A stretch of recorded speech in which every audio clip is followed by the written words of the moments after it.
Yes, sir. Thank you very much. I appreciate the work.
Well, when I come to order, remain seated.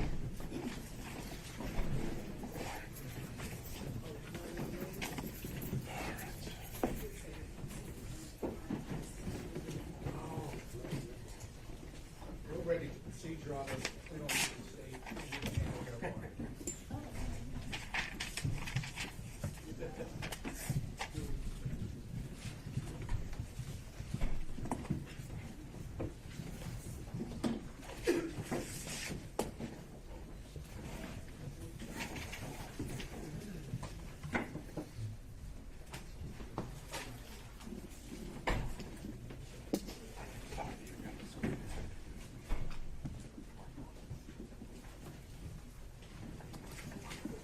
All right, ready, Ms. Taylor? All right, we're back on the record. And Ms. Cross, did you have enough time to review the production of documents provided by Fulton County? I did. Ms. Merchant had marked defense exhibits 14, 15, 16, 17, and 18. Insofar as exhibits 15, 16, 17, and 18, there's documents that I recognize, and I don't have any objection to those. They clearly came from Fulton County. However, defense exhibit number 14 contains several items that did not come apparently from Fulton County, and I'm standing next to Ms. Merchant to show her that they're not in that group. I don't know. The county attorney has no idea what they did, but I got them from the county attorney. So if they come back and testify. But I can't agree that the documents that are not in the certified bundle are properly admitted as part of the exhibit. Okay, Ms. Merchant, would you like to repackage and present to Ms. Cross defense exhibit 14? I don't. They're exactly what I got from the county attorney. Apparently, they didn't want to testify, so they gave us a certification, but didn't put these in, so they're going to have to testify. I got them from them. The documents that the difference between the two document productions. What is the difference? They didn't even Bank get credits, these. bank records, credit card statements, things like that that wouldn't ordinarily be part and course of the Fulton County records. But I got them from the Open Records portal, so that's where I printed them. No, I understand. But the difference in production, Ms. Merchant, you've taken a look at them, and they're actually material to your case. Yes. In what way?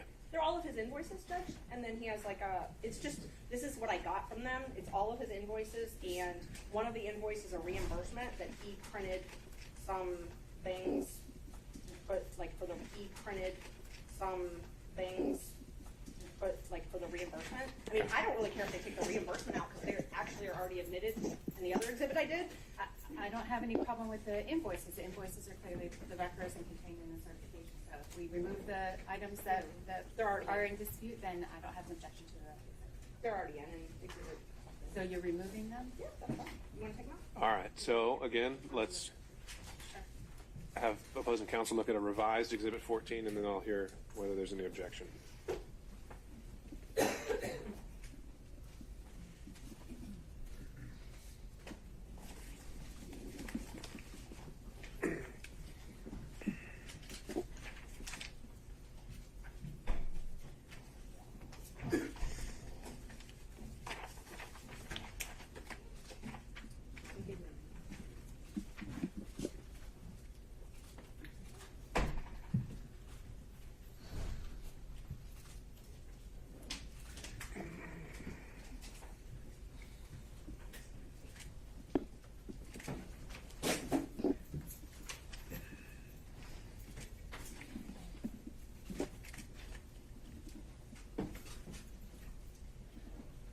the revised exhibit number 14 contains only the invoices that were submitted, and the state has no objection.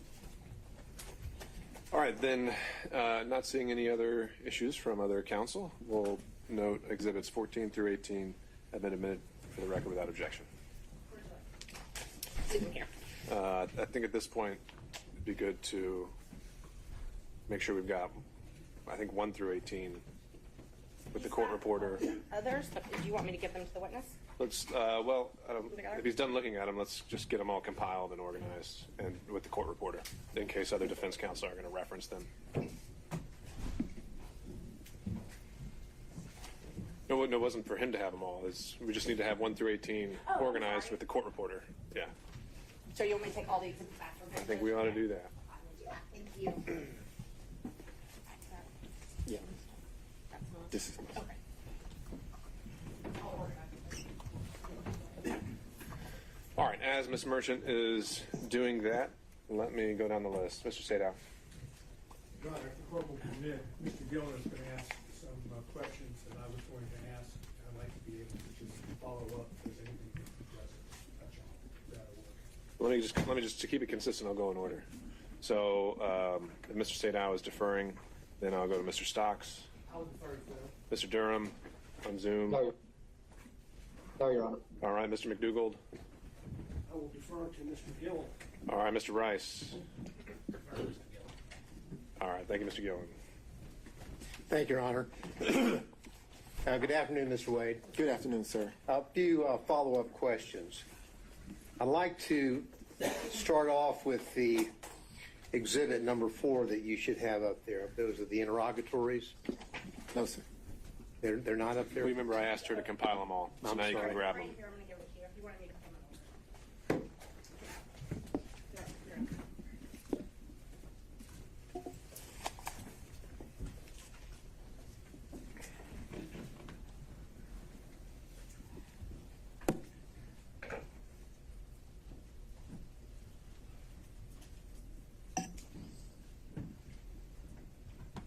Yes, sir.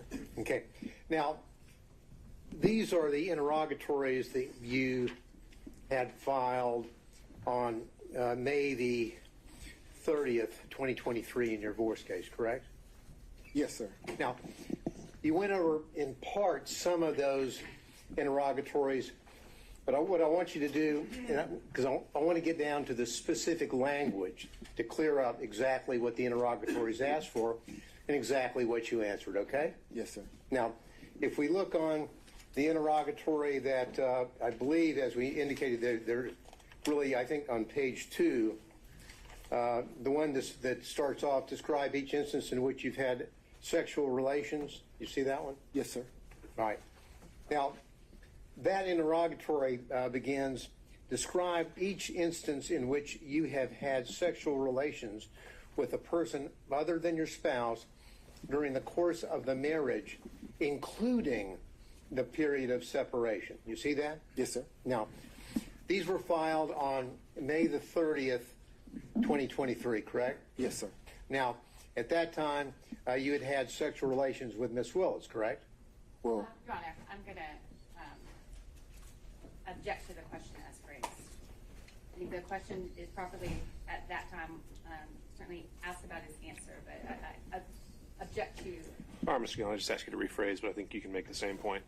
Well, Your Honor, it's a specific interrogatory, and I would, so the words do matter, and I would like him to answer whether or not he'd had sexual relations with Miss Willis, because if he answered yes, then this interrogatory is a false interrogatory. So I would ask the court's indulgence. I'm not here to jump into some salacious bedroom situation, but this is an interrogatory that matters. So I would ask the court's indulgence. Ms. Cross?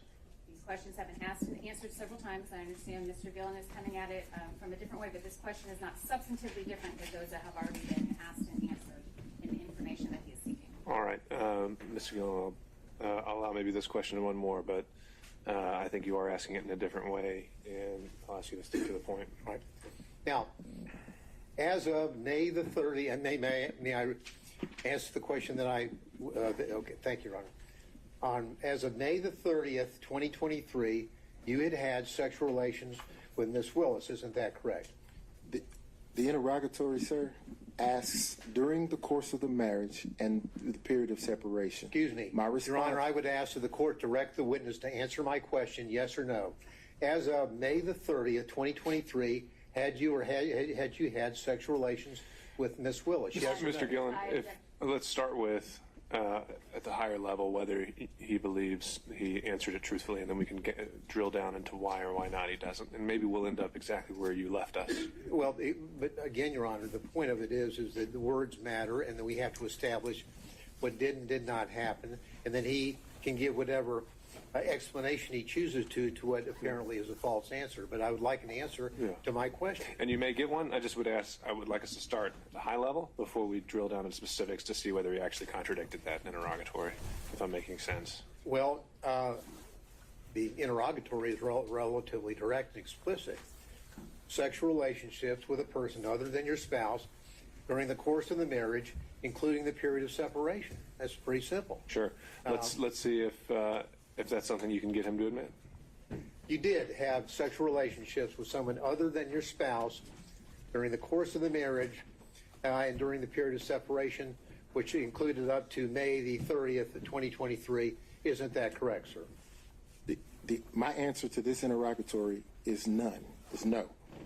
So you're saying that you did not have sexual relationships with anyone outside of your marriage, and the period of separation is during the period. Then you're answering the question to this interrogatory, correct, sir? I'm saying during the course of my marriage, I did not have sexual relations to anyone, and this answer is no. Well, again, Your Honor, I understand. You can proceed, Mr. Gillen. We need a yes or no. Let's just get down to it. Did you or did you not, by May the 30th, 2023, have had sexual relations with Miss Willis, yes or no? Yes or no? Yes. Okay. Now, what you did is you answered no to that question, didn't you, or none, correct? I didn't answer no to the question you just asked. I answered no to the interrogatory question. And the interrogatory stands that you answered as a pleading in a civil proceeding, your divorce case, right? Yes. Now, excuse me. The next interrogatory, let's move there. That interrogatory states as follows: identify any and all occasions in which you entertain a member of the opposite sex other than your spouse who is not related to you by blood or marriage. You see that? I do. Now, there are two parts to this. The second part is, I read on, or in which a member of the opposite sex other than your spouse, not related to you by blood or marriage, entertain you. And then it goes on to say, including but not limited to dining, drinking, in restaurants, bars, pubs, hotels. You see that, correct? I do. Now, as of May the 30th, 2023, when you filed this interrogatory, you had in fact entertained Miss Willis on many occasions, had you not? Again, during the course of the marriage was irretrievably broken in 2015. Well, the answer's still no. Let's read what the interrogatory says about the time period required to answer the interrogatory. Because what it says is, it goes on to say, including but not limited to dining and or drinking at any restaurants, bars, pubs, hotels, or persons' homes from the date of marriage to the present. You understand what the word present means? I do. And present means the filing on May the 30th, 2023. Isn't that right? It is. So as of May the 30th, 2023, you had done a lot of entertaining of Miss Willis, had you not? I had done some, yes. And in fact, under your testimony, you would have said that she had also entertained you. Isn't that correct? Yes. And so your answer to this interrogatory is false, is it not, sir? No, it's not false. Well, hate to dance around the answer is yes, you did entertain Miss Willis, correct? Right? Yes. She's not your spouse at that time or any time, correct? That's correct. She's not related to you by blood or marriage, correct? That's correct. But you entertained her, right? Yes. And during the course from your marriage, the period of time up to the present, so the answer would have been, yes, I did entertain somebody, correct? During the course of the marriage, no.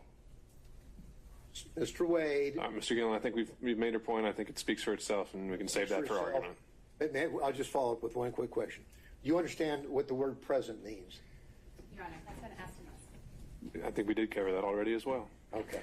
Now, what has happened from the time that you filed this court document in May of 2023, let's go over some of the things that you had been involved in terms of being entertained or entertaining.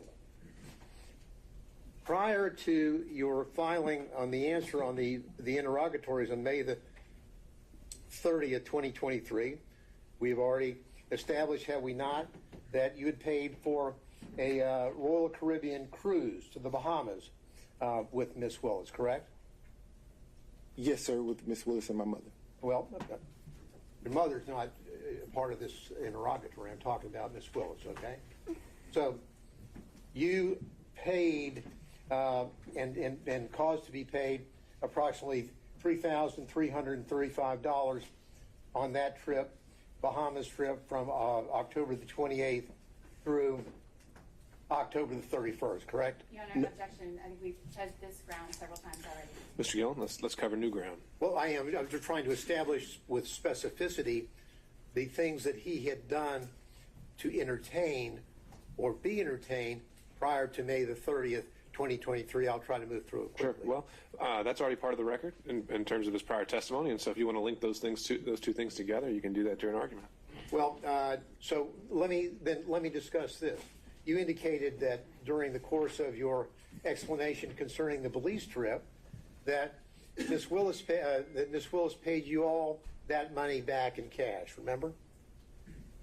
Yes, sir. Now, the Belize trip had just happened, hadn't it? That occurred in March 18th, 2023, right? Yes, sir. So you're filing this maybe 2 months after you have gone to Belize with Miss Willis, correct? Your Honor, again, I believe all of this is our... I think you might be getting somewhere new. We'll see. All right. Yes, sir. So we've got the trip in to Belize on March the 18th, 2023. You and Miss Willis, correct? Yes, sir. Now, 2 months later, you file the interrogatories that speak for themselves that we've gone over a few minutes ago, correct? Yes, sir. Now, the March the 18th, 2023, to state the obvious, is before May the 30th, 2023. Will you agree with me on that? I do. Okay. So then you tell us that Miss Willis paid you in cash all the money for the entire trip. It was a gift for you for your birthday, correct? Yes, sir. And I'm sure you probably have the deposit slips where you took the cash and deposited the cash into your account, don't you? I did not deposit the cash in my account. You don't have a single solitary deposit slip to corroborate or support any of your allegations that you were paid by Mrs. Willis in cash, do you? No, sir. Not a single solitary one. Not a one. Now, when Miss Willis would pay you in cash, would you scamper down to the ATM with her, and as she drew money out of her account Your to Honor. pay you these thousands of dollars?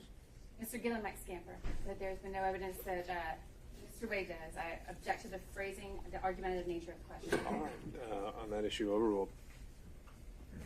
Did you and Miss Wade scamper down to the ATM machine and have her draw out? For example, on the Belize trip, just on your payment would have been $2,794. Miss Wade, For clarity, yeah, thank you. Pardon me? Miss Wade and I didn't go to Belize. No, excuse me, Miss Willis. I'm sorry. Did you go down to the ATM with Miss Willis while she drew out $2,794 to pay you in cash? Did you go to the ATM with her? No, sir. She didn't go to the ATM. She carried the cash. Oh, and so she would give you the cash. Did you have a little place in your house where you just stack up all this cash that you apparently got to repay you for these benefits that you bestowed on her? Now, Mr. Gillen, if I answered that, I'm putting myself in jeopardy. If I tell the world that I have cash someplace in my home, don't you think that could be problematic? No, I don't. I want an answer as to whether or not you have a little cash hoard in your house where you have allegedly taken the money that you got from Mrs. Willis and went and put it somewhere. Where'd you put it? No, sir. Now, just put it on the hip and kind of walk around money? Did I put it on my hip? Yeah, just walking around money where you would spend cash yourself? Let me finish. Did I put it on my hip in Belize and walk around with No, it? when you got paid back, would you take the money, the cash that she gave you, and would you just carry it around with you for spending money around town? So we have to break down each trip because, for example, for the cruise, she paid me the money before we took the cruise. So I was here and I could put the money in my pocket or put it away wherever I wanted to do with it. Other trips, she would give me the money there. So at that point, I could either spend it or put it in my pocket or put it in the hotel safe. There's no special place that you would have all this cash that you would be getting from her that you've told us about to pay back for the benefits that you have bestowed on her? The only special place that cash would have gone would have been to one of my children. Okay. Now, are you aware, have you discussed these pleadings with Ms. Willis? So upon, I don't believe that's an accurate reflection of the testimony, and I don't think that's an appropriate question. I think overruled. You can answer the question. Okay. When you said proceedings, are you talking about the divorce proceedings? Because we were talking about the interrogatories. To that question, the answer is no. If you're go ahead. I'm sorry. Go ahead with your answer. I'll hear the complete answer, then I'll follow up. Okay. If you're asking me about this hearing, the proceedings of this hearing, have we discussed the financial piece based upon Mr. Roman's motion? Yes. So you have discussed the financial piece. Where did that discussion take place? Conference room. Were you other people there, or were you and Ms. Willis discussing this about what your position was going to be? The relevance of this. Well, Mr. Gillen? and the relevance has to do with suddenly we have a declaration from Mr. Wade in this case where he says roughly equal and then shows one alleged payment by Ms. Willis. No mention of cash, none.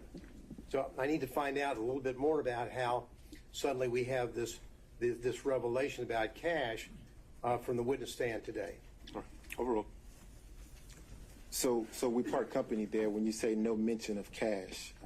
If I provided one receipt that didn't amount to what you would think was roughly equal, the rest of it is cash. Well, did you in your declaration, sir, that was filed in this case, did you tell the court in that declaration that the expenditure that you had provided on behalf of Ms. Willis was paid for back by her in cash, yes or no? I believe that I did when I said that the expenses were split roughly evenly.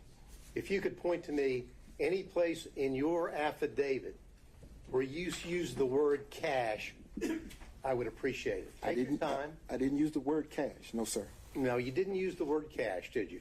But I didn't say that she didn't give it to me in cash. No, you just didn't tell anybody that you allegedly got paid back in cash, right? No, I told everyone who asked. Today. Yes, sir. Now, who else was with you, if anyone else, when you and Ms. Willis were discussing how you would be handling the financial component of the motion here today, that is the personal benefits? I'm going to object to the relevance of that, Your Honor. Mr. Gillen? Well, the relevance is if they know that they're going to be called as witnesses, they've been subpoenaed, and they are discussing what they're going to say, we need to know that. The court needs to know that. It goes to the veracity of Mr. Willis and, Ms. Willis and Mr. Wade. Overruled. We didn't discuss how we were going to handle testimony. My question was, when you were discussing with Ms. Willis in the conference room, when you were discussing what you perceived to be the situation concerning the benefits for the payments. Yes, sir. Was there anyone else present? No, sir. How long did the meeting take? Probably 5 or 10 minutes. Did Ms. Willis tell you what she was going to say? No, sir. Did you ask her whether she had any bank withdrawals that would corroborate the assertion that she would pay you back in large sums of cash for these trips to the Caribbean, Belize, California, on and on and on? Your Honor, again, I object. The proffer, when the last relevance objection was made, was that Mr. Gillen needed to know who else was there. These could be potential witnesses that he could cross-examine. That question has been answered, so I can't object. Okay. I think it's still exploring possible bias or motive to shape his testimony, so overrule on that ground. Thank you. Now, Mr. Willis, Mr. Wade, when you were having this discussion, did you ask Ms. Willis, do you have anything to support these cash withdrawals? No, sir. Did you ask her where she got the cash? Here, this is the conversation. I produced my credit card statement that showed what Ms. Merchant in her filing was representing. That was the conversation. Okay. So when she would pay you back in cash, were you aware of what her financial situation was? Do you know what? No, sir. Your Honor, I object to the relevance. Well, Your Honor, it's relevant because we've been bombarded with a book, Find Me the Votes, in which... What's at issue is the financial benefit, and if that plays a material interest in an actual conflict of interest, so I think that's relevant. Thank you. Now, have you read the book, Find Me the Votes? I have. You have? I have. Okay. Now, in that book, Ms. Willis is telling the authors about how financially destitute she was, or kind of hitting down on the bottom as she was running for DA. Do you remember that part of the book? So let me qualify the response. I've read the book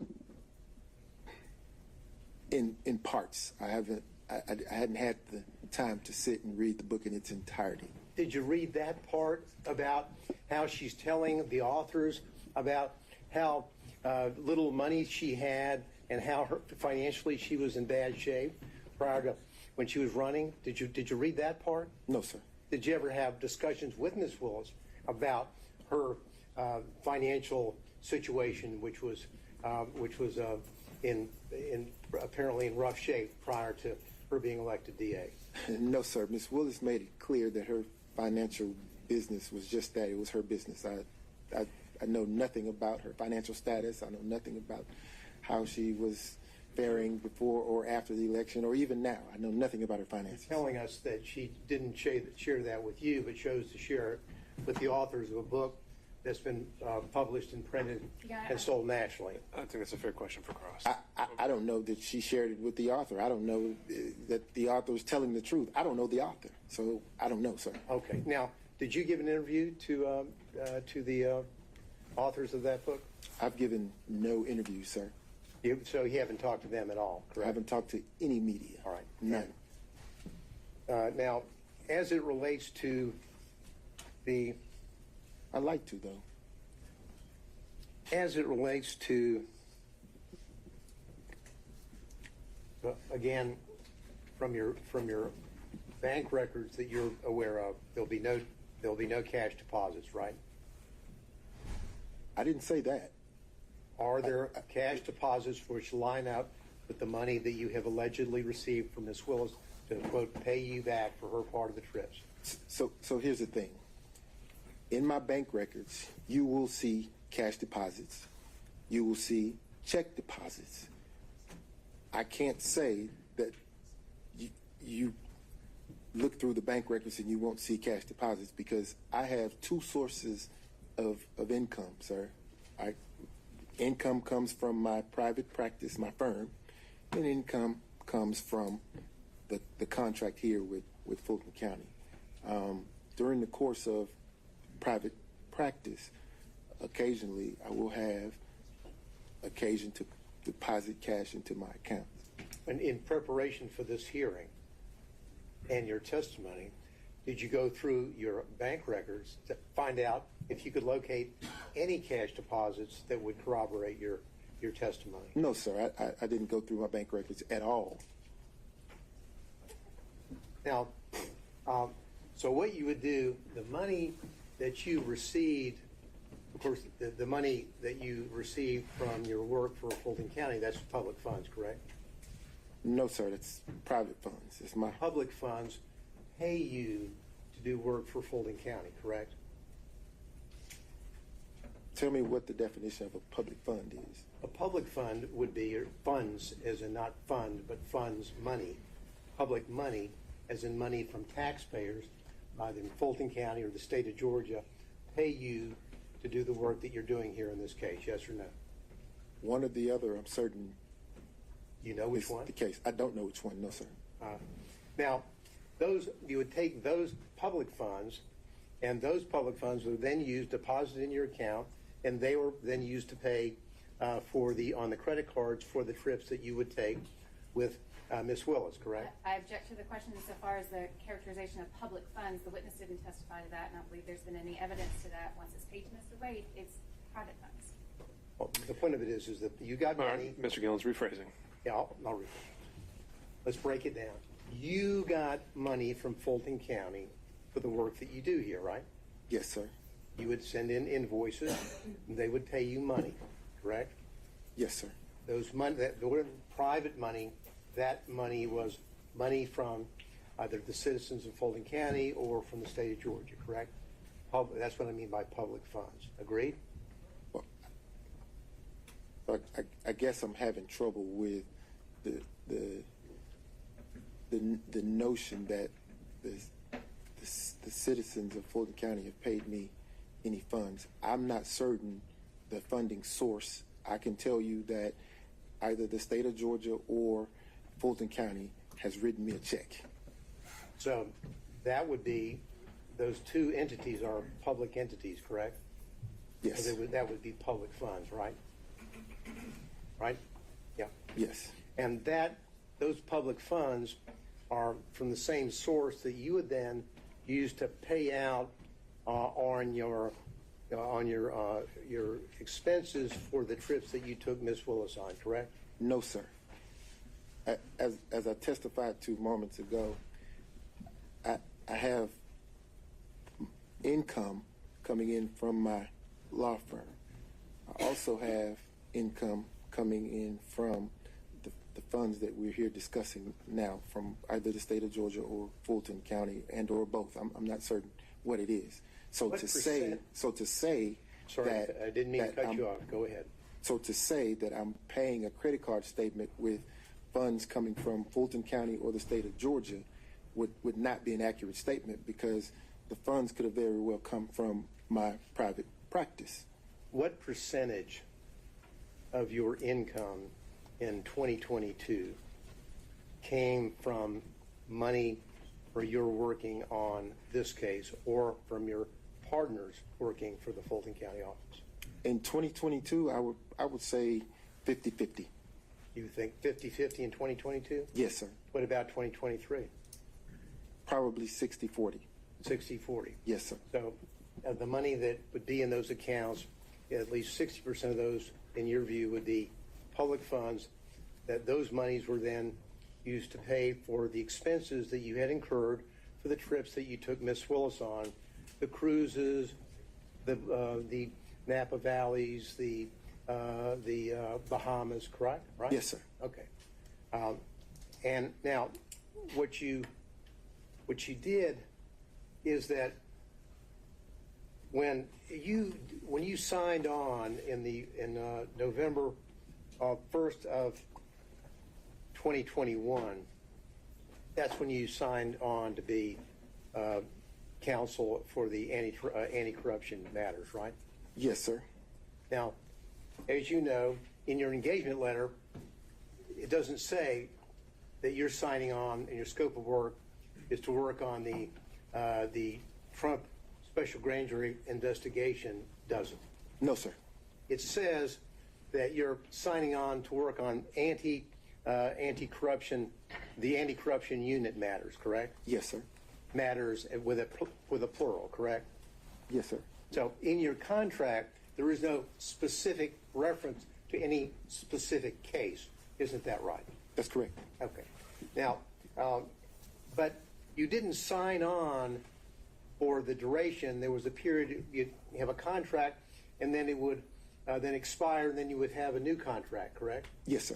Now, of course, the extension that you received, the first one was in November of 2021, and then you filed, or excuse me, there was a renewal in November the 15th of 2022. Is that right? Sounds right. Oh, okay. Now, that was right after you got re-upped by Miss Willis, right after you took Miss Willis to Aruba. Isn't that right? On that November the 1st, 2022 trip to Aruba, and through November the 4th, 2022. Correct? What does re-up mean? Well, re-up means that you came back, your contract was up, and then on November the 15th, you and Miss Willis signed a new contract for you, right? Yes, sir. Okay. Now, when you were in taking her to the Aruba and on the cruises and the resort there, did you discuss your re-upping of signing an extension on your contract? No, sir. But you make an excellent point. I'm glad you pointed that out. So the trip to Aruba, the contract was not in existence then. So you're saying that you were not Under contract. in your contract. Did you send any invoices in for work that you did after your first contract expired? No, sir. You didn't. No, sir. So when that expired, that was it. So and then you're saying that after the Aruba trip, you get re-upped with a new contract, correct? I signed a new contract. Yes, Now, sir. was there any modifications on that contract? Did you get an extension on the cap that you were limited on the first one? Were there any modifications at all, Mr. Willis? Excuse me. I've done that again. I apologize. I've been called worse. Wait, I'm sorry. I've been called worse. Now, were there any modifications on that? Do you have the contracts in front of you where you could? I don't have it in front of me, but I think that Birch is going to. Because I believe as the work gradually, as the time of the work gradually increased, the hourly cap would increase. In other words, starting out the investigation, it was impossible to anticipate the level of cooperation during the course of the investigation from some of the witnesses. So if you assume that there would be great cooperation with the witnesses in terms of interviewing and speaking and being voluntarily speaking with you, it doesn't take as much time. So after getting into it, realizing that most of the witnesses were not willing to speak or willing to turn over evidence or information, quickly you figure out that this is going to take a little more time than originally anticipated. And because of that, you have to compensate for those hours. That's why there was a compensation on your extension? Yes, sir. The caps. A cap. Now, did Mrs. Willis, did Miss Willis review your invoices with you when you would submit them? Never. Did anyone ever question whether or not you worked 24 hours in one day and billed 24 hours in one day? I've never worked 24 hours in one day and billed 24 hours in one day. Okay. And I'm glad you asked me that question because I'd like the opportunity to talk about that. I think you should go ahead. So, if you look at that invoice where it says 24 hours in one day, it actually doesn't say one day. If you look at the top of the invoice, it says date completed. The date that's reflected on that invoice reflects the date that the work was completed. It doesn't say when it started. It just says this is the date that is completed. So if you go through the invoices, probably around the first 5 or 6, you'll see that that's the billing format. I would bill only after that particular task has been completed. That's why you see a 24-hour period with the 1 day there. I kind of wish some of the experts who had opined on that had called me and asked me the question, but there was never a billing of 24 hours in 1 day. Now, probably around the 6th or 7th invoice, you see the format changed. I started using a range so that it got less confusing, right? I'm confused, so maybe you can correct it. Okay. In Exhibit 14, you've got down a specific day. Mm-hmm. Prepared cases for pretrial, November the 5th, 2021, 24 hours at $250 an hour, 6,000. Now, this wasn't about a range. It was about the work that you did on November the 5th, 2021. No, Mr. Gillen, look at the top of the invoice where it says date completed. What I want you to do, Mr. Wade, is focus on the date that you have down there and tell the court what you billed for on November the 5th, 2021. I thought it was already in. I thought 14 is in.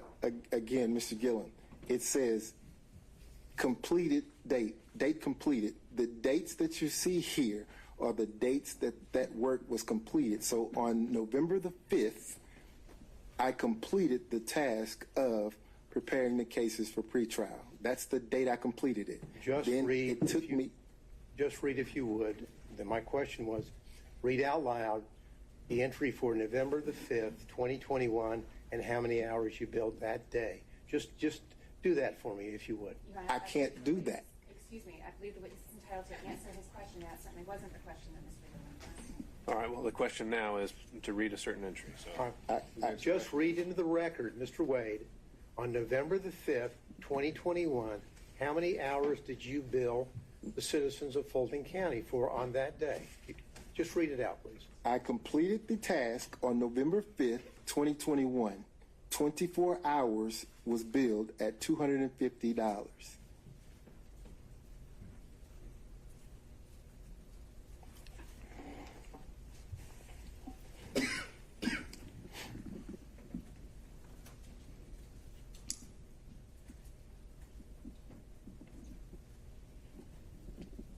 Now, when you talked about your relationship with Ms. Willis, and your testimony is that it began in 2022. Do you remember that testimony? No, sir. Our relationship began in your 2019. romantic relationship began in 2022? Yes, sir. That's your testimony? Yes, sir. Okay. Now, when you were re-upped on this contract, you had a romantic relationship already established with Miss Willis, yes or no? In 2022? You know, when Yes, you were sir. re-upped on November the 15th, 2022, you had a romantic relationship with Miss Willis. I signed the second contract. Yes, sir. Answer my question, please. I'm not going to use the words re-up. Signed up on the we re-up or whatever you want to call it, your contract on November the 15th, 2022, you had a romantic relationship already existing with Miss Willis, yes or no? I signed the contract, the second contract, yes, sir, during the course of a romantic relationship. Yes or no, you had a romantic relationship with her at the time that you signed up the extension on November the 15th, 2022, yes or no? The answer to that question is yes. Thank you. Now, this was before the special purpose grand jury released a report. Isn't that correct? Correct? Are you asking me if it's before the work was completed or before the special purpose grand jury actually publicly released the report? When they Those are released two the different. report. Your relationship with Miss Willis already existed when the special purpose grand jury released its report, correct? At the time the report was released, yes, sir. But And- you understand that the report had the work had been completed prior to the release of the report. You understand that? And your relationship with Miss Willis, of course, was prior to the indictment in this case, correct? Yes, sir.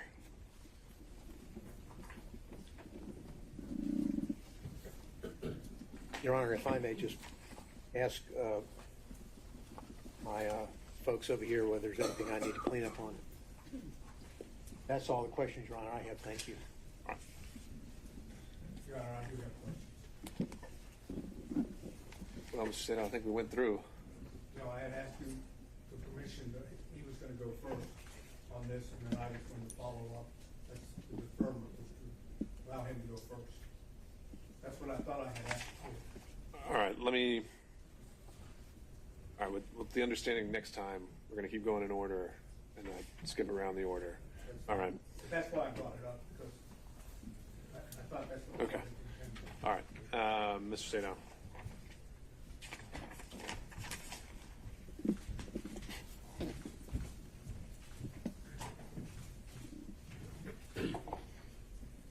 I'm going to try to keep my questions very specific.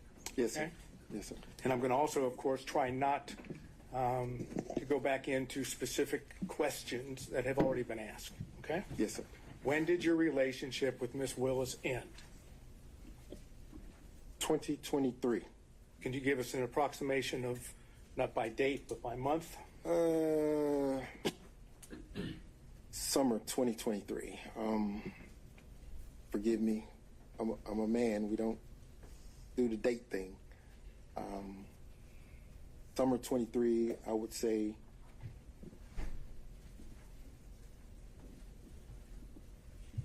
June, maybe. Okay. Using the euphemism personal relationship, did you have any personal relationship at all with Miss Willis after the summer of 2023? I want to make sure that I'm answering your question. Are you, because Let me rephrase, if I might. The way it has been characterized in, for example, the response of the state, and I believe in your affidavit, is there's a difference between a personal relationship and a professional relationship. Correct? yes, sir. Okay. I'm not talking about a professional relationship. I'm talking about a personal relationship. Have you had a personal relationship at all, and you know what I mean by that, after the summer of 2023? Are you asking me if I had intercourse with the district attorney? I was trying not to, but I guess if you're going to characterize it as that, the answer would be. The answer would be no. So it's been purely professional since the summer of 2023.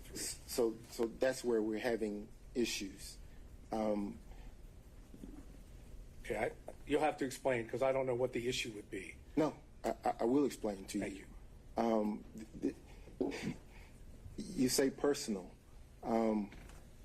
We're very good friends, probably closer than ever because of these attacks. But if you're asking me about specific intercourse, the answer is no. How about if I change it from intercourse to romantic? No. Okay. During the direct examination, you made a statement, at least I believe I heard it correctly, that you, personal relationship, and now I'm talking about that characterized the sexual romantic relationship, was not a secret. Is that correct? Wait. If you're asking me if people knew that we were having sex, no, they didn't. I'm asking you whether the people knew that you were dating, whether you were romantically involved. You said that it was not a secret. Oh, it wasn't a secret. It was just private. My mother knew, obviously. Okay. Did anyone in the district attorney's office that has worked on this case know that you were dating or had a romantic relationship with District Attorney Willis? I don't know what they knew. Well, did you tell anyone? No, Do you have any knowledge of whether Miss Willis revealed it to anyone? I have no clue. Okay. So as far as you know from personal knowledge, no one in the DA's team knew, correct? That's correct. Okay. So if it was a legitimate relationship, is there any particular reason why it was kept secret or private? Wasn't kept secret. It was kept private. And the purpose for that was? It's what we chose to do. I'm asking you why, though, not just because you chose. Why, if you're dating someone, why keep it private? So, a few reasons. The first one is,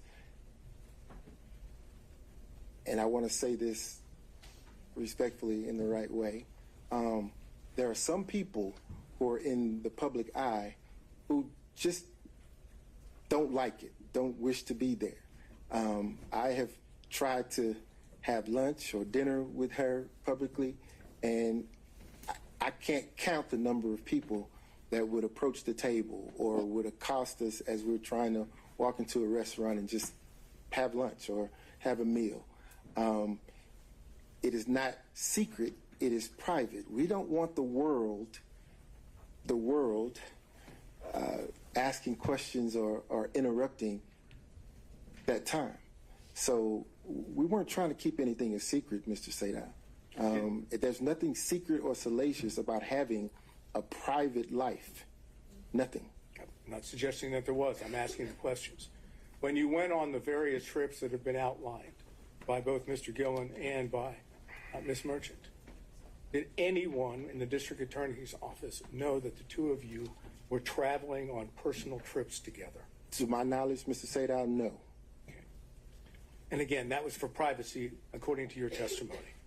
Privacy, yes, sir. Okay. Did you and Ms. Willis go to the Hapeville condo prior to your relationship starting the beginning of 2022? Prior to having physical contact, prior to having intercourse, did we go to the Hapeville condo? Again, you keep going to intercourse. I'm trying not to, but fine. The answer to that, my question would be yes. Did you and Ms. Willis go to the Hapeville condo prior to what I want to say November 1st of 2021? Yes. Okay, and the purpose for going to the Hapeville condo with Ms. Willis prior to 2021 would have been what? Or prior to November 1 of 2021? Could have been any number of things, because at that time... That's what I'm asking, so tell me. Yeah, could have been any number of things, because at that time, she had a friend living in that condo. Miss Yurdy lived in that condo. Okay. So, maybe it was my question was poorly worded. Let me try again. Your answer is yes, prior to November 1st of 2021, you would have gone to the Hapeville condo and been there with Miss Willis, correct? Yes. And you would have been there, as you indicated, for many reasons, right? Yes. Can you give me, just list a few of the reasons? Miss Yurdy resided there, went to visit her, maybe went to talk about a document that I received. You would go to the condo to talk about a document that you received? Absolutely. Okay, go ahead. Absolutely. Any other reasons? None come to mind. None come to mind? No, sir. And would you say that was frequent? When I say frequent, do you think prior to November 1st of 2021, you were at the condo more than 10 times? No, sir. So it'd be less than 10 times? Yes, sir. So if phone records were to reflect that you were making phone calls from the same location as the condo before November 1st of 2021, and it was on multiple occasions, the phone records would be wrong? If phone records reflected that, yes, sir. They'd be wrong? They'd be wrong. Okay. Where did you live during that time period? Same place I live now. Which is not in Hapeville, correct? It is not in Hapeville. It is north of Atlanta, the city of Atlanta, correct? It is. Okay. And any other reasons why you would be in the Hapeville area on multiple occasions prior to November 1st of 2021? Let's see. The Porsche experience is there. I'm sorry? The Porsche experience is there. Okay, so that would have been one. Any other reason? Yes, sir. The airport is there. Airport in Hapeville. Yes, sir. Delta Airlines is Okay. headquartered there. Let's see. Restaurants there. Okay.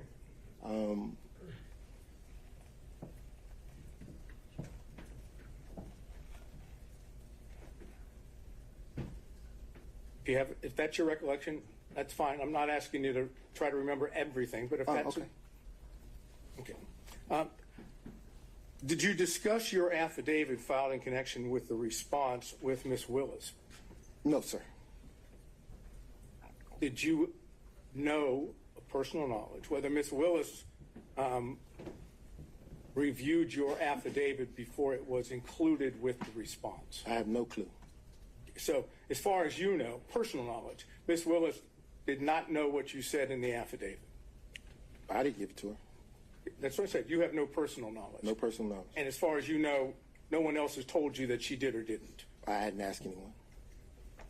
We've kind of worked this up a little bit, and the numbers could be off. But according to our numbers, $10,000, give or take, would have been reflected on your credit card statements in connection with things of potential benefit to Ms. Willis, okay? I want you just to assume that.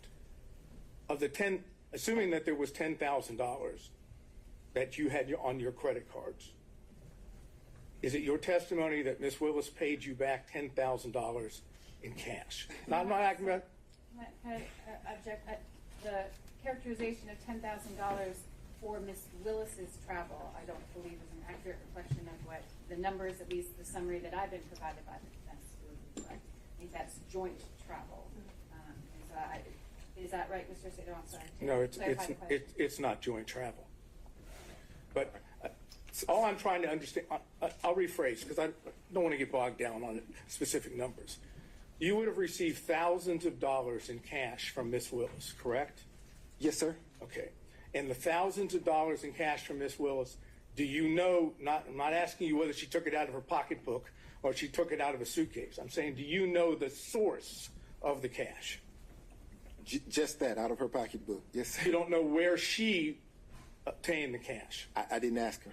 And the whole time that she was paying you in cash, you never said, hey, why do you have this amount of cash?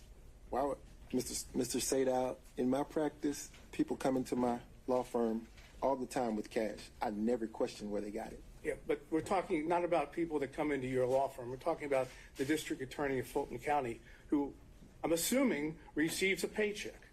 She doesn't get paid in cash. So just like you assumed, I assumed she got it from her paycheck. I don't know. Okay.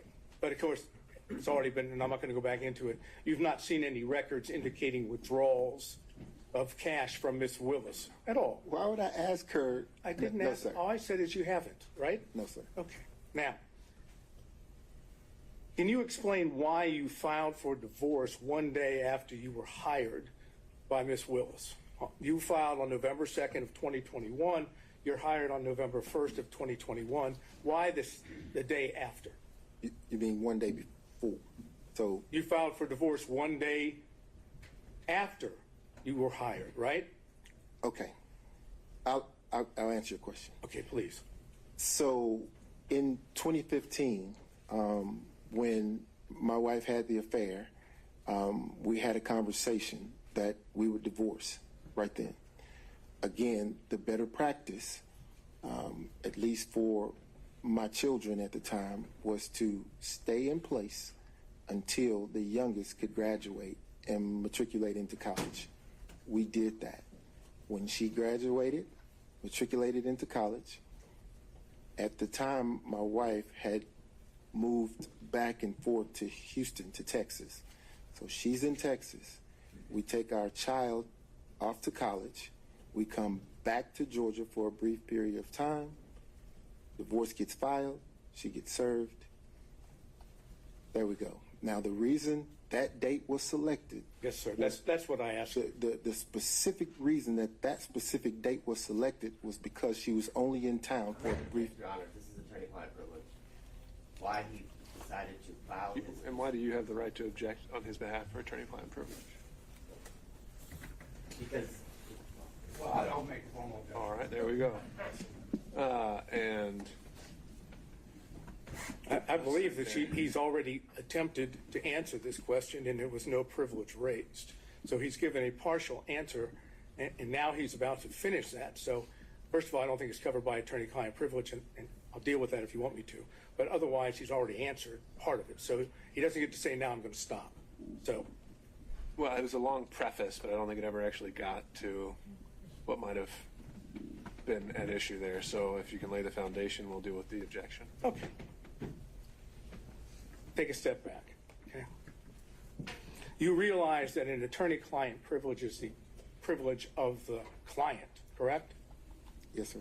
And you, in connection with your representation, at least has been proffered to the court by Mr. Bradley, that it's up to you to decide whether you want to raise the privilege, right? Yes, sir. It's not up to Mr. Bradley. Yes, sir. So you have the power, in order to get to the truth of the matter, you have the power to waive the attorney-client privilege, do you not? I believe that's an inappropriate question. The privilege is there. Whether he uses it or not, it doesn't matter why. Mr. Sato, I think if we're trying to get to the answer to your question, let's figure out whether it covers the question you were trying to get to. And if I may finish, and your position is you have no intention of waiving your attorney-client privilege, correct? That's correct. All right, so now, can you answer the question why you waited until November 2nd, the day after you were hired by Ms. Willis, to file for divorce? I can. Okay. So, again, Joycelyn had relocated to Texas, and she had been in Texas for months. She was only here for a brief period of time to drive my daughter's car back with her. And when she came here to do that, I was able to then get her served. Okay, so your answer as to why you waited until the day after you were hired by Ms. Willis, which would be November 1st, 2021, to file the complaint for the divorce on November 2nd, 2021, your testimony under oath is because your wife was here. But had not been here in October, had not been here in September, had not been here in August of 2021. She had been in Texas taking care of her ailing mother and your testimony, an aging father. So the first opportunity that I had after speaking with my lawyers to take care of that was the date it was filed and served, because she happened to be here. It had nothing to do with, that was purely coincidental, that contract. I understand it's purely coincidence, your testimony. Yes, sir. And understand that this was by agreement between she and I, she being my wife and I, that we would divorce when the children matriculated out, and that there would actually have been an agreement attached to the filing. It became apparent that the agreement wasn't going to happen, and things got a little contentious. So that's when the privilege will kick in, and I was forced to do it when I did it. Okay. So if I understood correctly, again, you tell me if I'm wrong. Is it your testimony that your wife was not in Atlanta, Georgia, or the metro area throughout October of 2021? No. That's not your testimony? In October of 2021, she was back and forth between here and Texas. So she was, at least on some occasions, in the Atlanta area. But that was during the time when we were working through the consent agreement that fell through. Again, I think we're pretty far afield on relevance. The answer to the question about the timing of the divorce filing. Understood, Ms. Cross. Mr. Sato, where are we going from here? We're about to finish this area, since I'm not going to be able to go any further about, if we want to call the X, we'll call the X for that purpose. Well, we might have to discuss whether that's a collateral issue altogether. No, I'm just saying if. I didn't say we will, but we'll. Okay. All right, so you said that you were aware of the contracts that Mr. Bradley and Mr. Campbell had with the Fulton County District Attorney's Office, correct? Yes, sir. And how did you become aware of those? Just through conversation, they With told who? me. Conversation with who? Mr. Bradley and Mr. Campbell. So you were discussing matters with Mr. Bradley which were not related to attorney-client privilege, correct? Related to the contracts, yes. Okay, but you were having conversations that would not, even though, if I understood correctly, Mr. Bradley was your attorney at the time, correct? At what time? At the time that Mr. Bradley received his contract from Fulton County, which would have been beginning of January or in January of 2021, right? Is that the date of his contract? Pretty close. I don't know what the date of his contract What's it- was, but if Date it for my was purpose- after the date of the filing of divorce, then yeah. I'm not talking about after the date of the filing of the divorce.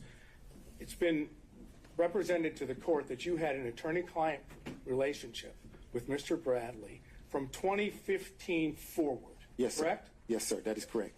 When Mr. Bradley received his contract with Fulton County, that was in 2021, correct? I don't know. We can prove that through other evidence. But at the time that Mr. Bradley was doing work for Fulton County, if I understand, you still had an attorney-client privilege, at least you're claiming one, with Mr. Bradley, correct? Yes. Okay. So when you talk to Mr. Bradley about matters with his contract in Fulton County, those were not covered by your attorney-client privilege, correct? They were not. Okay, and that meant that not all communications with Mr. Bradley were covered by attorney-client privilege, correct? Well, those certainly weren't. Well, but my question was, not all communications with Mr. Bradley were covered by, at least as you've been represented to the court, by the attorney-client privilege, correct? Those communications were not. So there were communications outside of the attorney-client privilege, correct? With Mr. Yes, Bradley. If you're asking me if I ever communicate with him outside of the attorney-client privilege, the answer is yes. I've Okay. communicated with him outside the attorney-client privilege.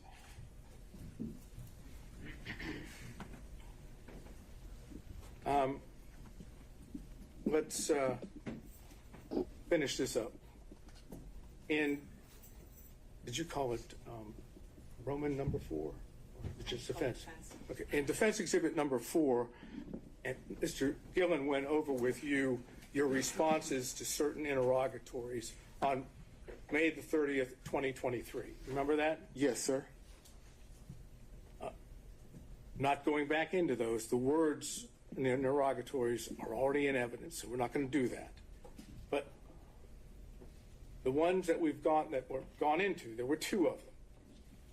And your answer to both of those was none, correct? Yes, sir. Okay. Now,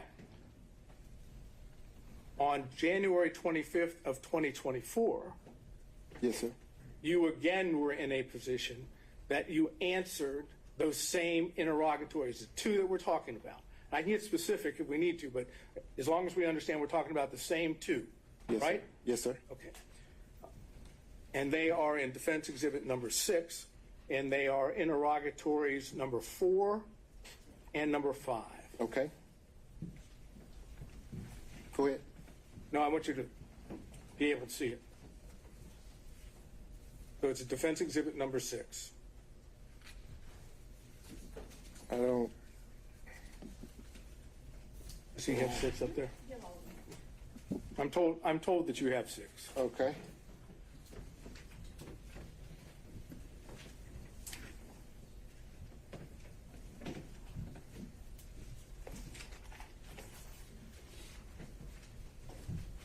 Here we are. Okay.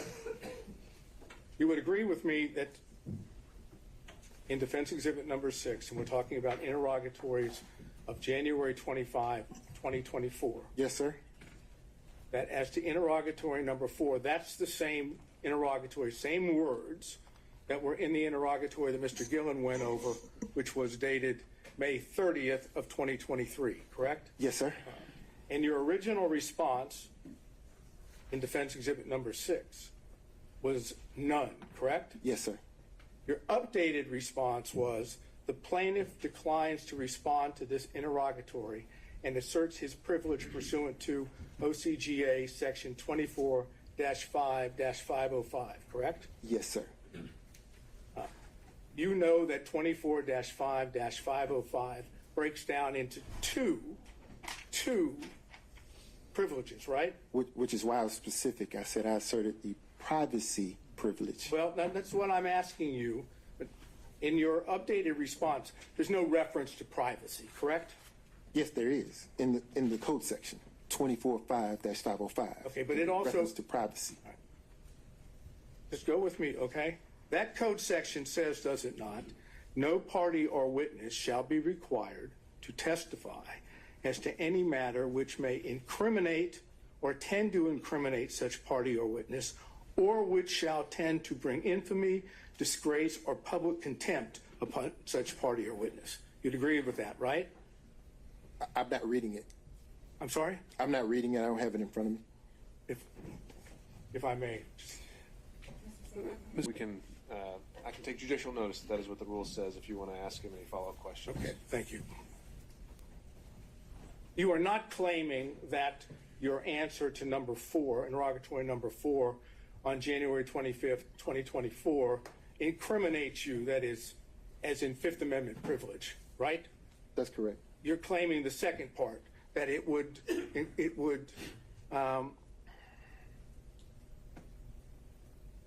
bring infamy, disgrace, or public contempt, correct? I'm going to object to that. I don't think that's the full thing, but and also the witness doesn't have it in front of him, so I don't know how he could respond to that. He has said several times privacy is why he invokes that statutory. Overruled. I'm claiming privacy. The privilege that you make reference to is to infamy, disgrace, or public contempt upon the witness, right? Or party. That's the section that you were relying on, correct? If that's what it says, yes, sir. Okay, look, I could show you, but I think the court has already indicated he can take judicial notice of the statute. So you assume that what I'm telling you is accurate, okay? Yes, sir. Okay. How would an answer of none bring infamy, disgrace, or public contempt upon you?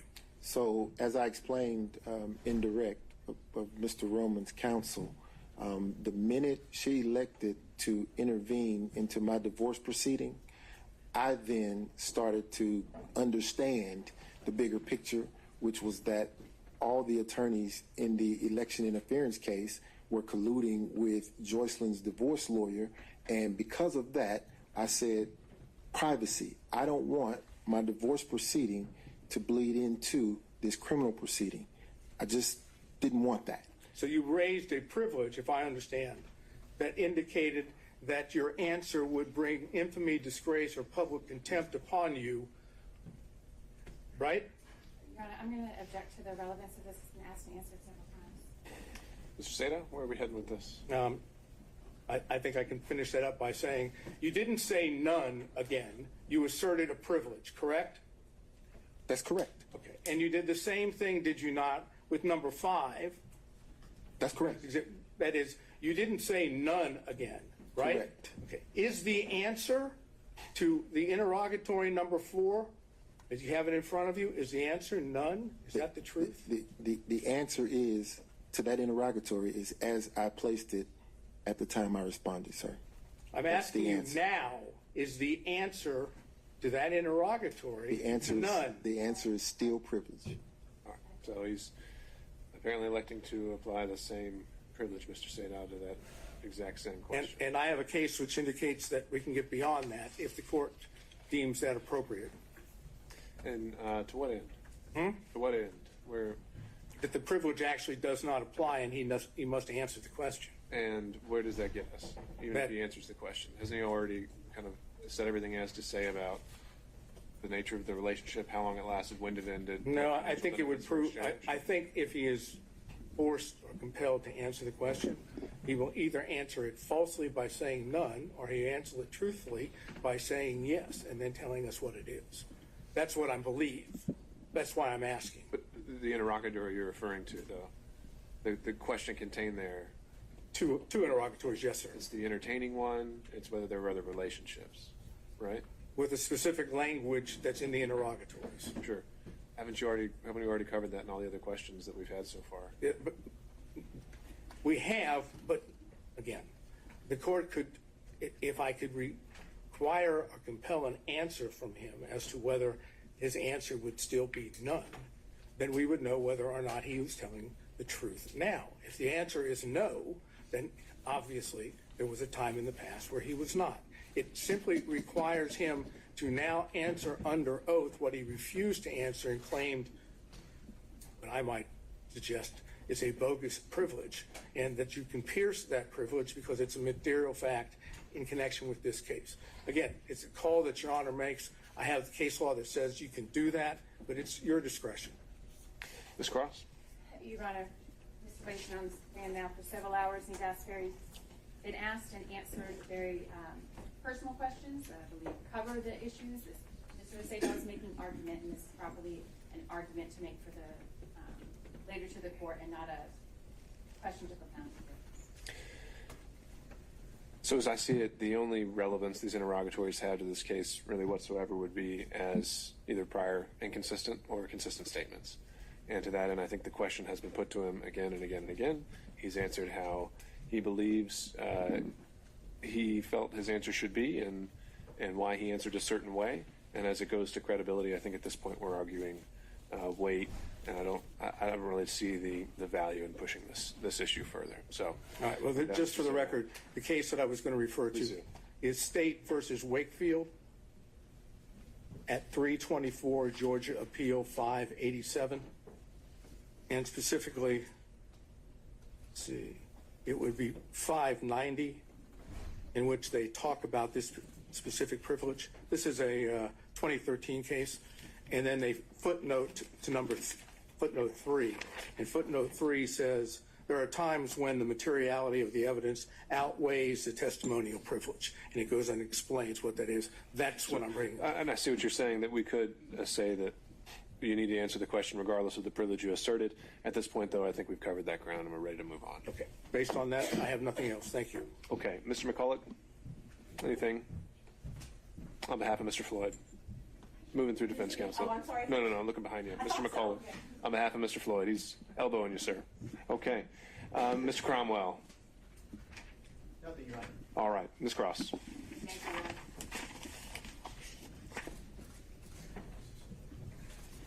Mr. Wade, have you still got exhibit number 14 in front of you? That's the one with all of the invoices, I believe. I believe I have them all. All right. So you were asked, Mr. Wade, about a couple of the invoice items. And your testimony, I think, was that the percentage of income post special counsel appointment in November 2021, the percentage of your income roughly after that time was about 50-50 Fulton versus other income from your law practice, correct? Roughly, yes, ma'am. Okay. Sometimes more, sometimes less? Yes, ma'am. All right. How about your time? I'm interested in the percentage of your time from November 2021 to, let's say, the close of the special purpose grand jury when it was dissolved in January 2023. Can you estimate for us the percentage of your time that was spent on Fulton County work versus other work? Oh, gosh. 99% of the time here in this building working on this case. All right. It was, as I understood your testimony, it was an intense period in terms of hours while that special purpose grand jury was meeting, correct? Yes, ma'am. And who was head or manager of the election integrity case during that time for the district attorney's office? I was. You were coordinating the efforts? Yes, ma'am. And those efforts included not just the proceedings that were happening in this building, correct? That's correct. You don't need to go all through it, but is your representation that 99.9% of the time, let's restrict it to 2022, 99% of your professional working time was devoted to this case? Yes, ma'am. And the remainder, whatever it was to some of your other cases that were ongoing? Yes, ma'am. All right. 2022, I want to focus on that a little bit because if we are looking at, I believe, the financial affidavits, do you have those in front of you as well? I do. The financial affidavit that was filed in your divorce case in January 2022, you estimated your monthly income at that time was $14,000 a month, right? In 22? January 22. Yes, ma'am. January 23, what'd that number come to? 9,000. What about 2024? I don't know. Is that there in front of you? Is that one? That's not one of the ones that's there in front of you? No, ma'am. All right. So as reflected in those financial affidavits, your income decreased as a result of your work in this case, correct? Significantly. The structure of your firm, we talked a lot about that, and I don't want to go through it anymore, but than we need to. But 2022, the structure of your firm changed. Is that correct? That's correct. All right. In the early part of 2022, there were 3 of you.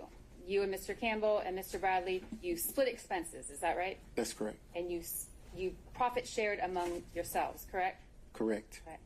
After Mr. Bradley left the firm, then there were just 2 of you, correct? That is the cause of the significant change. Yes, ma'am. So now you have 2 people bringing in income, correct? Correct. And one of those people, you, is spending almost all of your time devoted to this election integrity case, correct? Yes, ma'am. Right. And your income from this election integrity case is less than what it was the year before. Yes, ma'am. We talked about the monthly caps, or we didn't talk about it. There was talk about the monthly cap that was included in your contracts, indicating there was a certain threshold that you could reach, number of hours a month, and over that amount you were not going to be compensated, correct?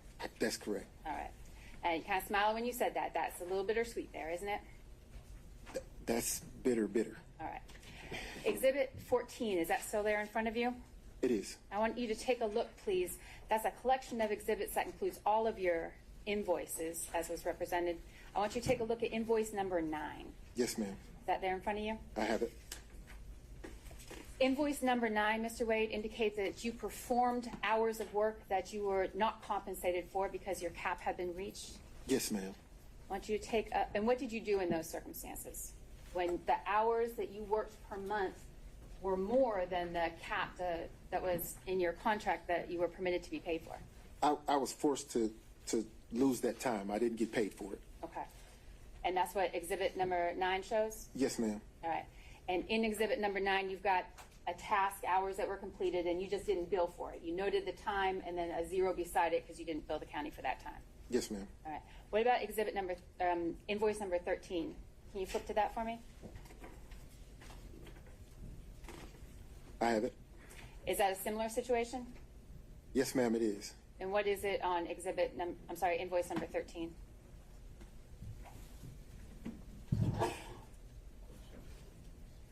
This invoice makes me cry. There's so many hours here that I worked that I couldn't get paid for. So. And you work those hours anyway, Mr. Wade? Oh, absolutely. This is not the type of job that you could walk away from just because you're not getting paid for it. I think there's some professional rules of responsibility to an attorney who's engaged in a case. You have to see it through. So it's not like I could just throw my hands up and say, well, I reached my monthly cap, I'm done, I can walk away. I can't do that. This is ongoing, it's constant, and I have to do the work. Can you look at invoice number 23 for me there in exhibit number 14? Yes, ma'am. Does that reflect a similar situation, the hours worked that you were not compensated for? Yes, ma'am. Invoice number 24 and 27, can you take a look at those and let us know if that reflects the same situation? Are you trying to depress me? No, Look at the money I'm losing. Sorry. It's the same, yes. Okay. And there's no workaround to that? You didn't attempt to work around that contractual cap on your hours? Oh, no, ma'am. All right. You were asked a lot of questions, Mr. Wade, about the affidavit that was submitted, correct? Do you recall those questions? I'm sorry, I'm stuck on this invoice. You know, if I was going to get a benefit, I'd like that benefit. That's the one I want. That didn't happen. That didn't happen? Okay. All right. And there was no renegotiating your contract to reflect that those hours should be paid or anything? No, ma'am. Okay. All right. Do you have your affidavit there in front of you? I do. The affidavit of course, was attached to and provided in support of the state's response to Mr. Roman's motion, correct? Yes, ma'am. All right. And you prepared that affidavit. I did. You signed that affidavit. I did. All of the allegations and the representations in that affidavit are true. Is that right, Mr. Wade? Every one of them. Every one of them. You were asked a lot of questions about our line number 34. Can you turn to that for me, please? It's on page 4 of that affidavit. Yes, ma'am. Can you read it out loud for me, please? The district attorney and I are both financially independent professionals.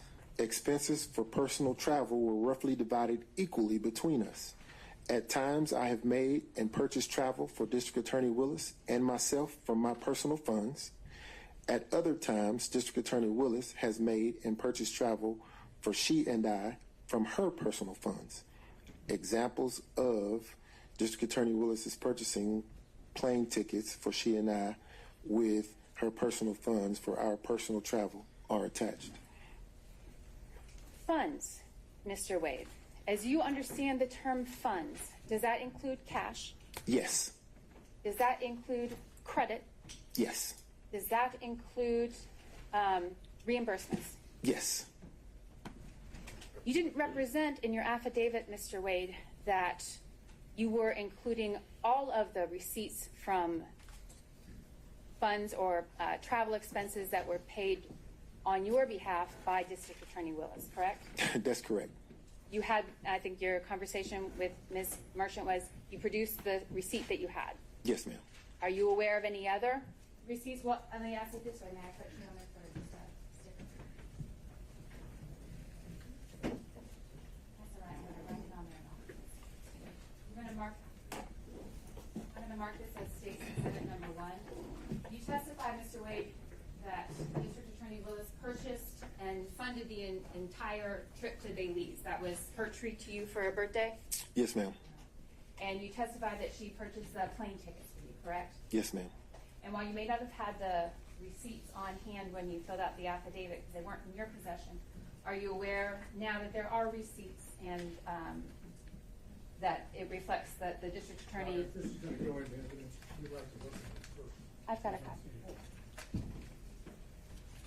Do you remember, Mr. Wade, approximately how much, and that's again State Exhibit number 1, may I approach the witness stand? Do you remember how much the flight was for you, your flight to Belize?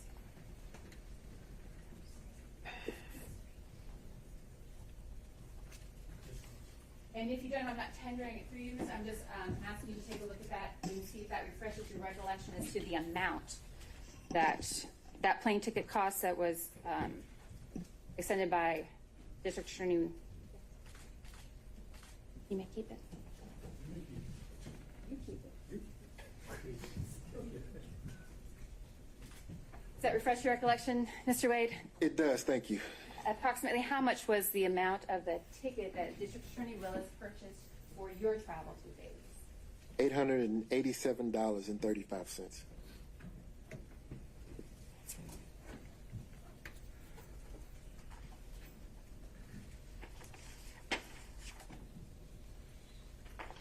And I'm not tendering it, Your Honor, but I will leave it with the court reporter for reference and inclusion in the record. All right, Mr. Wade. Your testimony here in court today and consistent with your affidavit was that the personal relationship, I think we called it dating today as well, the personal or dating relationship between you and the district attorney began sometime in early 2022, March, I think was your testimony, is that right? Yes, ma'am. Right. And that March date isn't included in the affidavit. The affidavit is less specific, but that was your testimony today? Yes, ma'am. And that there was no personal or dating relationship prior to that time, right? None. Right. Mr. Wade, I'm sorry. I'm going to direct your attention to 2020. In 2020, were you dating the district attorney? No. 2020, that was during the COVID pandemic, correct? It was. Was there a situation for you, Mr. Wade, that made you particularly vulnerable during the COVID period? Yes, ma'am. In 2020, and a portion of 21, I was battling cancer, and that prevented me from pretty much leaving environments that aren't sterile, and I had health on my mind. You were particularly cautious during that time. Yes, ma'am. Were you dating anyone in 2020? No, ma'am.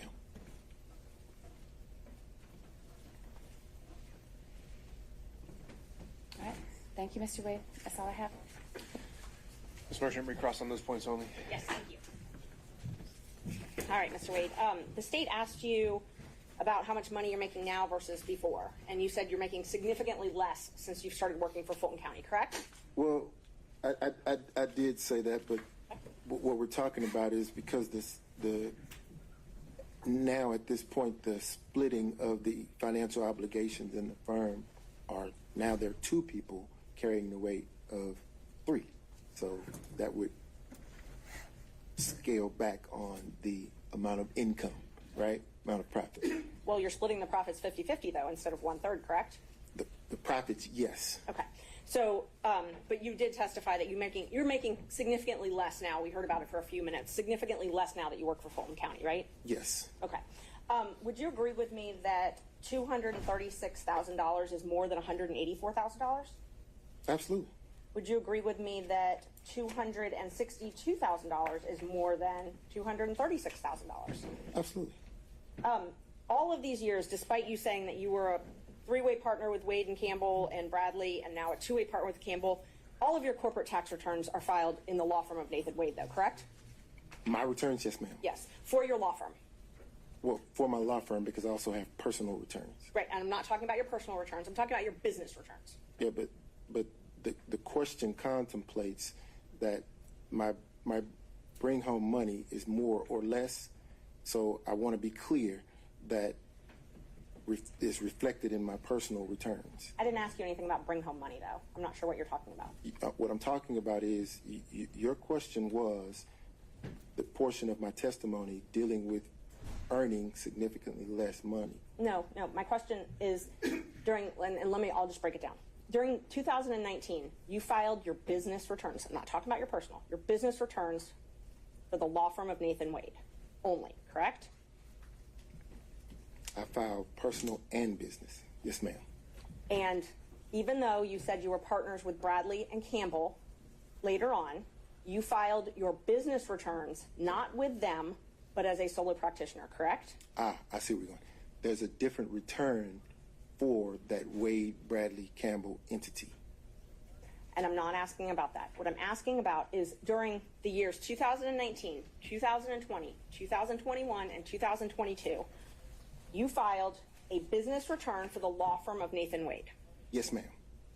And in 2019, you said that the law firm of Nathan Wade made $184,000, correct?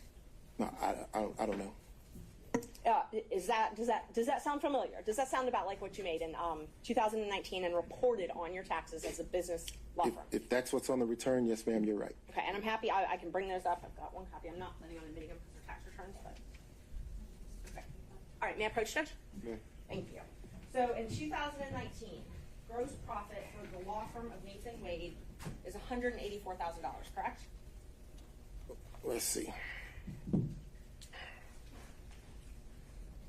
The second line, number 2, gross profit.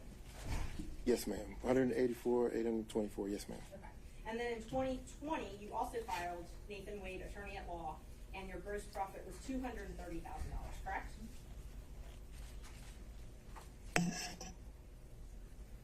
Yes, ma'am. And in 2021, you also filed as a solo Nathan Wade PC attorney at law, and your gross profit was $236,000, correct? Yes, ma'am. And then in 2022, you filed as a solo practitioner Nathan Wade, and your gross income was $262,000, correct?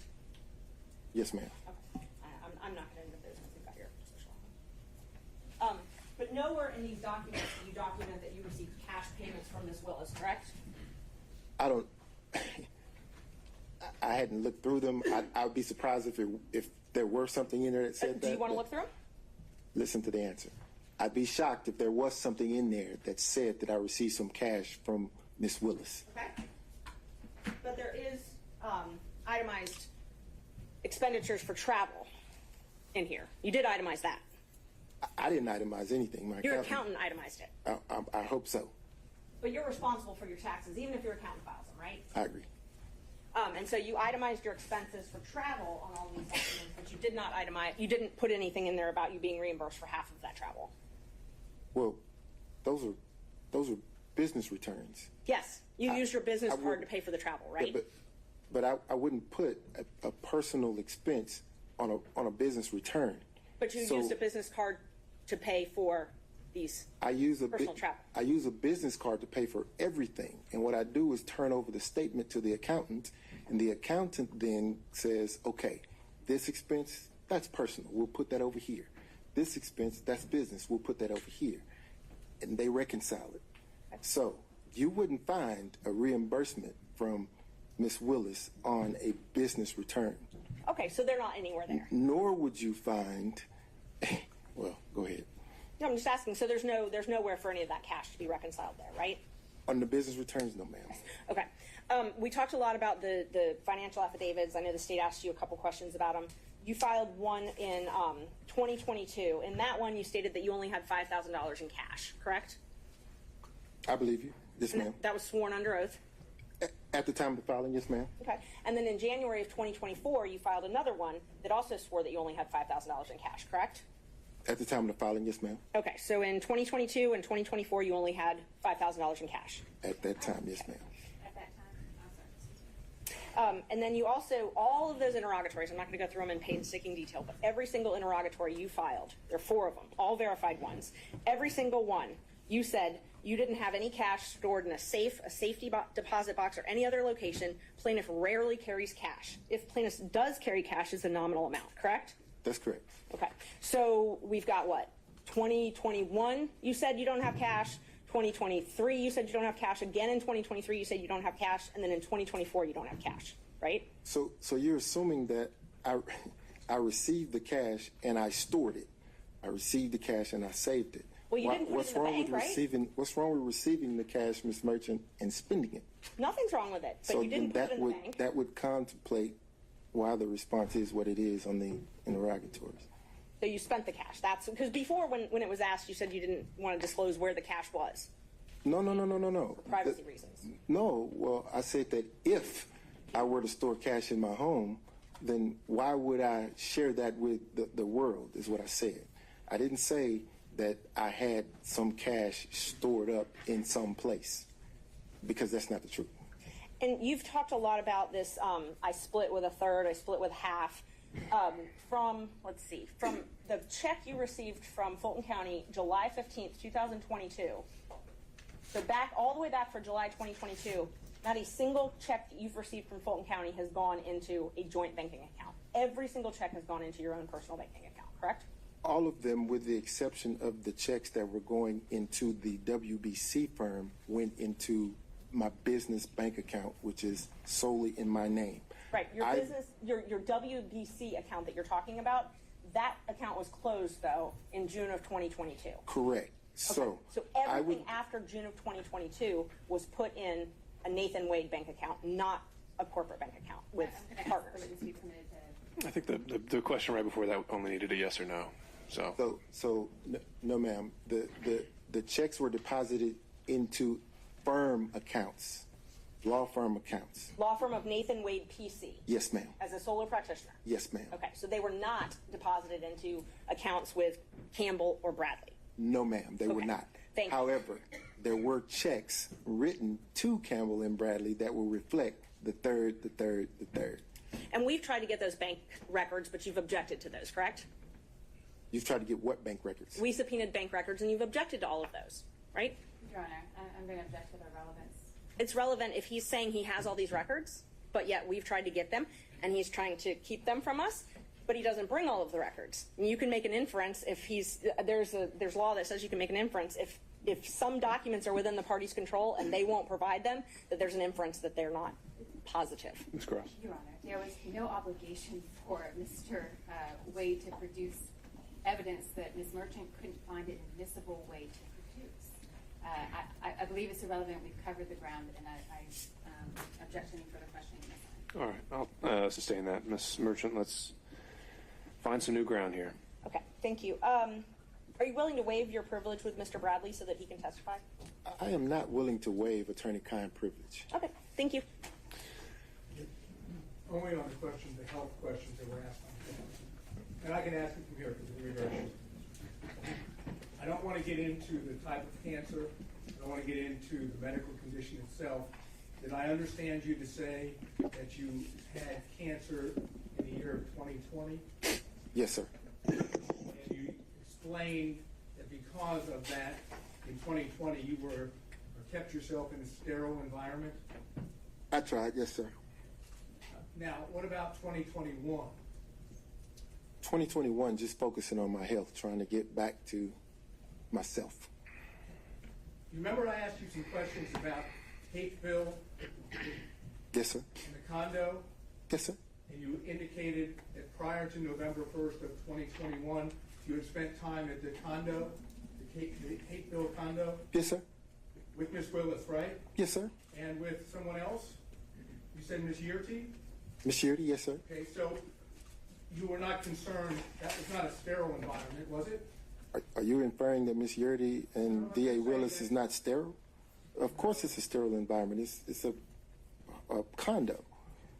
But don't you remember then I followed up and said, where else might you have been to show your cell phone records from Hateville? And you said, the airport, right? Not a sterile environment though, the airport, you agree? It is not. Okay, what about restaurants? Not a sterile environment, right? They are not.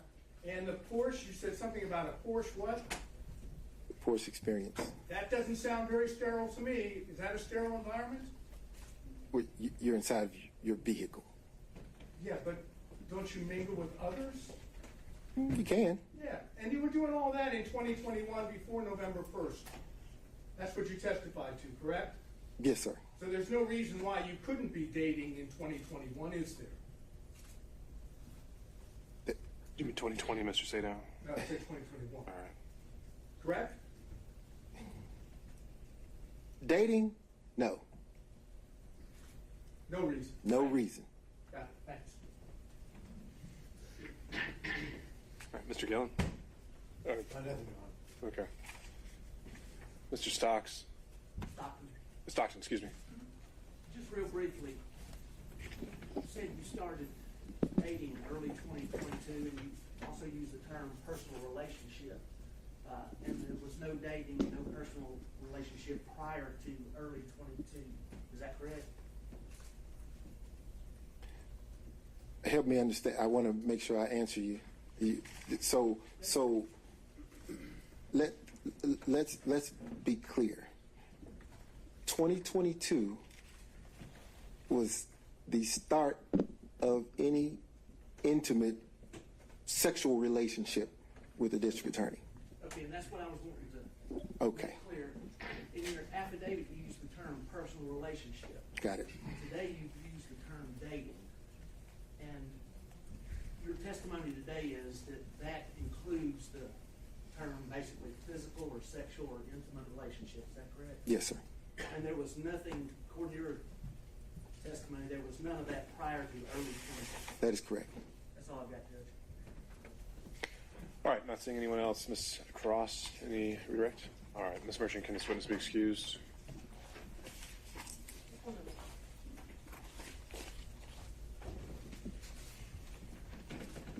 Judge, we'd ask to keep him under subpoena. We might need him to come back after that. All right.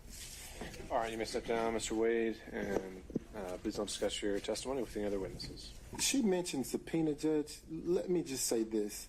That was an inference made that I was somehow evading service of a subpoena. We can take that up. I don't think we need to have it on the record in this hearing. Understood, Bill. Thank you.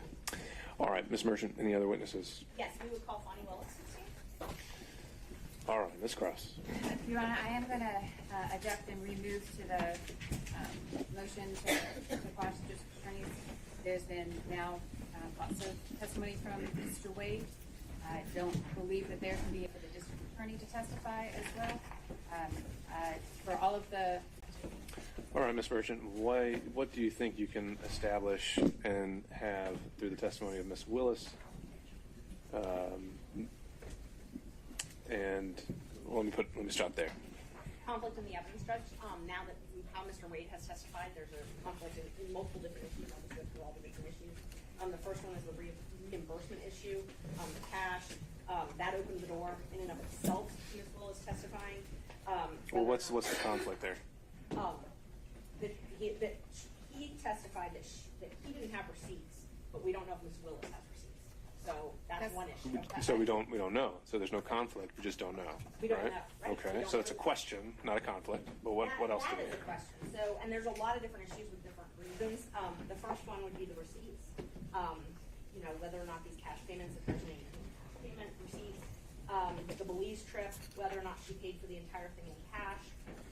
Mr. Wade doesn't have knowledge of that. He couldn't remember a lot of things he couldn't remember. So now it goes to Ms. Willis, unfortunately. That he testified that she insists on paying her own way, gave him some cash, that's the quote, some cash. Miami trip, she booked it, but thought it would balance out.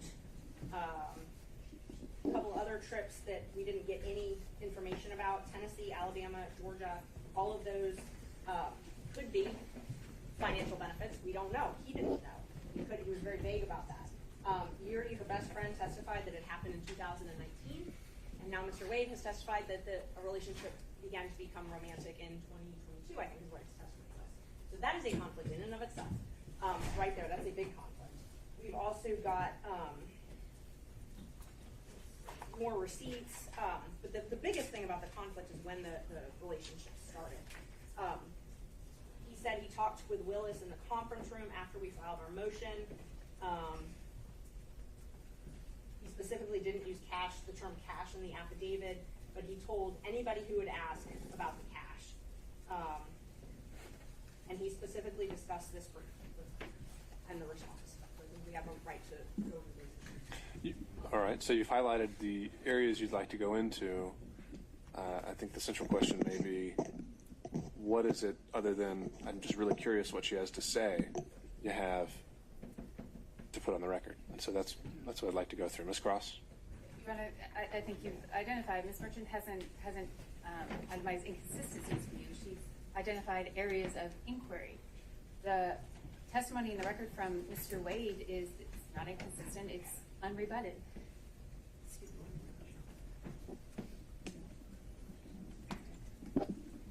me. And so that I don't believe, given the testimony of Mr. Wade and the extent of the questioning of him, that there is any reason at this point to go into the district attorney herself. Again, I know the court's read all the pleadings. It really is such a compelling need, is the language of the case law, a compelling need to call opposing counsel. Given the record that's now before the court, I don't believe it's been necessary. Your Honor, Mr. Dorn, very briefly, Ms. Willis needs to testify. Her best friend or good friend has directly contradicted the declaration that was made by Mr. Wade attached to the government's response. And it wasn't just the declaration of Mr. Wade. It was filed by the district attorney by and through her assistants here. She owns that. And so that affidavit is owned by her, and there are deep concerns that that affidavit is false, and that Ms. Willis knew it was false, and that she needs to come in here if she wants to tell us about the cash. First time we've heard about the cash. Oh yeah, we got cash. Don't have any deposit slips, don't have any record of it. Maybe Ms. Willis can say, here, all my records where I paid $10,000 in cash back to Mr. Wade. We need to know that. Also, Ms. Willis's financial disclosure. Let's not forget that. We're talking about two people who went to extraordinary lengths to hide their relationship, to hide the nature of their relationship. Extraordinary. The district attorney needs to take the stand, and she needs to tell this court and this courtroom why she filed financial disclosures in 2022 identifying prohibited sources, which Mr. Wade clearly is a prohibited source. Did you get gifts and benefits? Now, we've seen all this. We've seen the trips. We've seen all of the things that total up to around $10,000 in cash. Yet, on the financial declaration for 2021, which was filed in April of 2022, and the financial declaration for 2022, which was filed in April of 2023, there is no listing of any gifts whatsoever over $100 from a prohibited source. It cries out for her testimony. She needs to be able to get up there and say, why didn't you tell on the disclosure form so that people will know the nature of the relationship between prohibited sources and the public official, in this case the district attorney, who happens to then make a decision to hire someone that ends up being paid hundreds of thousands of dollars, or his firm and him, and none of that is revealed. And the answer is, oh, it's unrebutted. He's explained it's all in cash. Let her get up and let's, and obviously, we are advocates in our position, but that explanation of cash does not pass the smell test or the straight face test. She needs to go on the record. She filed this motion with his declaration. We've seen what happened here. Now, I'll just 2 or 3 more sentences. We need to have the full picture, as we've gotten from Mr. Wade, of his false interrogatory. Serious business for a lawyer or anybody. And then suddenly he's changing. She files her financial declarations, same problems. We need her in here to go over all of this and to explain exactly what happened. We would ask the court that the court allow Ms. Willis to be called and interrogated on these matters. And I would too, Your Honor.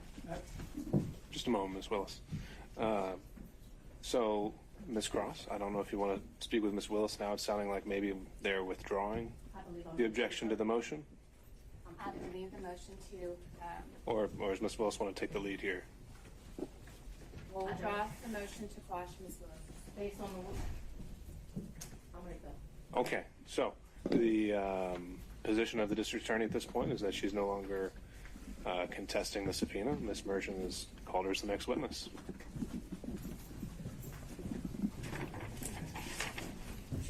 I would ask, I need 3 documents in front of me, and they're the 3 filings of Ms. Merchant. 3 filings.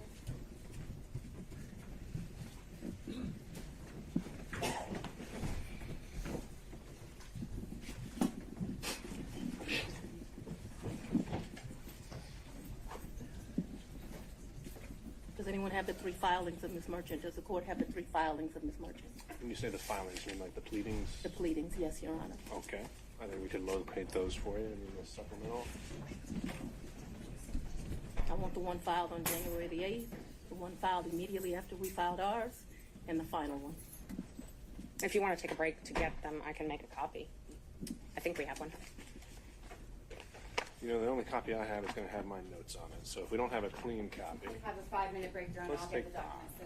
all right. I'll sit here and wait for him. I don't know what else.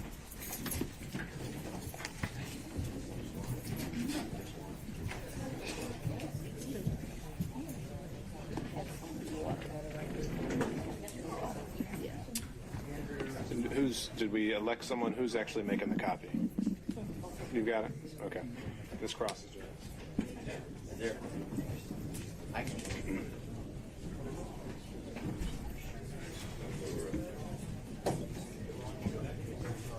Yeah, so. Give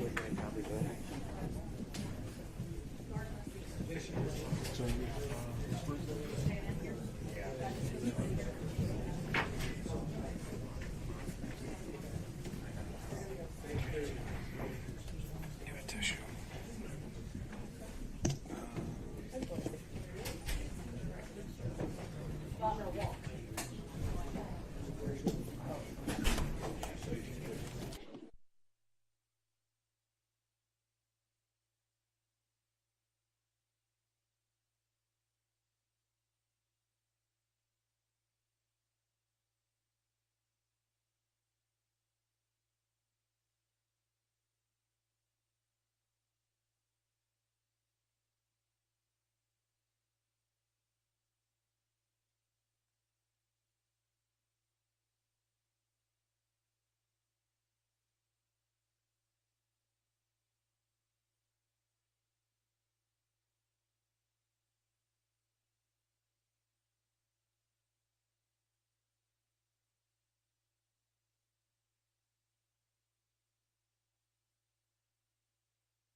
appreciate the courtesy. They should be here in just a second.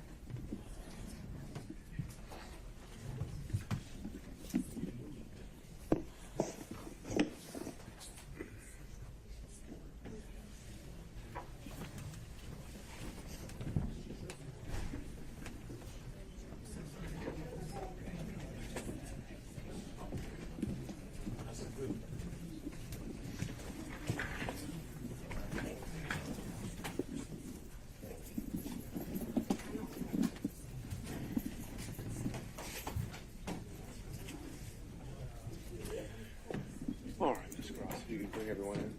Thank you.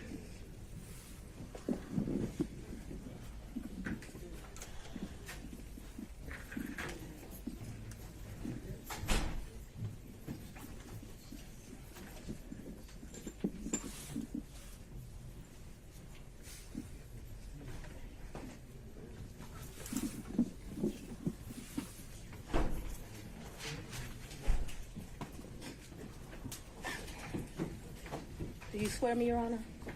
You want Do to you, take that? whomever would like to. We got Deputy Scott usually. So let's go, wait a minute, let everyone get situated, and then we'll go back on the record.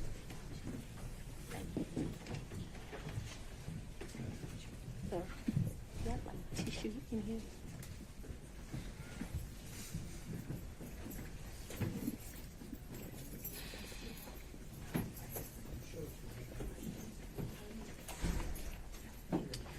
All right, we are back on the record. Deputy Scott, if you could swear in our next witness. I would, and I do apologize. Anna, do me a favor. Put them on my face, I'm reading glasses. After you swear me, don't put them on my face. If it's swear, you can go ahead and swear me, so I don't hold it before.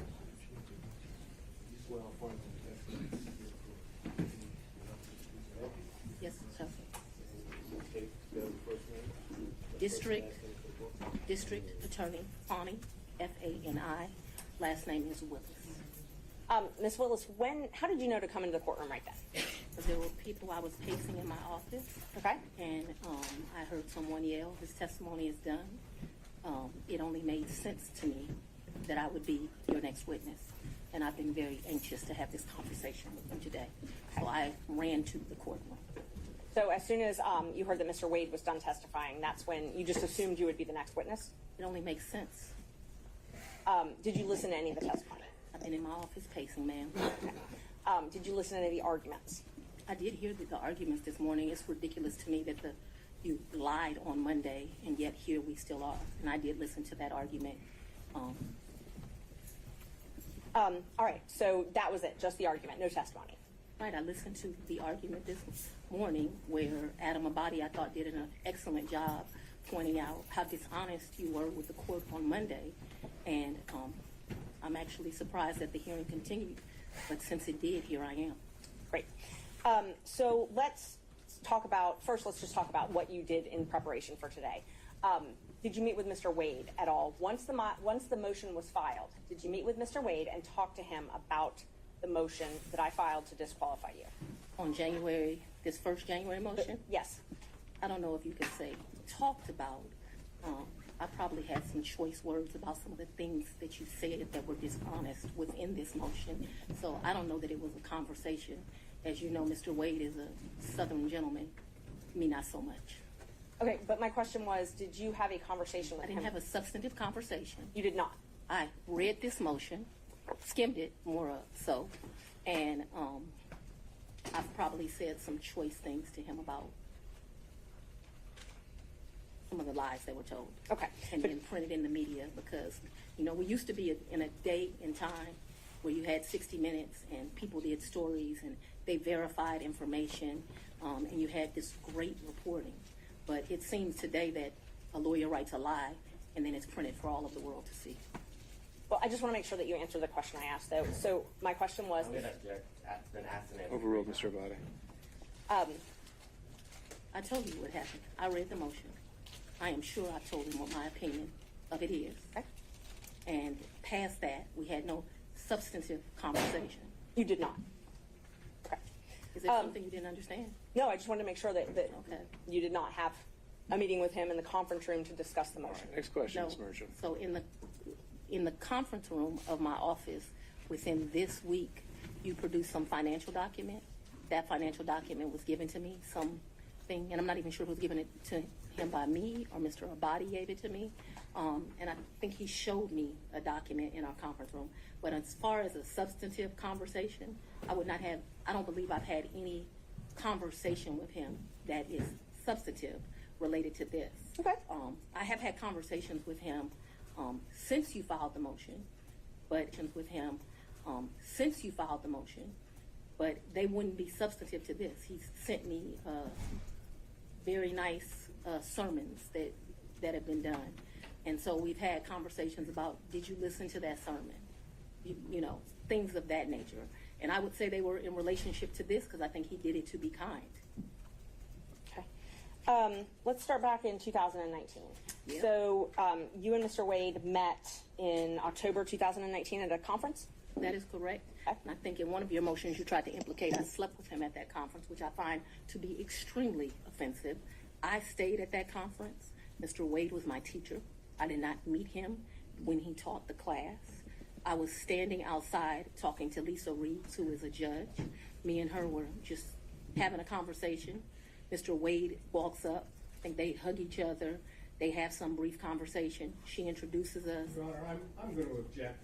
We kind of thought that when you asked the question, you didn't answer the question, not a speech, so I object to the speech. I agree, I'm Judge. able to explain my answers. I believe she's able to explain her answer. And that's Ms. Merchant, that's okay. I can handle it. Ms. Willis, I'll ask you to listen to the answer, or excuse me, the question, and keep the answers confined to the question as best you can. I think you'll have more than enough ample opportunity on when the state is Well, able it's to ask highly follow-ups. offensive when someone lies on you, and it's highly offensive when they try Judge. to implicate that you slept with somebody the first day you met with them, and I take exception to it. All right. Well, Ms. Willis, you'll have the opportunity to explain all of that when it's the state's turn to ask more open-ended questions. Yeah. Ms. Merchant. Thank you, Judge. So again, my question was, you all met at that conference, though, right? We did the meeting. Okay. As I stated, he taught the class. I did not actually meet him when he taught the class. I walked out of the class, and I'm not sure if it was that exact class or we had went to lunch, but we were standing in the vestibule, like outside of the class. Me and Judge Reeves were having a conversation. She had worked at a law firm I worked at back in 1996. We're getting way afar. I mean, I don't mind her explaining her answers, but I literally just asked if they met at that She's conference. explaining how she met Mr. Wade, which was exactly the question asked by Ms. Merchant. It was- These answers are more than appropriate. Ms. Merchant, if you want more concise answers, perhaps you could lead the witness. I will. Thank you, Judge. Isn't it true that you met Mr. Wade October 2019 at a judge's We conference? haven't gotten to the point where Ms. Willis should be treated hostile in this situation. I think we And have. I'm very much want to be here, so I'm not a hostile witness. I very much want to be Not here. so much that you're hostile, Ms. Willis, it'd be an adverse witness. Your interests are opposed to Ms. Merchant's. Thank you. Merchant's interests are contrary to democracy, Your Honor, not to mine. All right, let's Judge, proceed. I would just ask that we can keep things moving. Ms. Thank Merchant, you. next question, Thank you. please. Okay, so we've confirmed when you met. After that, isn't it true? No, I need to explain this, and I think I get to explain my answers. When I met him, Judge Reeves introduced us. He handed me his business card. I'm unsure if I handed him my business card, but we exchanged information. He said, if you ever need any help, give me a call. And he walked to the parking lot. So after that, you started dating shortly thereafter, correct? It's a lie. That's one of your lies. Okay. Do you know Robin Yurdy? I know her as Robin Bryant. I knew her. So Robin did not go to my college. She went to the college of, I went to Howard University. She went to Morgan State. I met her through some people I knew. In college, we hung out a bit. Not much because she was in Baltimore and I was in Washington, D.C. But we hung out a bit. After college, I lost contact with her. I probably didn't see Robin again until maybe 7 or 8 years ago, a chance meeting here in Atlanta, but we did not have a consistent relationship from when I left college and came to Emory Law School here in Atlanta. But 8 to 10 years ago, just by happenstance, I ran into her. So And she was in Atlanta. you have been friends with Robin for 30-something years. Did you hear my answer, madam? Yes, and I'm asking if you've been friends with her for 30-something years. I've known her for 30-something years. We certainly hung out and partied together in college. She was from the D.C. area. She would come home, we'd party together. Wasn't close, but she was certainly in the girlfriends that party together. And then, like I said, I ran into her about 10 years ago in Atlanta, Georgia. But we didn't talk throughout that time period. I didn't see her. I didn't even know where she was. When I ran into her, I was surprised she was in Atlanta. And so, yes, I have known her probably since 1990, 1991, but we have not maintained a consistent relationship that whole time. For the last 10 years or 5, whatever you'd like to classify it as, have you been friends with her? I have not spoken to Robin in over a year. I certainly do not consider her a friend now. I think that she, there's a saying, no good deed goes unpunished, and I think that she betrayed our friendship. So let's narrow it down, the timeline now. So my questions are going to be from the time period of 2019 until she no longer was employed for you, the last time you all talked. So all of my next questions are just focused on that time frame, okay? Yes, ma'am. Up until she left your office. Yes, ma'am. During 2019, you all were friends, correct? Yes, we knew each other in 2019. During 2020, you all were friends, correct? We were friends during that time period. During 2021, you all were friends, correct? Yes. Okay.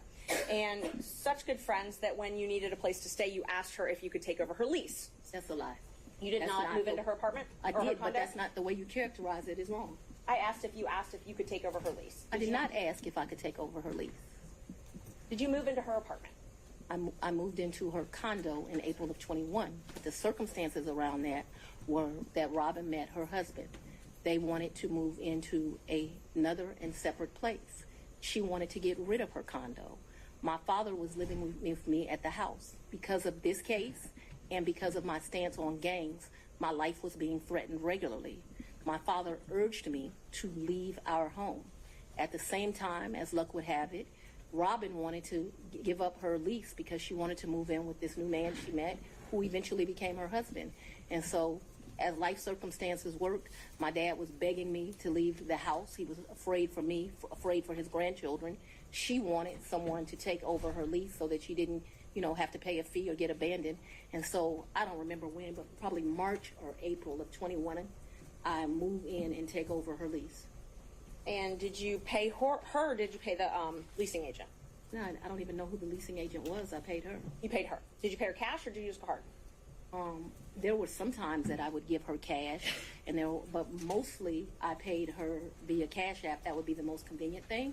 So I would not only give her rent, but then like when the utilities would come in, whatever the utility was, she might be like, I need $70, I need $100, whatever it was. And we never had a problem with money. Whatever she told me it was, I never asked to see a bill. I never questioned her. I just gave it to her. What percentage would you say you paid cash versus Cash App? Oh, the vast majority was Cash App. I don't know what percentage. I'm not going to guess that. But the vast majority was Cash App. But there would be times she would say, this bill came in at $70. Here goes $70. Did you have a monthly rent amount that you paid her? I can't remember. It was $1,400, $1,500. I can't remember what it was. And it would vary, which I don't understand to this day. But like I said, I never questioned her. When did you move out? Whatever she said it was, that's what I paid. When did you move out? I abruptly moved out in February, either late January or early February of 22. Of 22. Yes, February ma'am. 2022, is that what you said? February of 22. I believe it is January, but I paid her half the rent of February of 22 is what I remember. And because I was offering to pay the whole rent, even though I didn't live there, I didn't think it was right. And I ended up just paying her half the rent. So that's after you moved out. You said you paid her half of that. Okay. And the time that you said you had to move out of your house because you were scared, did your dad stay there at your house? My father was concerned. Yes, we were both concerned. Okay. But he remained there. My father's 80 years old. He would have been 79. He was scared to death of COVID. You have to go back to when this was.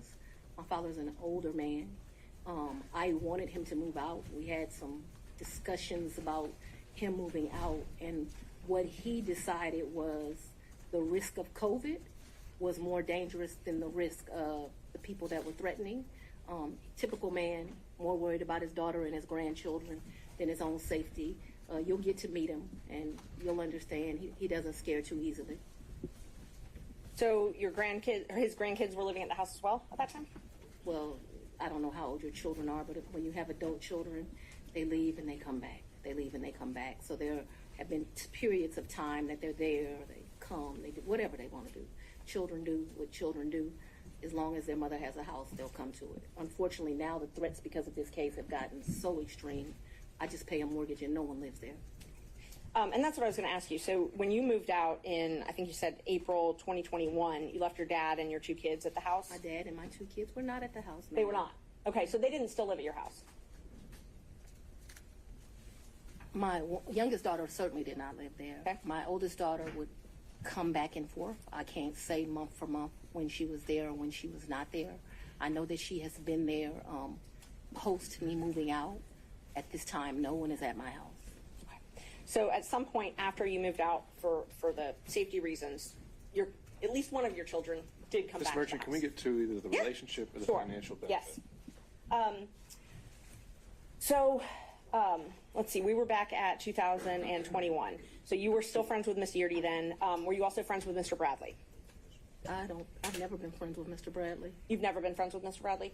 No, I don't consider us to be friends. I don't dislike Mr. Bradley, but I don't consider us to be friends. Is he someone that you would have in your phone and you would message with?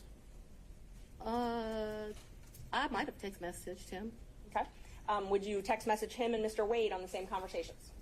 I don't recall doing that, but if it happened, it wouldn't surprise me. Okay, so that wouldn't surprise you, the 3 of you. Okay. How frequently would you think that the 3 of you would have texted Not in a very. group chat? I wouldn't think very often, but you're asking me to recall. I don't even know what time period you're asking me to recall, but I'm not going to speak to that because I just really don't know the answer to that. And so I don't want to speculate as to how often that would happen. But it's not out of my practice to text 2 people on one text message. So if you told me that happened and showed it to me, it wouldn't surprise me, although I have no recollection of it. But there would be some record of it in your phone, or the phone records would have some record of those texts. Perhaps. Talk about, you said that sometimes you paid Miss Yeardy cash. I don't When think you I- went, I'm sorry. when you went on vacation with Mr. Wade, let's just go one by one. Let's start with the first one. What's the first time you went on vacation with Mr. Wade? I think the first time we went on vacation was around April of 22, and a vacation is a stretch, but I'm trying to be comprehensive. I recall April of 22. His birthday is March the 18th, so that would have been his 49th birthday. I took him to like Tennessee for the day. I think we went to a museum. I think we might have stayed the night. I'm not sure, but I mean, Tennessee's kind of hard to call a vacation, but I just am trying to be inclusive. And like I said, I know it wasn't more than a day. So you didn't spend the night? I think that we did. That's what I'm telling you. I think that there's a possibility that we stayed that night in April of 22. Who paid for the hotel? I think I did. It was his birthday. And would you have used a credit card? Probably maybe a debit.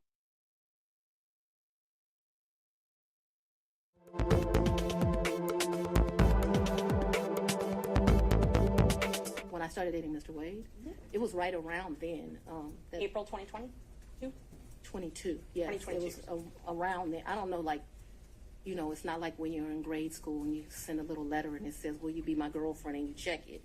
I don't know the day that we started seeing each other, but it was early 22 is my recollection. Okay, early 22. And you all went to Florida on vacation as well? I don't recall going to Florida on vacation with him. You never went to Florida with Mr. Wade? When we went to get on the cruise ship, we went to Miami. Okay, that's the only time that you went to Florida with him? I think we went to Miami and spent the night. That's my recollection. Okay. I think we spent one night so that we wouldn't miss the ship. That's my recollection of our Who paid for that hotel? In Miami? I don't remember that. And how'd you get to Miami? We would have flown. And we've done that, so that I'm clear, we've done that twice. I think one time we stayed, and I honestly can't tell you, did we stay when the ship left or did we stay when the ship came back? I also can't tell you. So there's 2 cruises out of Miami. There's one that's in that October time period that was with his mom. And then there was another that was a New Year's Eve trip. I know I paid for the New Year's Eve trip because the tickets were $697 each. And I thought this is ridiculous that the tickets are $700 to go to Miami. But when you travel during New Year's Eve, you know, they get you. So let's just back up and talk about the first time that you went to Florida with Mr. Wade. That was the time that you said you stayed in Miami at the hotel the first night? That's the time I told you I am not sure. So I'm not sure of 2 things. So I want to make sure that my testimony is clear. I'm not sure if we stayed in Miami on the October trip. I'm not sure if we stayed in Miami on the December trip. I just can't remember that. And I also don't remember, so that the record is clear, I don't remember if the necessity was as we got on the ship or we got off the ship. But I do remember there was a night spent in Miami because either whatever. I don't remember. But I think that there was a night spent in Miami. That cruise is the one that you took in October, right? Ma'am, if you have something to refresh my recollection, I'm intentionally trying to not be difficult with you, but I don't want to make up something. Right. I know that on one of those 2 trips, we stayed in Miami. I am not sure right now. You're asking me about. Oh, I'm sorry, you misunderstood. I was not asking you which night you stayed in Miami. I'm asking if you took a cruise in October 2022 with Mr. Wade. Yes, and his mom. And his mother. That's what I was asking. Yes. Is that the first time you met his mother? Yes. It was on that cruise. And that was Royal Caribbean, I believe? I honestly don't remember what ship. I know we've taken 2 cruises. I don't know what the ships were. But he paid for the flight and the cruise on Royal Caribbean that time. So yes, he paid. He is the original one that does it. He has something called, Mr. Wade is a world traveler. I'm not as versed as him. He's been to 6 of the 7 continents. And so he has both a personal travel agent and he also has a cruise travel agent. I don't know anything about either of those kind of travel agents.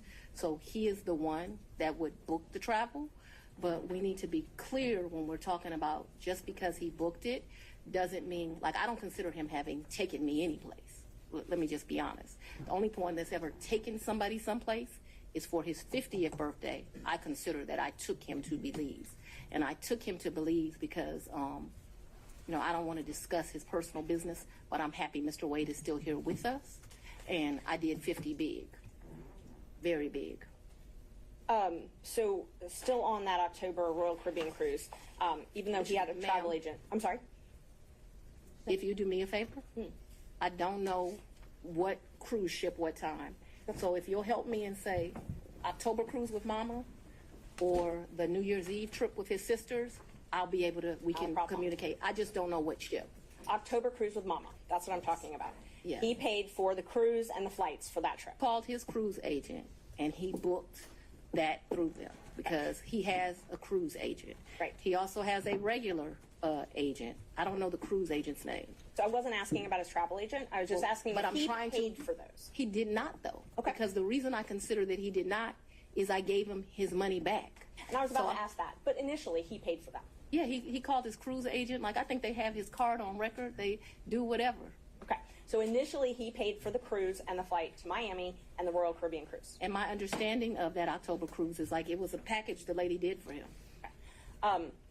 And I'll get to the reimbursements and all that. I'm just trying to confirm he paid for the flight and the cruise in October.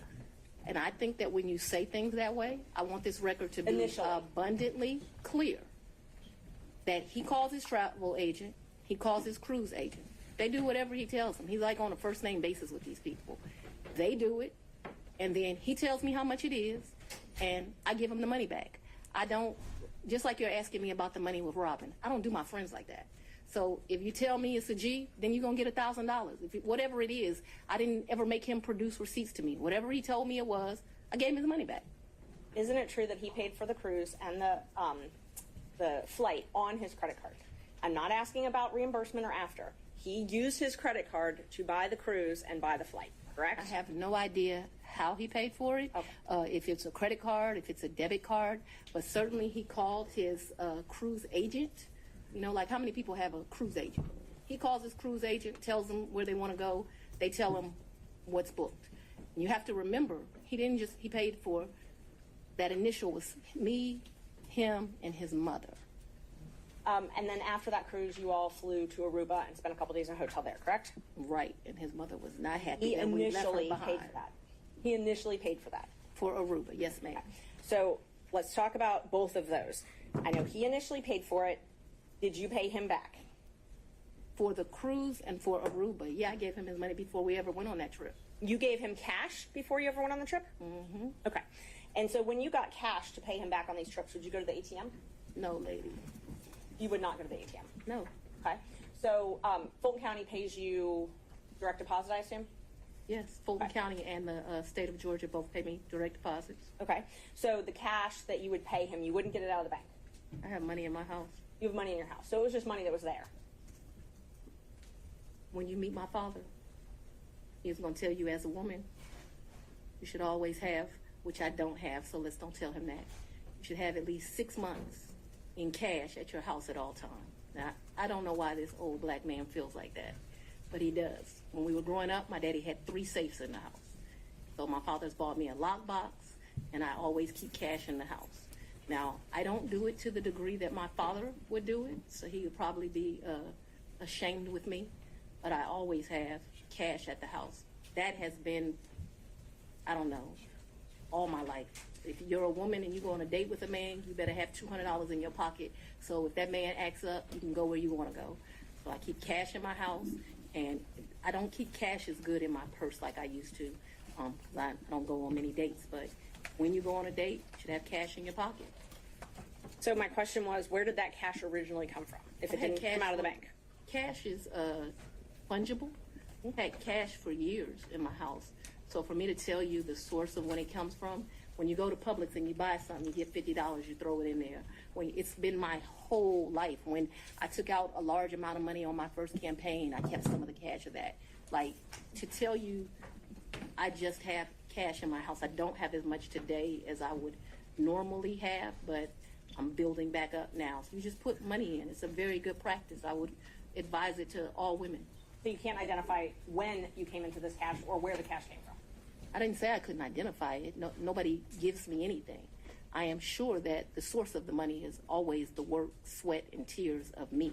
What you asked me for is, when did the money go in there? What I am trying to tell you is, so I got divorced in 2005 from my husband.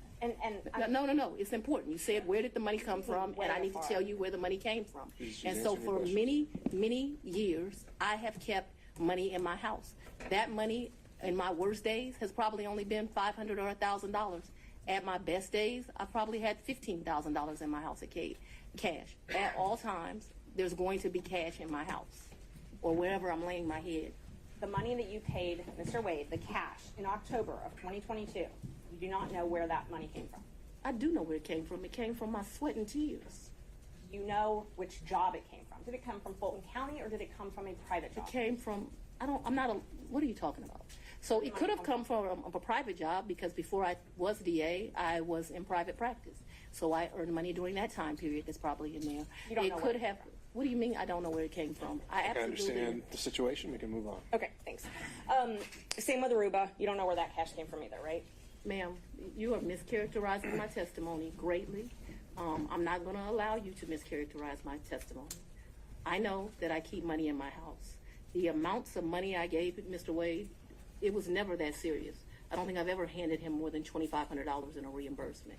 So we're not talking about $20,000 in cash. I don't have $20,000 in cash right now.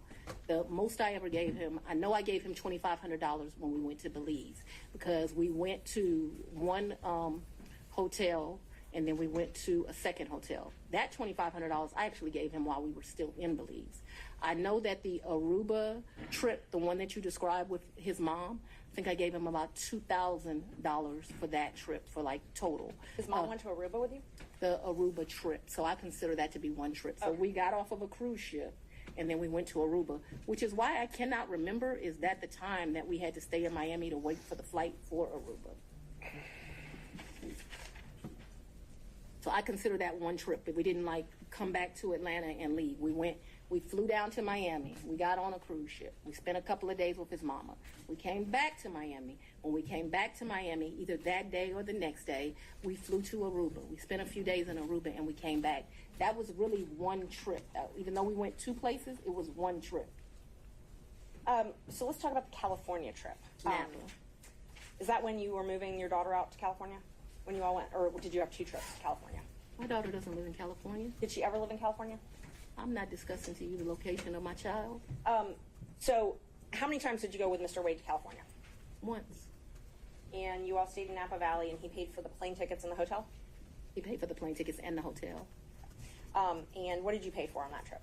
I gave him much less cash that time, probably $400 or $500, and then I paid for a bunch of stuff. I think we did 2 different wine tours that you do, which are pretty expensive. I think I bought him.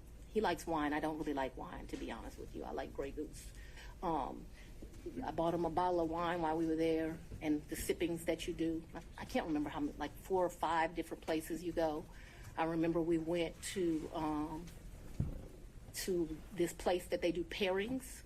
That was the most expensive thing that I think that we did while we were there. So they would pair champagne, chocolate, and caviar. It was a 3, and it was like 3 different things: Sweden, Russia, someplace else. I'll make that up. But that was the most expensive thing we did that trip, and I paid for that. You pay cash? For us doing that? Mm-hmm. Yeah, that trip did not cost me a lot of money. I might have took like $750 in cash on me because we weren't gone very long. I'd only asked if you paid in cash. I don't even know the amounts. When I travel, I always take cash. And is the cash that you keep in your house, or do you keep it at the condo that you were living in? So at that point, it wouldn't be at my house, and I'm sorry if I was not clear. The money would be wherever I laid my head. So I wouldn't leave the money at the house. So if I was unclear, no. Money's going to be where I stay. How much did you pay for your trip to Panama? To where? Panama, I believe. I didn't go to Panama. I may have the location wrong. I never went to Panama. So Mr. after Wade went to Panama with his frat brother. Oh, he went to Panama with his frat brothers. So tell me about, let's see. So I want to make sure I've got them. I've got Belize. You already covered Belize. You covered the... So let me tell you our real trips. In October, we went on the cruise with his mom. We got back from the cruise with his mom, and we went to Aruba. I consider that one trip. Second trip, New Year's Eve, we went on a cruise to the Bahamas. That's the second trip. I want to make sure I get this right. Third trip, 100% on me. I think he might have spent $200 on that entire trip. We went to Belize. That was my trip. That was, his 50th. And then Napa Valley, we went around May. I don't know the dates, but it seems to me like it was close to Mother's Day. And those are the only trips? So that the record is complete, I can remember one time driving to, where were we? South Carolina, and we met my sister for lunch with her man. When was that? I don't know, but we didn't stay the night there. But I guess people would consider that a trip if you drive somewhere and you come back. That was insane because it was like 5 hours to drive. We ate lunch and we drove right back. I can remember driving to some little town in Georgia. I don't even know where I was. I had never been there before or after. There's some boat you can get on over to, and there's like a slave thing, if that gives anyone any reference. We didn't do that. I remember doing that. I remember driving one time to Charlotte. We had lunch with one of my very close girlfriends, and again, we drove to Charlotte, met my girlfriend for lunch, and drove right back. So that's a trip. We didn't stay the night there, but I just want to be complete in my testimony. We drove someplace, had lunch, drove back. I don't remember another driving someplace distant for lunch and coming back to Charlotte to see a girlfriend, to meet my sister in South Carolina. We went by ourselves when I told you about that remote place in Georgia. We could have driven someplace else and had lunch and came back, but that's all that comes to my recollection right now. There could have been another place we drove and had lunch. My security team was very clear to me. I'm not to be out and about in Atlanta without them. And so for me to do something just very normal that a normal person would get to do if they weren't prosecuting this case, I got to drive 4 hours to do it. And that's what I was going to ask you. Your security detail, did they take you to and from your house? They take, well, so I haven't been able to enjoy my home. Condo, I'm sorry. Since And March of where you lay your head? Did they take you to and from where you lay your head? 99% of the time. Would they take Mr. Wade to and from wherever you laid your head? That has never in the history of ever happened, ever, okay? Your security team has never taken him? From my house, that's a lie. I'm That's asking another, if they've ever taken him anywhere. and I'm telling you that that's never happened. So your security team has never taken My Mr. Wade security team has never taken Mr. Wade from any place where I have lived and brought him here. Never, not once, not ever. Have they ever taken the two of you together? To where? Anywhere. Well, we've left this building and for gone to lunch, but I go to lunch so rarely that that is a very rare occasion. I am sure, and let me be clear, it wouldn't just be Mr. Wade. So I'm sure my security team has taken me to lunch. Probably been a time I've left here 7 o'clock, gone to get something to eat, and I don't even know that they would have taken him or if he would have driven himself, but they've taken me to do that. But we're talking very few, very far in between. Most days I don't even eat lunch, and when I do, it's because my assistant has heated up some bag, something, and I eat through meetings and eat in my office. It's not a practice of mine to go to lunch. During the time period that you were dating, would your security team ever take you two together anywhere? No. Never. If there was a lunch that occurred that I just described, if there was a meal that occurred that I just described, anything outside of that, and it needs to be very clear. Not often. Once, twice. Because I want to be over-inclusive, I'm saying once or twice. I'm not certain that it happened, but I'd rather be over-inclusive with you. So your office objected to us getting Delta records for flights that you may have taken with Mr. Wade. And, well, no, look. I object to you getting records. You've been intrusive into people's personal lives. You're confused. You think I'm on trial. These people are on trial for trying to steal an election in 2020. I'm not on trial, no matter how hard you try to put me on trial. So my question was, do you have any problem? I object to you getting any personal records of mine. We're not dealing with privilege through a witness. And I'm not, no, I'm not dealing with privilege. What we had offered to put them in camera for the court to review, and I just want to know if she has any That's problem. not something you deal with a witness.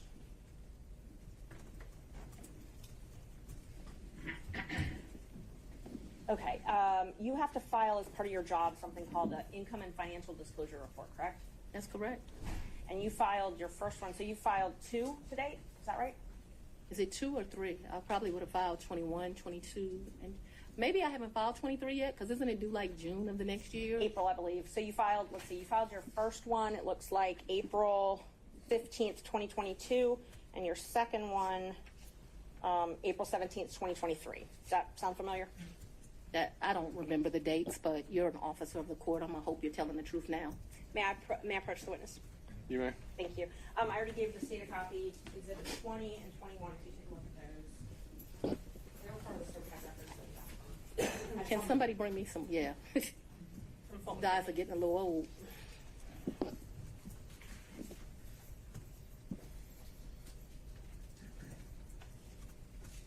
Yes.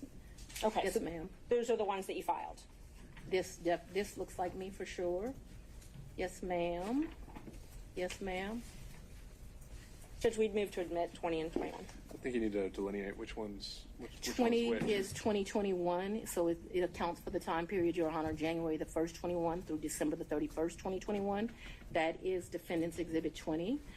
Defendant's Exhibit 2021, it accounts for the time period January the 1st, 2022 through December the 1st of 2022.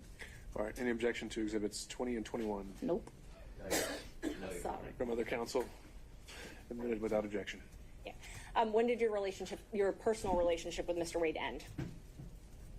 Our personal relationship ended in this year. So let's be very clear so that we don't mix words. I don't want to mix words in here. Mr. Wade is my friend right now. Mr. Wade, I would say, has been my friend since 2020. I think he started out as like a mentor and a professional colleague. he became my friend and somebody that I really respected. I feel very indebted to Mr. Wade for taking on the task of this job. And he is certainly my friend and one of the people that I respect the most. So if you ask about a personal relationship, I consider myself to have a personal relationship right now, Mr. Wade. I consider myself to have a personal relationship with Anna Cross. I consider myself to have a personal relationship with Mr. Abadi.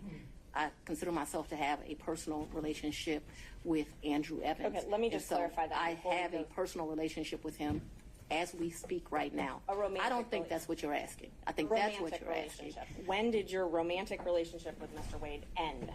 My- Did it end?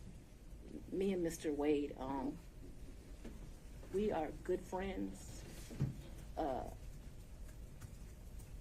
My respect for him has grown over these 7 weeks of attacks. We are very good friends. I think, but for these attacks, it would have been a friendship that, as life goes, he would have stopped having. I think that you have cemented that we'll be friends till the day we die. Your Honor, That, could let's. we just have an answer to the question? I can handle Mr. Seda. Let's have it. She asked about a personal relationship. She asked when the romantic relationship ended. That's the question. It's sometime in, I'd say late summer of 2023. So I don't believe me in, this is what you're really asking about. This is the salaciousness of all of this, right? No, I'm just when asking you're about your re- romantic relationship. When you stopped dating. Asking. I think that me and Mr. Wade, so he's a man, he probably would say June or July. I would say we had a tough conversation in August.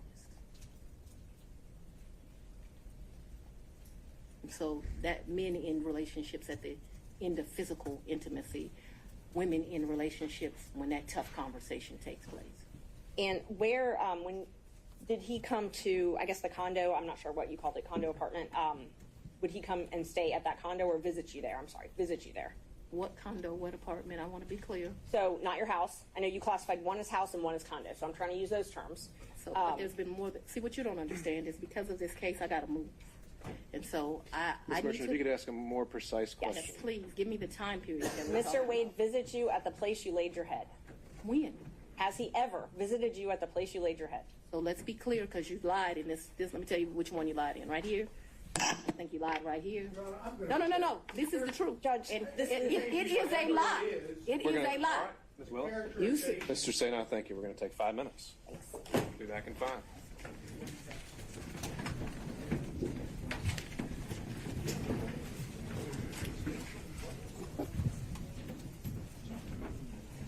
May I go to the bathroom?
Ready, Judge?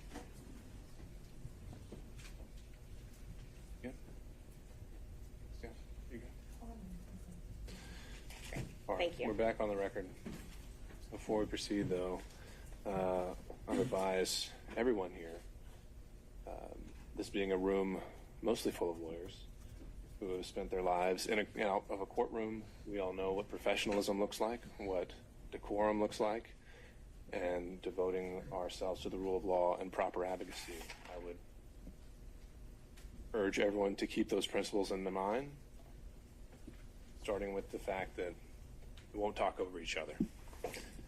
And from there, we'll get through this. Ms. Merchant. Thank you, Judge. How often did Mr. Wade visit you at a place where you were living between 2019 and 2021? So you want to start with the lie that he lived with me in South Fulton in 2019, a home he's never been to? That's one lie you told in your Judge, document. Judge, I didn't ask her about that. Ms. Merchant, I want you to ask a very precise question. I think she's saying and answering that he did not live with her. So why don't we break that up into smaller parts? And I didn't ask about living. But you put in your, while we're talking about professionalism, she put in 3 different documents he lived with me. Full opportunity to respond. In And 2000 filed that with the court. in professionally. 2019, He's never been to South Fulton. In 2019, I lived in South Fulton. He has never been to my residence in 2019, ever, not once. in 2020? 2019, he's never been to your residence, any place. I lived in my home in South Fulton before I started getting the threats that were here, a house I paid for with my own sweat and tears. I'm no longer able to live there. But in 2019, I did.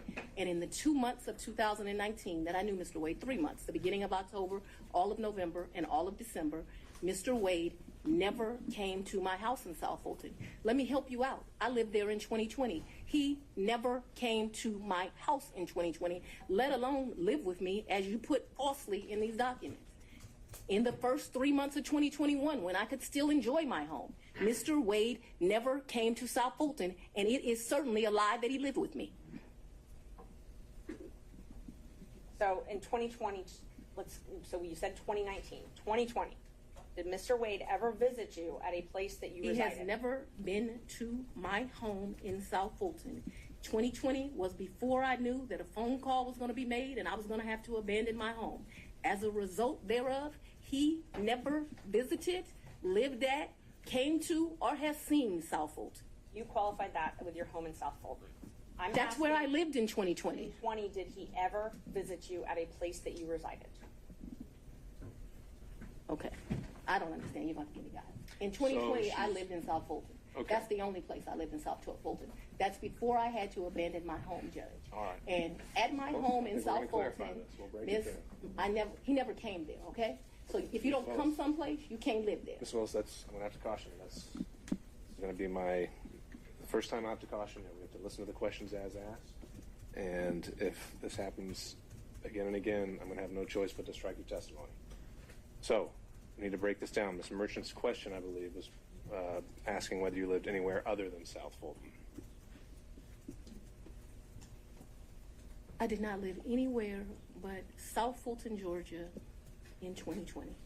That is before I began my prosecution of this case, and it was my plan to only live there. Did Mr. Wade ever visit you at the condo that you leased from Miss Yurdy? He visited that condo, yes. He did. Yes. Did he ever spend the night at that condo? No. Just visited. Yeah, but he did visit for sure. Did you ever go out to eat together, other than the lunches you talked about, In during 2020? 2019 or 2020? I would think that we probably went to lunch, but it wouldn't have been, let me think, 2019.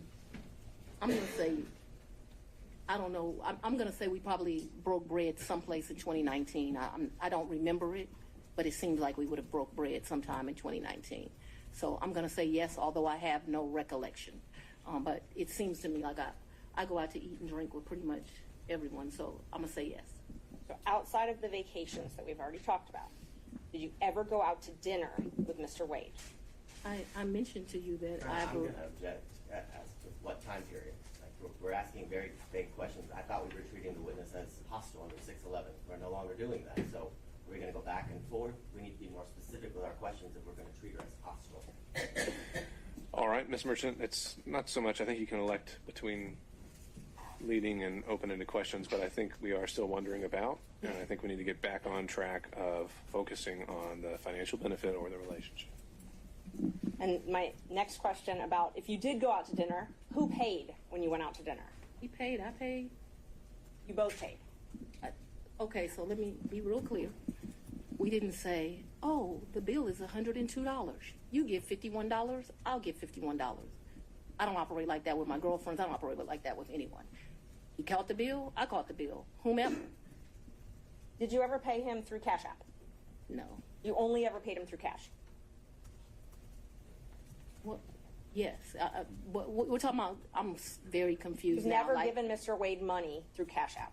No. The only money you've ever given him outside of a contract is cash. I didn't give him money in a contract, so that was cute, but I didn't give him money outside, in a contract. What happened, no, we're going to answer it since you said it. He worked more hours than he was paid, and the county paid him for the work that he did. So don't be cute with me and then think that you're not going to get an answer. And I will ask you about the contract in a minute. I asked you about cash. Did you ever pay him anything? And I'm trying to qualify my questions. I'm not talking about the contract with Fulton County that was paid. I'm not talking about that. I'm talking about outside of that. Did you ever pay him anything other than cash? I've only given him cash a few times in the course of what we're talking about. So you've if never we used would your go to credit card? dinner, Let her finish her answers. if we would go to dinner, I wouldn't give him cash because he paid for dinner or I paid for dinner. I've given him cash only a few times in life, probably 4. Okay. Probably the most money I've ever handed him is $2,500. The least amount of money I've handed him, probably between $500 and $1,000. You never wrote him a check? Ma'am, I don't have checks. Okay. So you have no proof of any reimbursement for any of these things because it was all cash, right? The testimony of one witness is enough to prove a fact. So my Are you question was, telling do me you that have I'm any lying to proof? you? Is that what you're intimating right here? I'm asking if you have any proof that you paid him any of these The monies. proof is what I just told you. You have no written proof. Is that correct? So I have some, probably some transactions like in Belize. I probably spent $500 on my card in Belize. I spent $900 on each of our tickets to go to Belize. I did the $700. I probably got some minor expenses in Aruba that would be on a card. But for the most part, for those trips, other than, so the 2 cruises, I gave him money for those before we ever left because they were pre-booked. Let me answer. Well, the question was if you had any written proof. And so I've answered you that I've had written we proof. can move for to the next question. If you've answered if you had any written proof, and that was my question. I want to make sure that we're clear that for the 2 cruises, Judge, and that's I the asked cruise if she gave plus him written Aruba. proof. We're not going to talk over each other. Ms. Merchant, she answered your question, so we can ask the next question. Ms. Willis and Ms. Cross will have plenty of opportunities to let you clarify your answers when it's her turn. Thank you, Judge. Knowing your role as district attorney, you know that public funds are scrutinized and money is scrutinized and things like that. You And understand. I've never. I'm sorry. Go ahead. You understand you're under a microscope. You have reporting requirements, all of those types of things. You have no record other than your testimony of the money that you've given Mr. Wade. You've already asked that question. Let's keep going. When you took office, you had a tax lien of $4,600. Did you pay that with cash when you made that tax lien whole? I probably paid through however you pay. Okay. So, but you were saying that you had amounts of cash. You still had that lien in 2022 when you were dating Wade and going on these trips. So the cash that you gave him, that could have been used to pay the tax lien off? You gonna tell me how to pay my I'm going bills? to object. This is not relevant as it relates to why we're here today. Ms. Merchant, are you trying to establish that she was insolvent in some way? I definitely was trying to establish that she did not have these mass amounts of cash that she's talking about, yes. All right. Re-ask the question. You had a tax lien in 2022, $4,600. Did you say I did? And you did not use this cash that you had to reimburse Mr. Wade to pay that off, correct? No. Okay. I went shopping too and I didn't pay it off.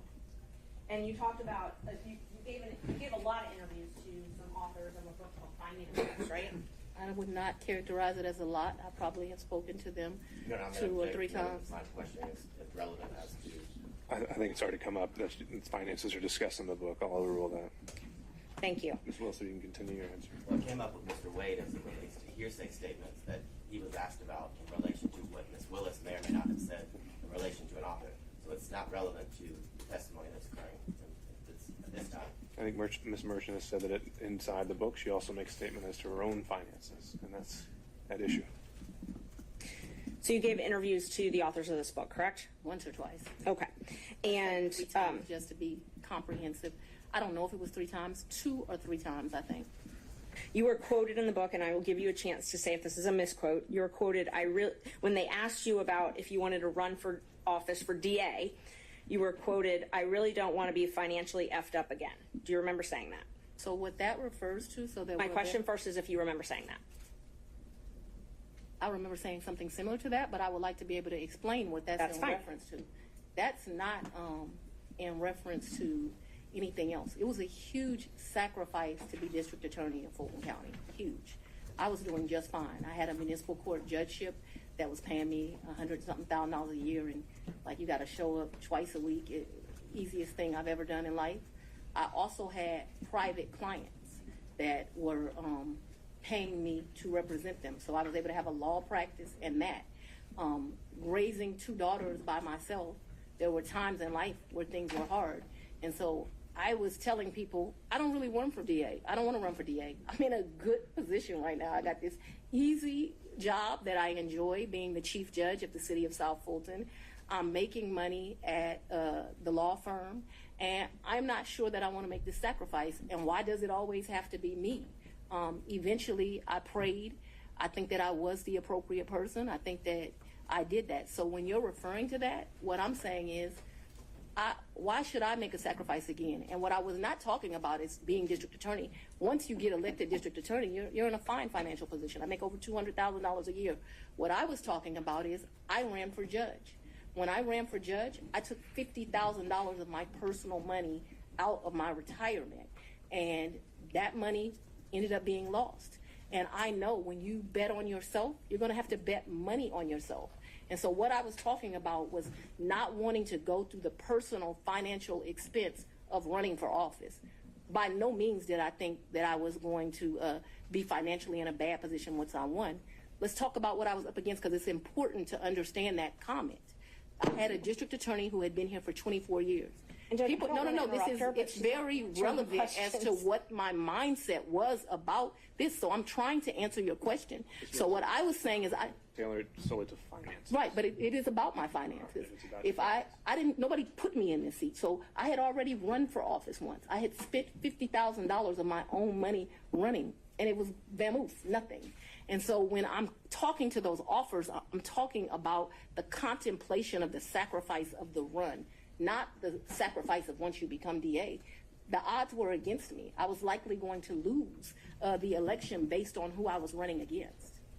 So that needs to be in the appropriate context. Isn't it true that the authors also wrote, and you can dispute this if you'd like, that you were broke after that race? The 2018 race. Yes. Yeah, that was a hard race. I wasn't broke like I didn't have any. So broke is relative to depending where you are, but that hurt to lose that $50,000. So I'm sure my mental mindset was like, I just gave $50,000 away. Right.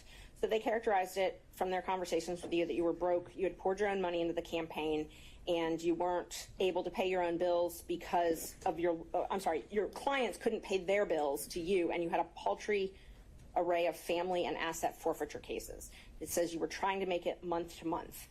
Is that an accurate depiction of your financial situation at that point? I would want to read that, but I don't remember clients not being able to pay their bills. Or May I approach, Judge? you can. You may. Page 13. I have not read this book.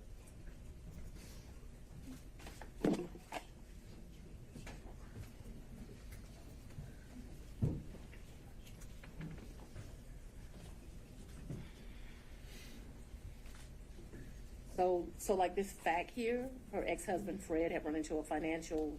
I have no information I about didn't that. ask you about that. I just Okay. asked about if what they represent from their interviews with you, that you were broke and that you had clients that weren't able to pay their bills. Can you show me where that is? Because this is where you put the tab, so that's where I read.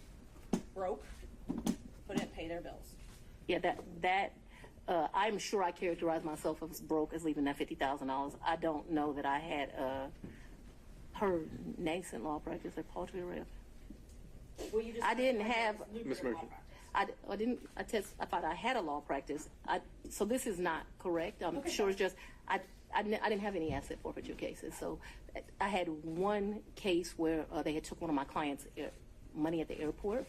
I don't know if that's what they're I don't know. Poultry array. I did have family law cases. I guess that's what they're talking about. And clients who couldn't pay their bills ain't clients. So no. So my question was just if this was a fair and accurate representation where it says you were trying to make it month to month at that point. No, I don't think that is actually a fair and accurate representation, but I am certain that after the 2018 election, I'm still not really happy about having given up that $50,000. You know when you paid your tax lien? I don't. You don't? Do you know if you paid it? I know I've paid some taxes. I don't know. I don't want to speculate. Did you tell anyone at Fulton County Board of County Commissioners about your relationship with Mr. Wade? No. Did you disclose your relationship to anybody at Fulton County?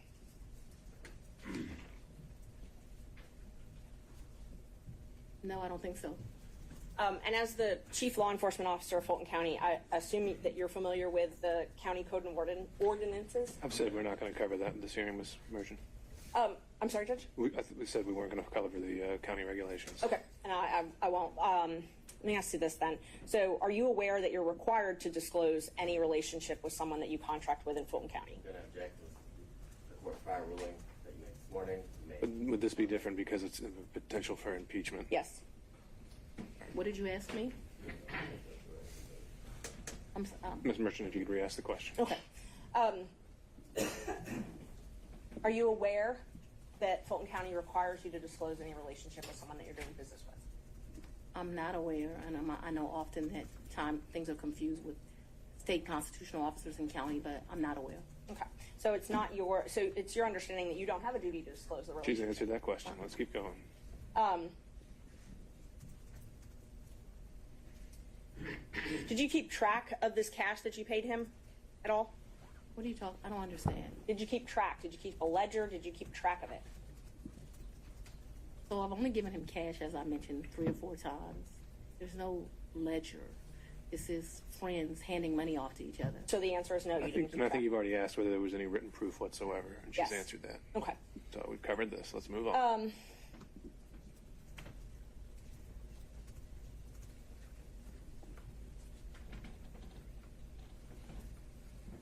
Who were you referring to when you suggested that Mr. Roman's motion to disqualify was racially motivated? We already said we're not talking about the forensic misconduct that's been alleged. And okay. And just so the record is clear, I don't believe I said that his motion was racially motivated, so I don't want that to stay there. I've never said his motion was racially motivated, so that should not be Ms. true. I if think she it would wrote be that. best if we don't need to go down that road. We're going to save that for argument. You once said that you would not engage with a personal relationship with anyone that worked for Fulton County. Is that correct? An employee? Anyone that worked for Fulton County. I think I said an employee. Okay. So that's the qualification you give an employee. You wouldn't. I think that's the statement that I made. So if you want to quote me accurately. So it's your position because Mr. Wade was not an employee, or it's your position he wasn't an employee, correct? Mr. Wade is not an employee, and he will tell you that over and over again. Just one moment, Judge.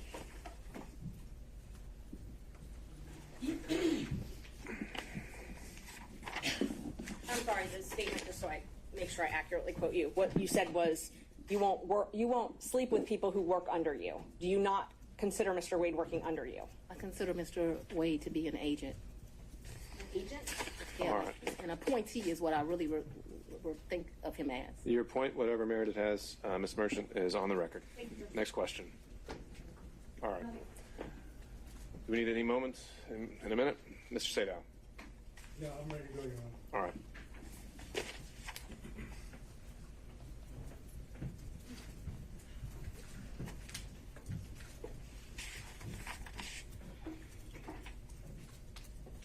I'm going to try to ask you questions that you can actually answer without having to explain, okay? Yes, sir. My comprehension skills are pretty good, so we should do all right. We shall soon see. If I heard you correctly, you moved into what I will refer to as the Yurti condo in either March or April of 2021. Is that correct? Sometime between late February and April. Yes, I don't. Just so we're clear, yes. But in that time period, you're in the ballpark. We're in the ballpark. And is that Yurti condo, would you say that it is in Hapeville? It is in Hapeville, yes, sir. And you moved in there for safety reasons? My father, yes, I moved in there. We were concerned. My father was terribly concerned about me continuing to live at the house. And so that we're clear, people came to my house at 5 o'clock in the morning about the police brutality cases, saying I was going to have a wake-up call. There were security threats due to gang cases, and there were concerns due to that was at the very beginning of this, looking into that. And so for all of those reasons and what was happening, my father wanted me out the house, and begrudgingly I left. Okay, so the answer to the question was yes for safety reasons, correct? Those were all of the things that caused the safety concerns. I'm sorry. I'm not questioning whether they are or are not safety concerns. I just asked that you moved into this condo, the RT condo, Right. for safety reasons, right? Yes. Okay. At the time that you moved into the condo, be it from February to April of 2021, Yes. was your father still living in your house? Right, because my father. That's all I ask you. But I get to explain the answer, sir. I don't know if there's an explanation. If I ask you, was your father still living at your house, the answer is either he was or he wasn't. Yes, but you are going to get to argue at the end of this, as we both know. I'm not going to argue And so anything. I I'm would going to like ask. to be able to explain why. I'm going And so, to. yes, Willis? because my father is an older gentleman, he was worried about COVID, and he stayed. Ms. Willis, I'm going to have to say that's the second time. Whenever we have to put a pause, we stop testifying, okay? You'll have a chance to explain yourself. The question was whether your father was not staying there at the time, and you're clarifying that in your answer as well. You can have a brief clarification, but it shouldn't be something that reaches well beyond the question. All right, Mr. Sadao, you can re-ask the question. We'll see where it takes us. Okay, thank you, Your Honor. Was your father still living in your house at the time you moved to what I would refer to as the Yurti condo? Yes, sir, he was, due to his concerns related to COVID. Okay. The safety concern was that there was potential danger at your house. Is that correct? Yes, my address had been exposed, so yes, there was concerns about potential danger at my house. Okay, so anyone staying at your house in the time period after you went to the Yurti condo was still in danger, correct? Yeah, what? No, he did. I think you have to. It's your attorney, Ms. Willis. Sorry, Mr. Body, your objection is speculation Yes. to the question of Speculation. whether someone was still in danger at her condo. Just let her answer the question. Or Mr. Sadon wants to rephrase. No, yeah, I'm not sure. I was able to I've got understand it. I've got the objection, and then I have. I'll withdraw the objection. We can move forward. Okay. So, and I remember the question, so I can answer it. Well, you can now that the objection's been withdrawn. Can you try to answer that question? Yes. There's still a safety concern for people staying at the house. Yes, I was very concerned about my father still living at the house. However, if you have dealt with an older gentleman, he was not leaving the house, despite my urging him that I thought he should leave as well. He did not want to leave the house because he was particularly worried at his age about COVID. But that became, I don't want to say, I was not happy with that decision of my father's, but I can't ultimately make him leave, and he stayed there too long, in my opinion. Okay, thank you. During that period that you left to go to the Yurti condo, did any of your children stay at your house? So I don't, I don't think that they were there at that point. Certainly my baby wasn't there. I'm talking about this entire period. We're talking about, if I remember correctly, and you'll correct me, I'm sure, you said that you stayed there at what I would call the Yerty condo until January of 2022, correct? Yes. Okay, so I'm asking you in that period, which would be February to April of 2021 until January of 22, did any of your children stay at your house? And you don't have to yell at me. I'm able to understand. So I would ask you to not yell at me. That being said, I don't actually expressly remember, but I can tell you since I have left my home, there have been times my oldest daughter came in. But I can't tell you with certainty the time window that you've said, if they did or not. And so I don't want to speculate to that. But there was some time that my oldest daughter came back. Whether it was that period or after I left the Yurdi residence, I'm not sure, okay?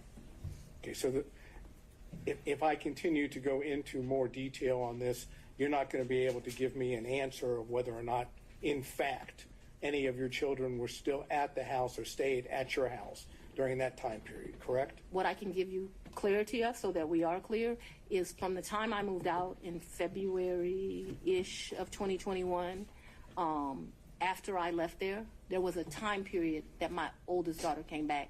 But if you're asking me, was it in that window or after, I just don't have a recollection of that because, you know, your kids come and they go. And so I don't remember the specific time period, and I apologize for that. Did your children ever stay with you at the Yerty condo? Like maybe a night. Okay. Like for a girls' night or something, but live with, no. Okay. Did anyone else stay with you at the Yerty condo, Other. including Miss Yerty? Never. Miss Yurdi never lived in the condo. She met her husband and they moved. They weren't quite married, but they moved. Nobody ever lived with me in the condo. That was My long period. word was stayed, not lived. Stayed with you at the condo. I guess I don't understand the distinction, but no one ever, I think my baby's my oldest child. I think she spent one night with me, maybe my oldest and my youngest, but I think that whole time I was in that place, other than that one night, I don't think anyone ever, this was a very lonely period in my life. I don't think anyone ever spent the night other than maybe one night. I remember a picture of my baby sitting on the couch in that place, and I'm thinking she spent that night. But just a very lonely time in life. Okay. We'll stay with the lonely theme just for a minute. Did Nathan Wade visit you at the Yerty condo from the time you moved in until he was hired on November the 1st of 2021? So I moved out of that condo, but during that time period, I'm sure he came to visit. He came to visit. I can remember us going, I think the restaurant's Lickety Split. I can remember him picking me up, going to Lickety Split and ordering some food and coming and sitting at my table and eating. So I remember times that he visited me at that condo, yes. Okay, could you give us an approximation of how many times Mr. Wade visited you at the condo between the time you moved in and prior to November 1 of 2020? I don't think often, but I don't want to speculate. Can we say more than 5, more than 10? I'm going to tell you the problem I'm having here.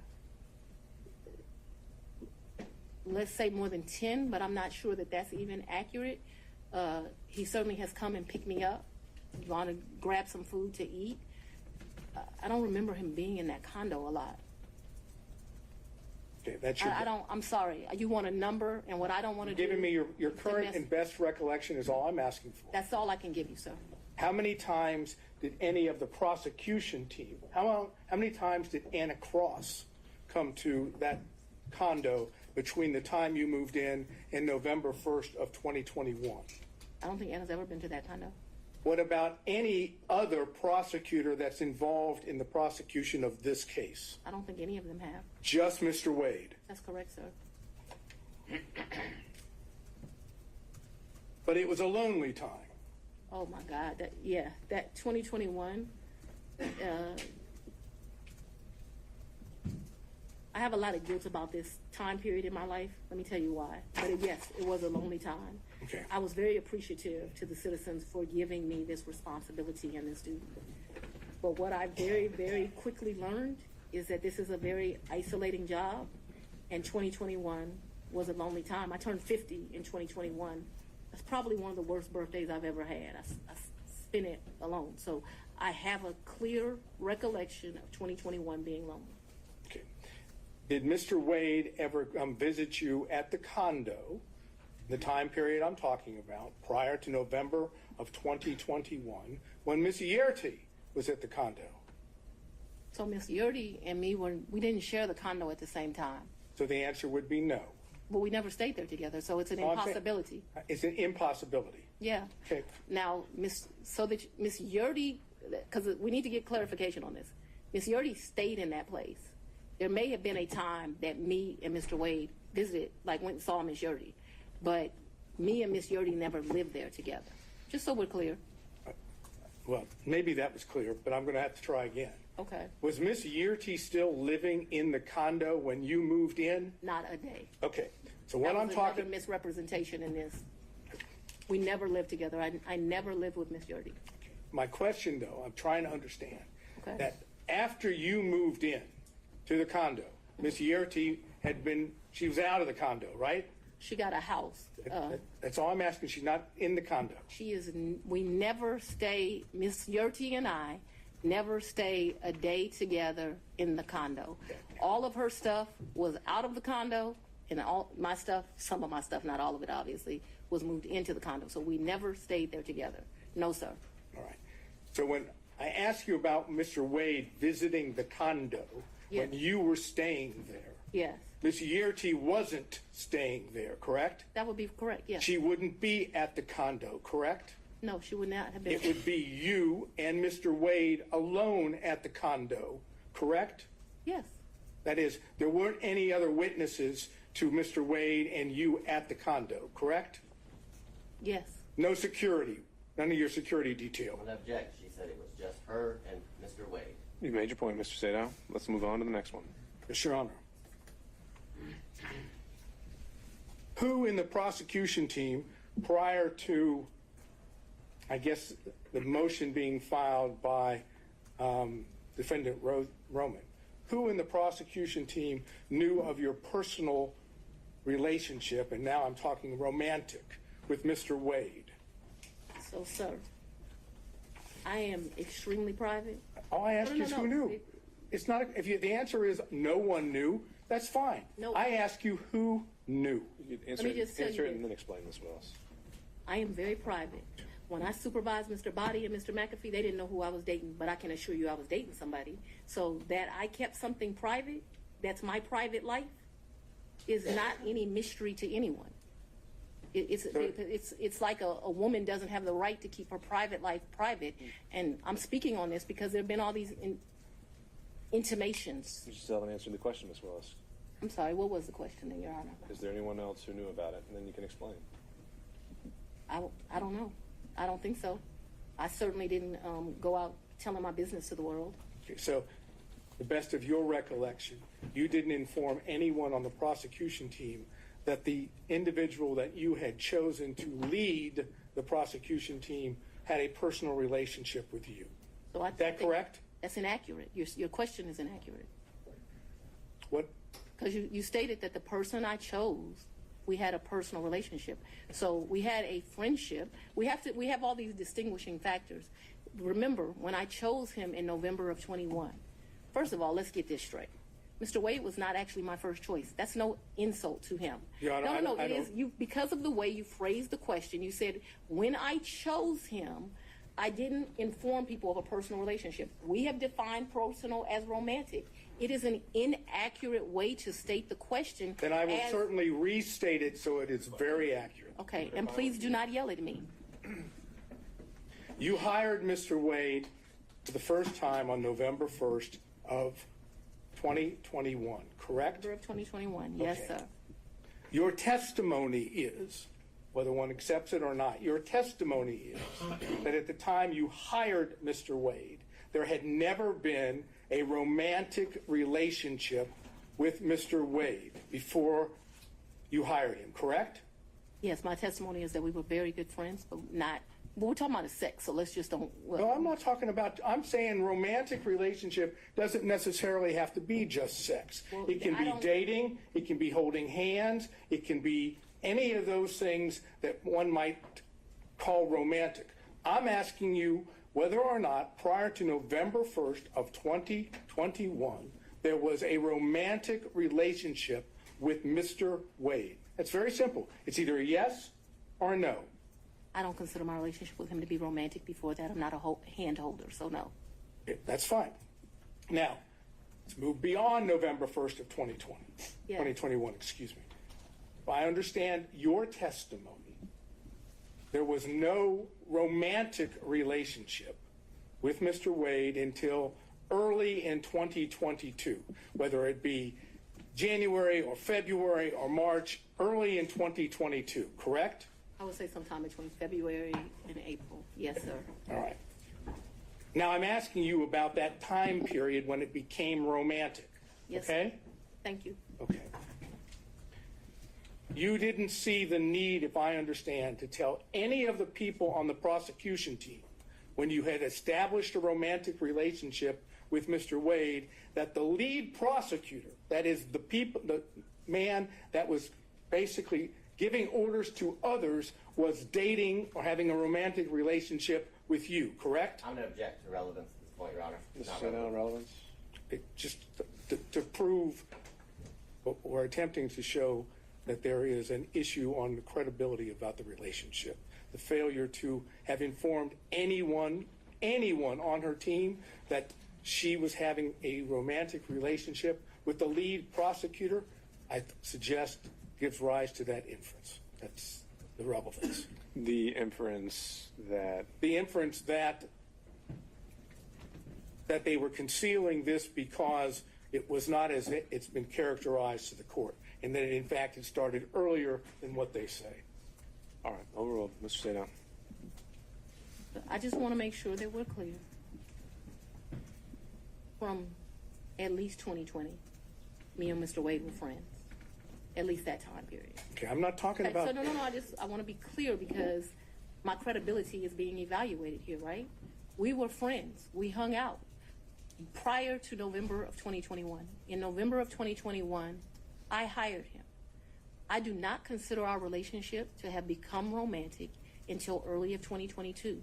Because I don't know a date and time, I'm saying sometime between February and April of 2022, and very early April of 2022, because I know that trip that I discussed with you was like the first week of 2022, that the relationship had become romantic. I hope that answered your question, but I can't have it where, we're saying something differently.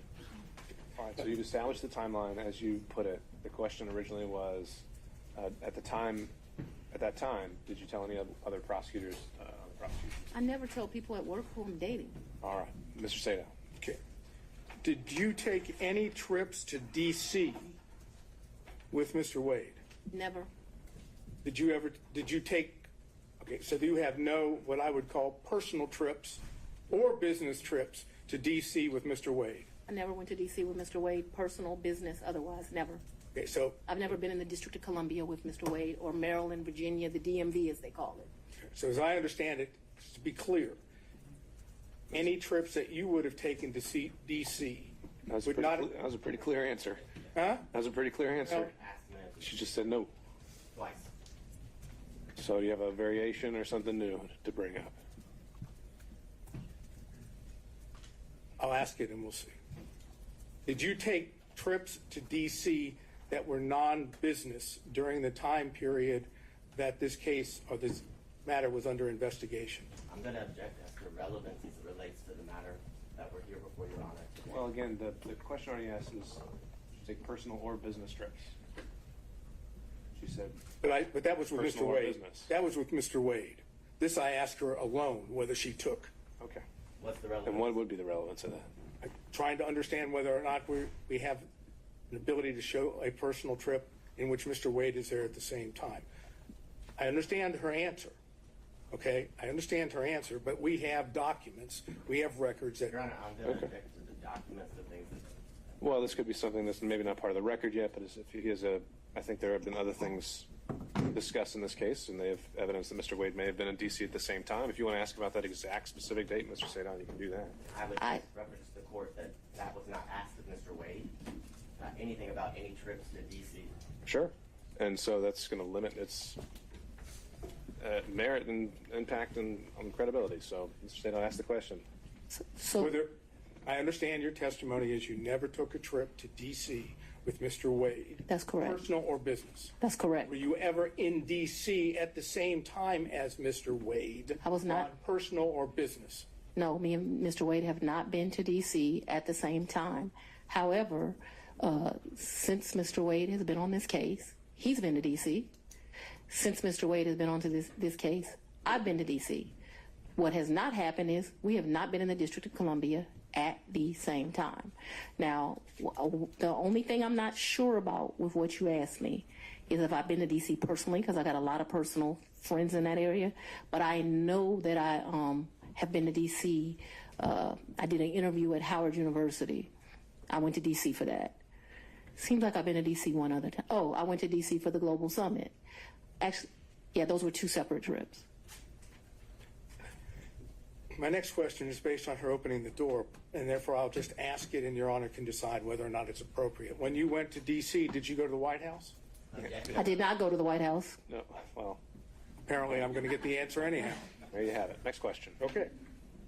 You indicated your best recollection was that your relationship with Mr. Wade, the romantic relationship, ended, you left it in August of 2023. That sound right? That's the hard conversation. That's not the. We've covered this. Next question. And you characterized it as a tough conversation, correct? Yes. I'm not going to get into the conversation per We se. should. Well, if he doesn't want to, we won't go there. So, Mr. Sadon, next question. You know, it's kind of hard to say no when you've got that opportunity. But all I'm going to say is, was it pre-indictment in this case? So. We know the timeline that the indictment was delivered. Okay, Well, but, actually, and so that we're I'll give you clear, that. the physical relationship ended pre-indictment. And is that when you were talking about the tough conversation? But I'm not sure that the tough conversation didn't happen until after, but the physical relationship. So I'm sure if you ask Mr. Wade, because he's a male, he would say we ended June or July because physical contact ended then. Just in my mind, being a woman, it's over when you have that like hard conversation.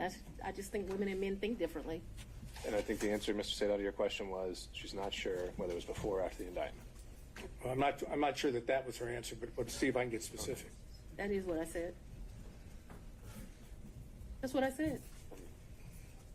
I'll let you. Next question, Mr. Sadon. If you need to clarify. Want to say one more?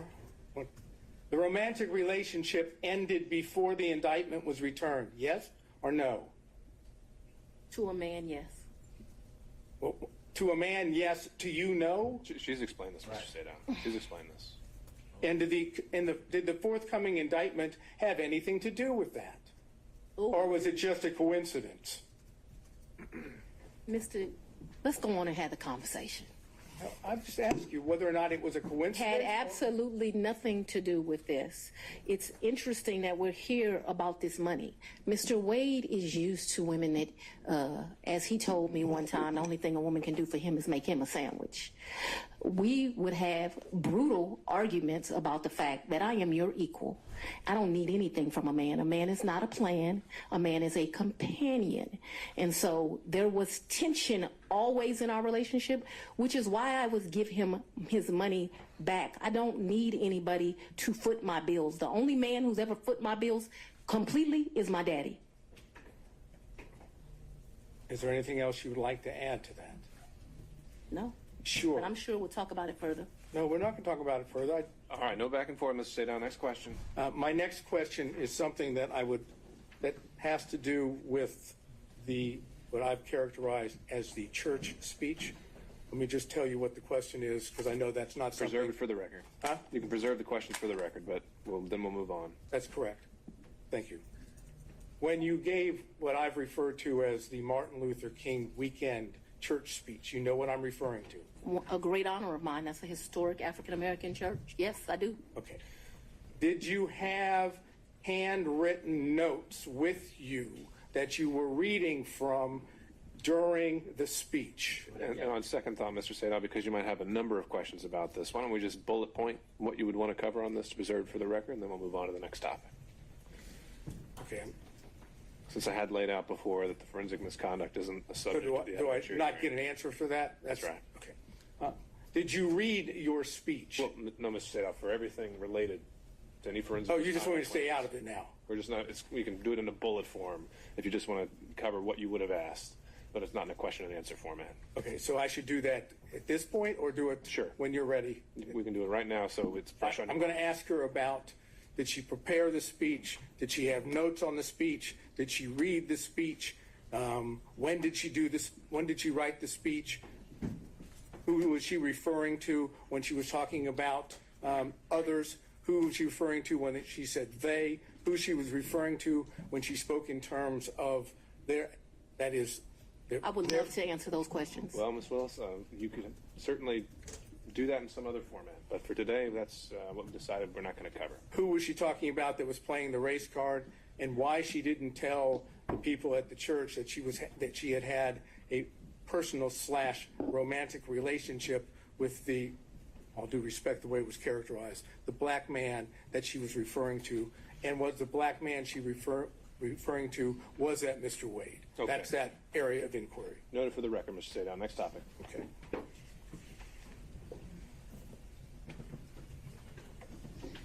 I realize that you've testified that you have no records that with regard to cash payments, Yes. correct?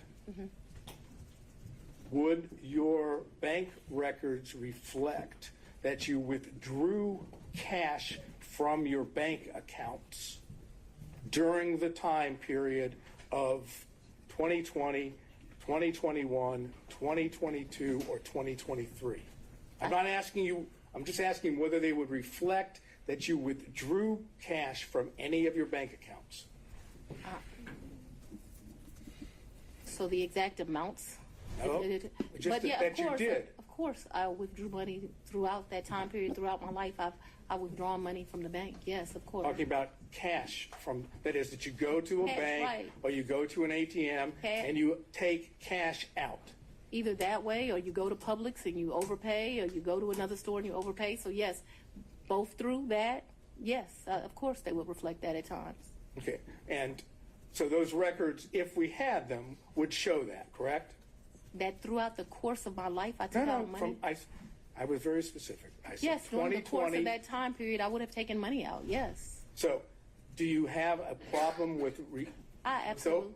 Yes. You don't want the bank records to be made available for the court and the court alone. I'm going to object as to the relevance, and this has already been addressed earlier as it relates to other records. This is an improper line of questioning. He's doing it for the purpose of harassment, frankly, Your Honor. I'm just going to sustain it on relevance. Mr. Sadov, that's something you want to follow up privately? You can do that. Okay. Last area, briefly. Yes, sir. You had contact with Mr. Wade in the year 2020, correct? Ooh, I had some contact with Mr. Wade. Would you explain when you say some contact? Please tell us, talking about 2020. I had some contact with Mr. Wade in 2020.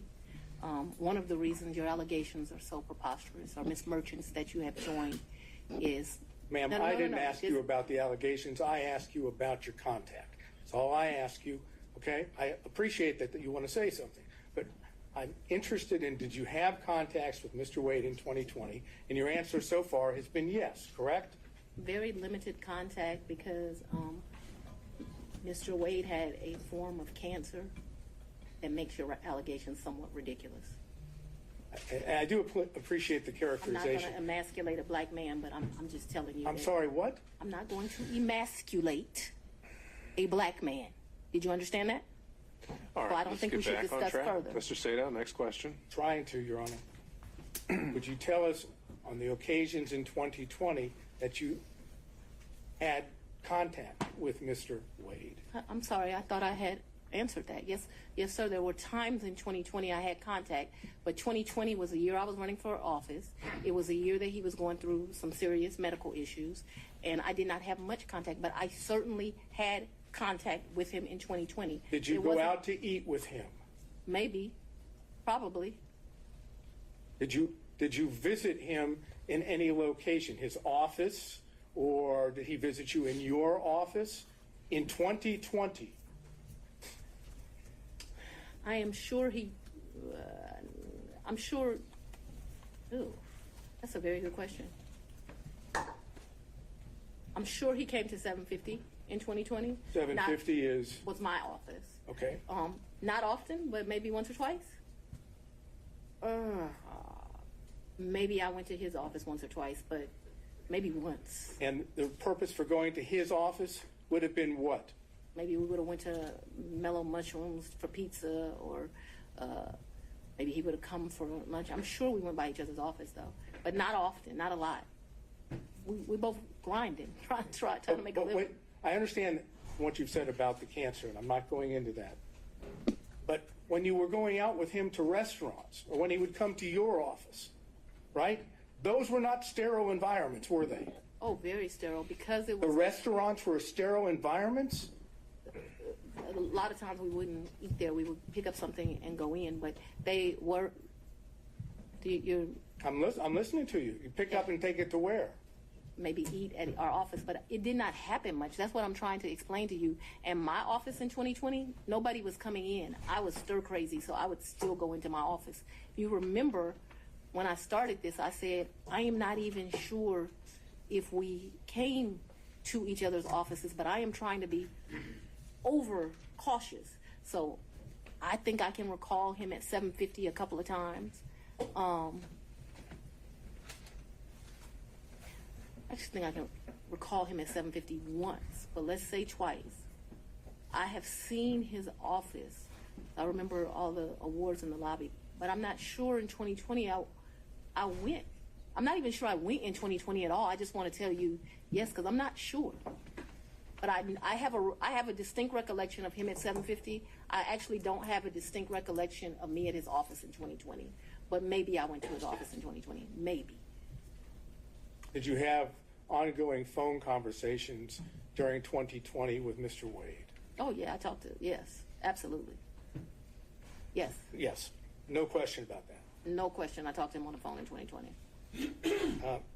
I understood, and this is, maybe I was confused. The Belize trip was for His 50th birthday. his 50th birthday, and that was in March. He turned 50 March 18th of 2023. If you look at the dates of the trip, I think we were there about 6 days. We stayed at 2 different locations. and you paid for it. 100%. He said, not only, I paid for the hotel, I paid for the flights, I had a birthday luncheon for him, I paid for massages, I paid for everything. And would those payments be reflected on your I credit paid for card? the cash. You paid them in cash? Cabs. I was telling you all the different things. I'm asking you whether or not those payments would be reflected on credit card bills of yours. So there was about $500 that I think is reflected on a debit card. What my recollection is, I took about $4 in cash with me to that. 400 or 4,000? 4,000. But I remember I handed him $2,500, and then the rest was just the money we spent. I probably gave $300 or $400 to this guy who was a taxi driver. He would drive us every day around the 2 or 3 days we went. Took him to eat like it was my trip money. And you had, to be clear, to end this up, the 4,000 that you've just told us. But I didn't give it all to him. Remember, I only gave the $2,500 to him. I didn't ask you that. I was going to ask you that 4,000 is part of your, my words, cash hoard that you had collected over time. Cash what? Hoard, H-O-R-D-E. Oh, I thought you said something different, sir. No, I'm afraid I wouldn't say that under any circumstances to you or in court. All right, back on track. So hoard, cash hoard debt. I would not classify it in that way, but I have money at my house. Yes, sir. Okay. And the money, when you had money at your house, But I'm speaking too loosely. I had money wherever I was staying. So I was not referring to my house in 750. I'm saying I had money wherever I was laying my head. Yes, sir. That was my fault that I wasn't clear. So when you were at what we said the Yerti condo during the time period we've always discussed, that's where you would keep your cash. When I stayed there, yes. Okay, that's all I have. Thank you. All right, I want to see if we can get through a few more defense counsel if possible before breaking for today. Mr. Stockton.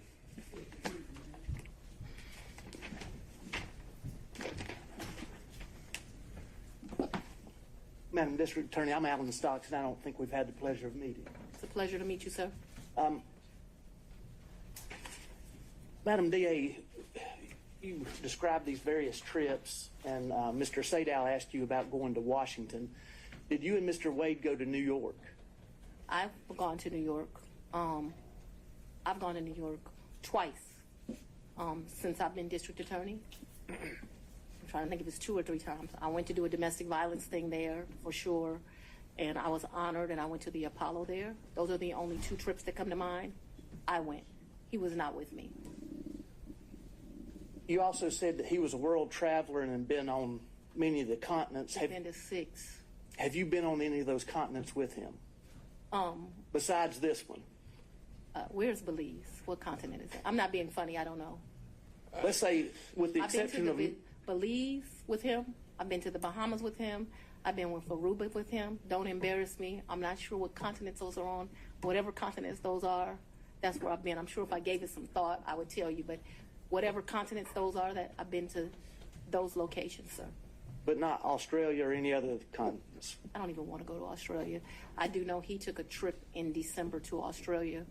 I have no idea, I don't know anything about that trip. When Mr. Wade began working with your office, Yes, he had 2 other gentlemen that worked in his firm with him. Is that correct? yes. Terrence Bradley worked for him, and Chris Campbell worked not for him. They worked with each other. Did you understand what their partnership arrangement was? No. Did he ever make you aware of how fees were divided or anything? No. Now, since you have been district attorney, the 2 gentlemen that worked with Mr. Wade and his firm, they also had contracts with your office. Is that correct? I probably had 2. I don't. Well, I don't know if we've covered this in Ms. Willis, but I still don't know what the relevance would be of her testifying to this. But I've had about 10. Oh, I'm sorry. Do you want me to answer Let's or figure no? this out. Judge, respectfully, I think based on Mr. Wade's testimony, he had an interest in those contracts. Sure. And then, but how's that been imputed to Ms. Willis? I don't know whether or not she knew she was giving him that benefit. That's what I was trying to explore. Okay. Well, maybe we can start with that question, and then if she doesn't know about it, then the ins and outs of all the contracts wouldn't be quite as relevant. Judge, to lay a foundation for that, though, Let's see where it takes I need us. to... Go ahead.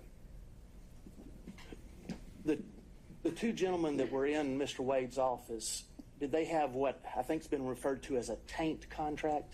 So let me be clear, and I may get the names wrong. When I first became DA, the office was not properly staffed. And so I'm surprised any lawyer would take it, but I did a contract for like $60 an hour to help us out with first appearance. That lasted a few months. Okay, so I can't remember if Bradley or Campbell had that. I'm sure we can have records and I can tell you which one, but I just can't remember now. I liked their experience. Bradley had been a probation officer and a defense attorney.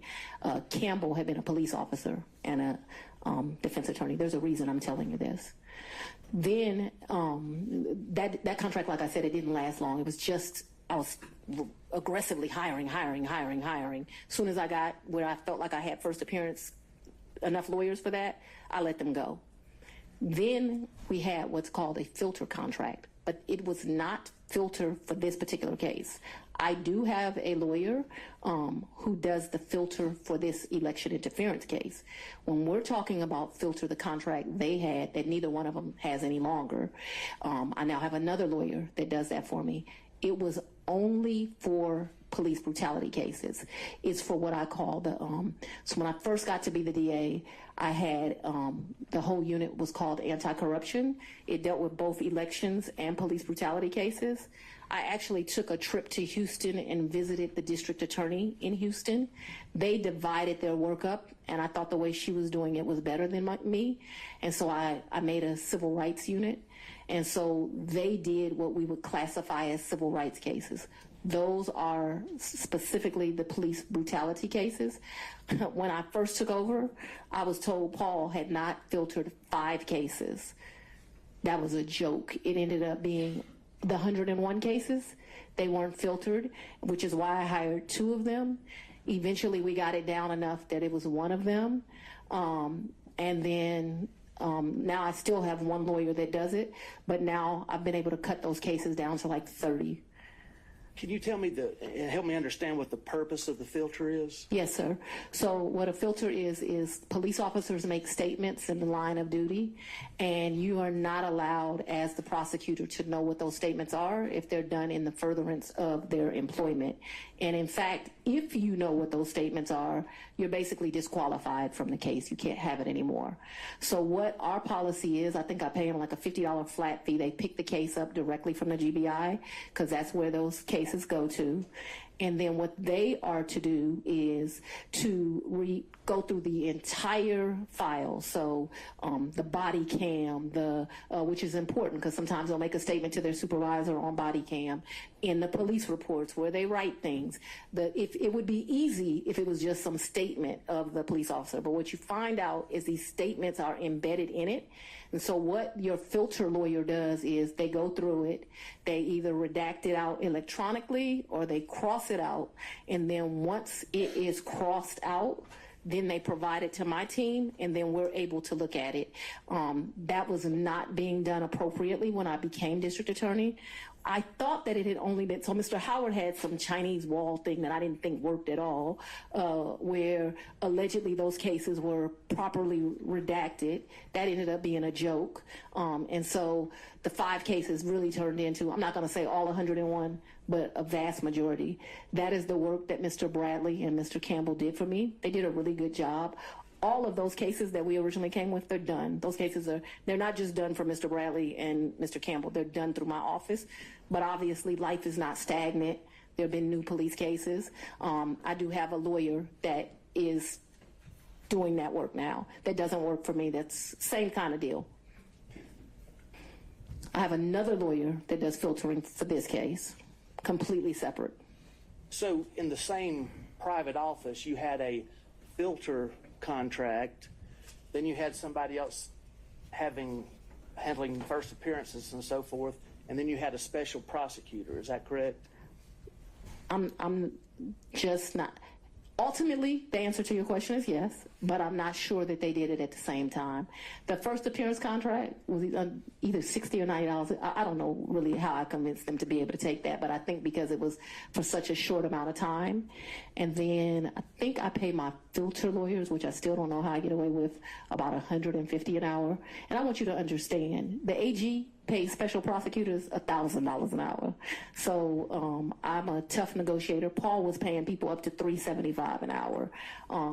I won't pay anyone more than $250 is my max. I have a lot of lawyers for what I have that work at $250, and I cap them every month. You can't go past a certain amount of hours. Would you agree that if Mr. Wade and the 2 other gentlemen that were in his firm were splitting fees in equal thirds, would you agree that he would benefit from the taint contract and also from the other first appearance contract? I would agree he would make money. Yeah, so to make money is a benefit. Just a thought, guy. Mr. Durham, if you're still with us on Zoom. No questions, Your Honor. Mr. McDougald. I do have a couple, Your Honor, but it's a little awkward from back here. Do you want me to? Yeah, why don't you go ahead and make your way up.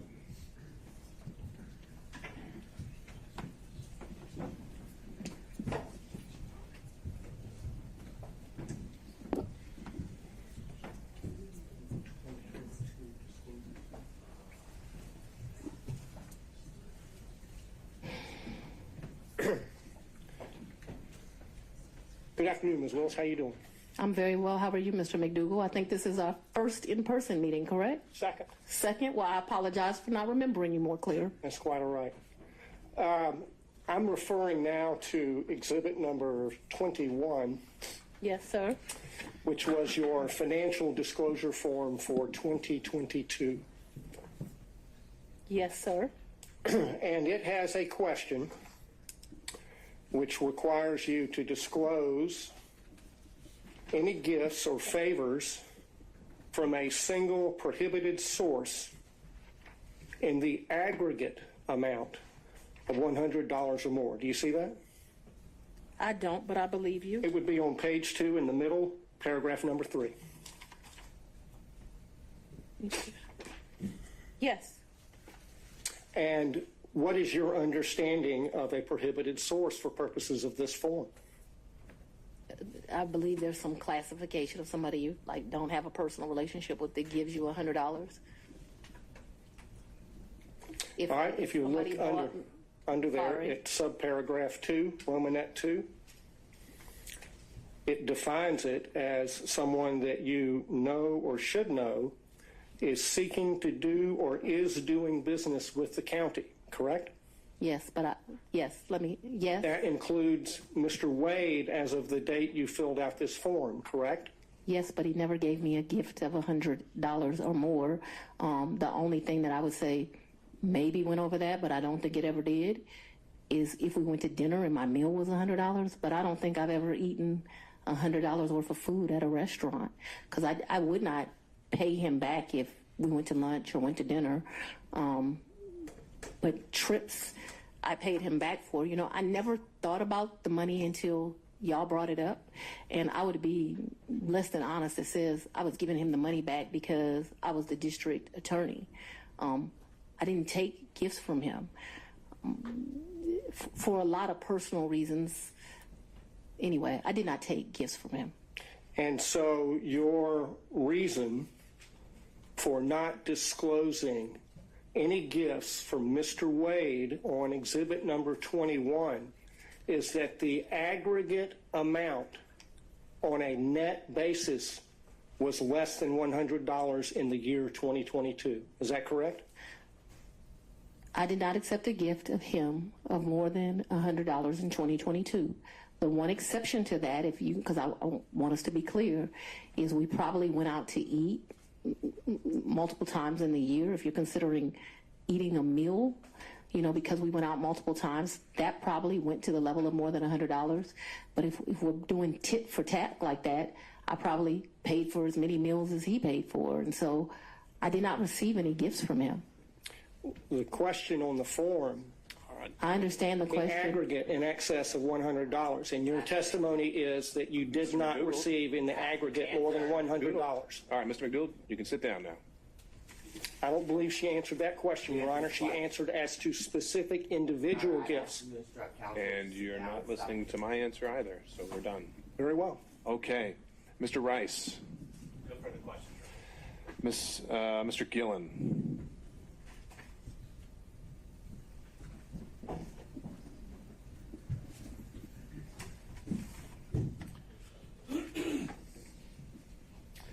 Good afternoon. Good afternoon, sir. A few questions here. You saw the book here, Find Me the Votes. That was shown to you, correct? Yes, sir. Your Honor, I would like to just tender this as an exhibit, number 22. Is that your copy? It is. All right. What exhibit is that going to be? 22. All right. I'm making the Is that evidentiary contribution here to this.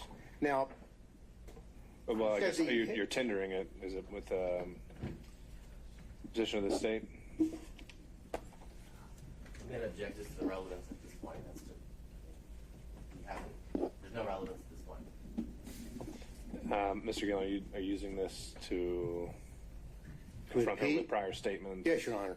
And Okay. statements that she made concerning her financial situation and laying the foundation for that, and that she gave these interviews to the authors. And so this would document that, and ask her, get this in the record, ask her questions about it.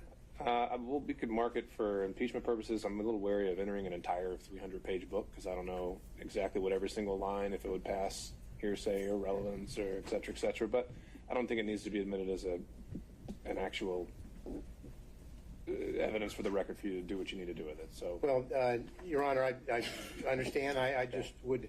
it's marked as again, Exhibit 22, and we'll move from there. Thank you, Your Honor. Now, you were asked a little bit about this book before, correct? I think Mrs. Merchant. Ms. Merchant did. Asked me some questions, yes. And you gave about 6 interviews to the authors of this book in the sit down? No, sir. You didn't. No. Was it? She answered how many interviews she gave, in her opinion. How many, in your opinion, do you believe you gave, and how long did they last? 2 to 3, maybe 20, 30 minutes. So your testimony is at most, you think that you gave maybe an hour to an hour and a half's interview to the authors of this book? Oh, you mean in total? In total, yeah. Maybe, yeah. Anywhere between, definitely not more than 2-ish hours. Okay. But you also were telling, when they were, the title of the book, of course, is A Hard-Charging Georgia Prosecutor, a Rogue President, and the Plot to Steal American Election. You've seen that. Why is the title of the book relevant, sir? And I had no. And then I'm going to ask her whether or not that was the theme that they gave her when they talked with her. What the thing gave her? What do you mean by that? Well, because they were sat down and they told her why they were there to interview her. And why does that matter? Well, I think it matters because it shows, but they want her to give her version of what her life story is. This is almost a life story of her. So that's why it's relevant. But if the court thinks it's not, then No. It could be relevant to your issue of the forensic misconduct that has been alleged, and maybe some of the motives at play when it comes to forensic misconduct. But I'm not seeing, again, what we're here for today was the relationship and/or any financial elements of it. correct. Well, I think it clearly relevant to the forensic misconduct, also relevant to the personal interest in terms of the finances. I didn't make 10 cents off that book. Pardon me?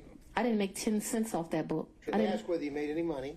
Okay, I just. Didn't ask whether you made any money. Do you have any other statements that she hadn't already been confronted with by Ms. Merchant? Well, other than I want to focus on when you were telling them about your financial straits and you're living kind of month to month, that is what your financial status was back in 2018 after your election. Mr. Glenn, we covered that at length, and you're at the end of the line. I'm sorry about that, but we've got to find new ground. Well, let me move on to my point here. So the point is that what you're telling us is that you were in financial straits, but really that your testimony today is you had a cash hoard of maybe up to $10,000 in cash where you laid your head at night so that you would dip out and there would be no record of it, correct? That's not what I'm telling you, sir. Well, That's not at all what I'm telling you. What I'm telling you is that throughout the course of my life, I have always kept cash in my house. That cash has ranged from times, my father would probably be ashamed of this because he would say it should be more. But that cash at times has ranged from $500 to maybe $9,000. And he would be like, that is not what I told you to do. I've always had that amount of money. What I've told you is that when I travel, you do better negotiating when you travel. If you have cash, you go to get the cab. They say, "Oh, we're gonna charge you $300 for the day." Well, I got American cash. Will you take it for $150? And so it's my practice to take money when I travel. We're not talking about a whole lot of money. We're going to the Bahamas. $1,500 in cash is in my pocket, or at the most $2,500. Belize was actually probably the most money I've ever taken. And it was taken because it was a big deal. My 50th birthday sucked. His 50th birthday, it sucked. It was terrible. No. Your Honor, and I'd so like to get back to some questions here. I'm trying to answer it. I think it would help if we. So let's move to the specific yes or no's here. Have you told us today that you would keep a cash hoard in your residence up to about $9,000? Yes or no? And throughout the course of my adult life, and so let's even be more specific than that. Probably from the time. Your Honor, I'm only asking for yes or no rather than speech. We have already covered this, so I need to get to that point. I know you're laying the foundation, but it's already been laid. So yes. The filibuster is here. I'm trying to move through the filibuster. Yeah, but we're not talking about a lot of, and so it could be $2,000, it could be $1,500, it could be $7,500. It just depends on what you're doing at that time. What I'm telling you is when I traveled, I took cash. I find that when you travel, especially to foreign countries, the American dollar does well, and it's good to have cash. You can negotiate with the taxi driver, with the jet skis, with the, and it's not a lot of money we're talking about. Your Honor, Okay, we understood, need Ms. to, Willis. we need Let's to get cut to it. off the Let's get to a narrative question, Mr. Gillen. And so you have cash in your house, but you had a lien, a tax lien on your property. Is that right? I don't believe I had a tax lien on my You property. didn't have a tax lien on your property. You gotta talk up louder, Mr. Hunt. Cumulative, Your Okay, Honor. we already covered that, Mr. Gillen. I need new ground here. I'm asking the question of, I'm trying to figure out how someone can have a tax lien, Then ask that question. but not use the money that they allegedly said they have. Well, I think Ms. Merchant asked that exact same question. She said she didn't use the money to pay her tax lien. So what's your question that's new? So I was going to build on that to say, No more building. It's already built. all right, It's the same way you pay a bill. So just put It's the a- top on it if you need to, It's the okay? same way you owe a bill and go shopping. well, now, have you ever used, did you say earlier that you used Cash App? When I would pay Robin Bryant, I used Cash App. What is Cash App for the record? I don't need to know that for the record. Let's keep going. Well, so if you're paying Robin with Cash App, why aren't you paying, allegedly paying Mr. There's no alleged here. Why aren't you paying allegedly Mr. Wade with Cash App? I don't think Mr. Wade does Cash App. Did you ask him? I think he's told me he doesn't do Cash App. Okay, so that's the reason why you didn't use Cash App, He's sitting next to me. I hand him the money. because there would be a record in Cash App of your making payments, correct? Yes, Right. but I didn't think that I was making a record in a personal relationship. Because when you're filing your, and I know that I'm going to move into this financial statement here, you were asked just a second ago about your non-disclosure form, or your disclosure form of an Exhibit 21, where we agree that Mr. Wade is a prohibited source, correct? What I agree to is I don't believe he's giving me gifts. You would like to classify these trips as gifts, but I've always paid my fair share on these trips, so I did not look at them as gifts. I don't think that what this is disclosing, and they can tell me if they mean something different, I don't think it means that if you go to dinner with somebody over the course of a year and it gets to 100, you're supposed to report it. If my understanding of that is wrong, I've probably been to lunches with a couple of people that over the course of a year they paid, I paid. Let me, prohibited source means. We already went over this, Mr. Gillen. Mr. McDougall. Well, Your Honor, I have to lay the foundation here before I can follow up with my next question. I don't know why you can't. You have to. Well, It's already, the okay, questions have been made. Then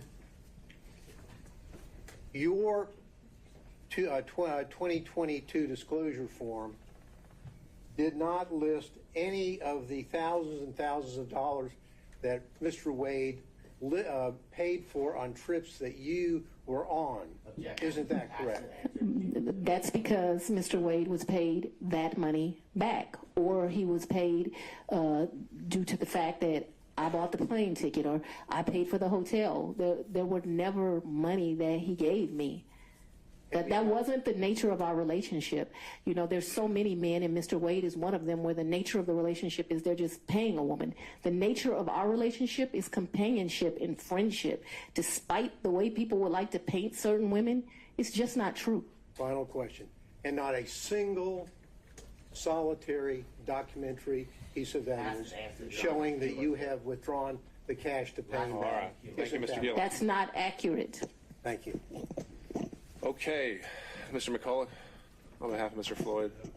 All right, and Mr. Cromwell on behalf of Ms. Latham.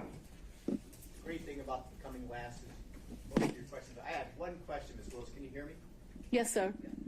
In the time period between February of 2021 and January of 2022, while you were staying at the Yurdi condo, did your father ever come and visit you during that time period at the Yurdi condo? He did not. That's all I have. Thank you, Your Honor. All right, Ms. Cross, I would imagine you have a number of topics to cover with Ms. Willis that'll take more than 10 to 15 minutes. I do. Okay, then I think we've reached a stopping point for today. And so, Ms. Willis, I'd ask you if you can step down now, and I'd also remind you that you're not to discuss your testimony or that of any other witness until tomorrow morning. Back here, and we'll begin again at 9 a.m. We'll do 9 a.m. this time tomorrow. Before we recess for today, I want to check in on logistics, and I'll ask Ms. Merchant. Once the testimony of Ms. Willis has concluded, how many other witnesses do you anticipate calling?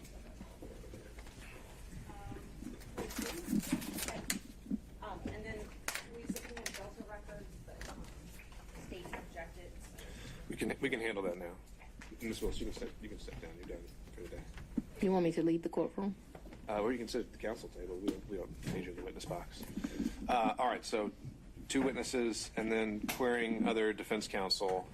I know Mr. Gillen, there was a potential witness that was objected to by the state, so there's another one there, and we can talk about that. Were there any other witnesses anticipated from any defense counsel? All right, seeing no show of hands, and then Ms. Cross, any witnesses on your behalf? I expect so, Your Honor, and I expect that to take 4 to 5 hours. Okay, and how many witnesses would you imagine? Without committing myself to a final number, my best guess at this point would be 3 to 4. Okay.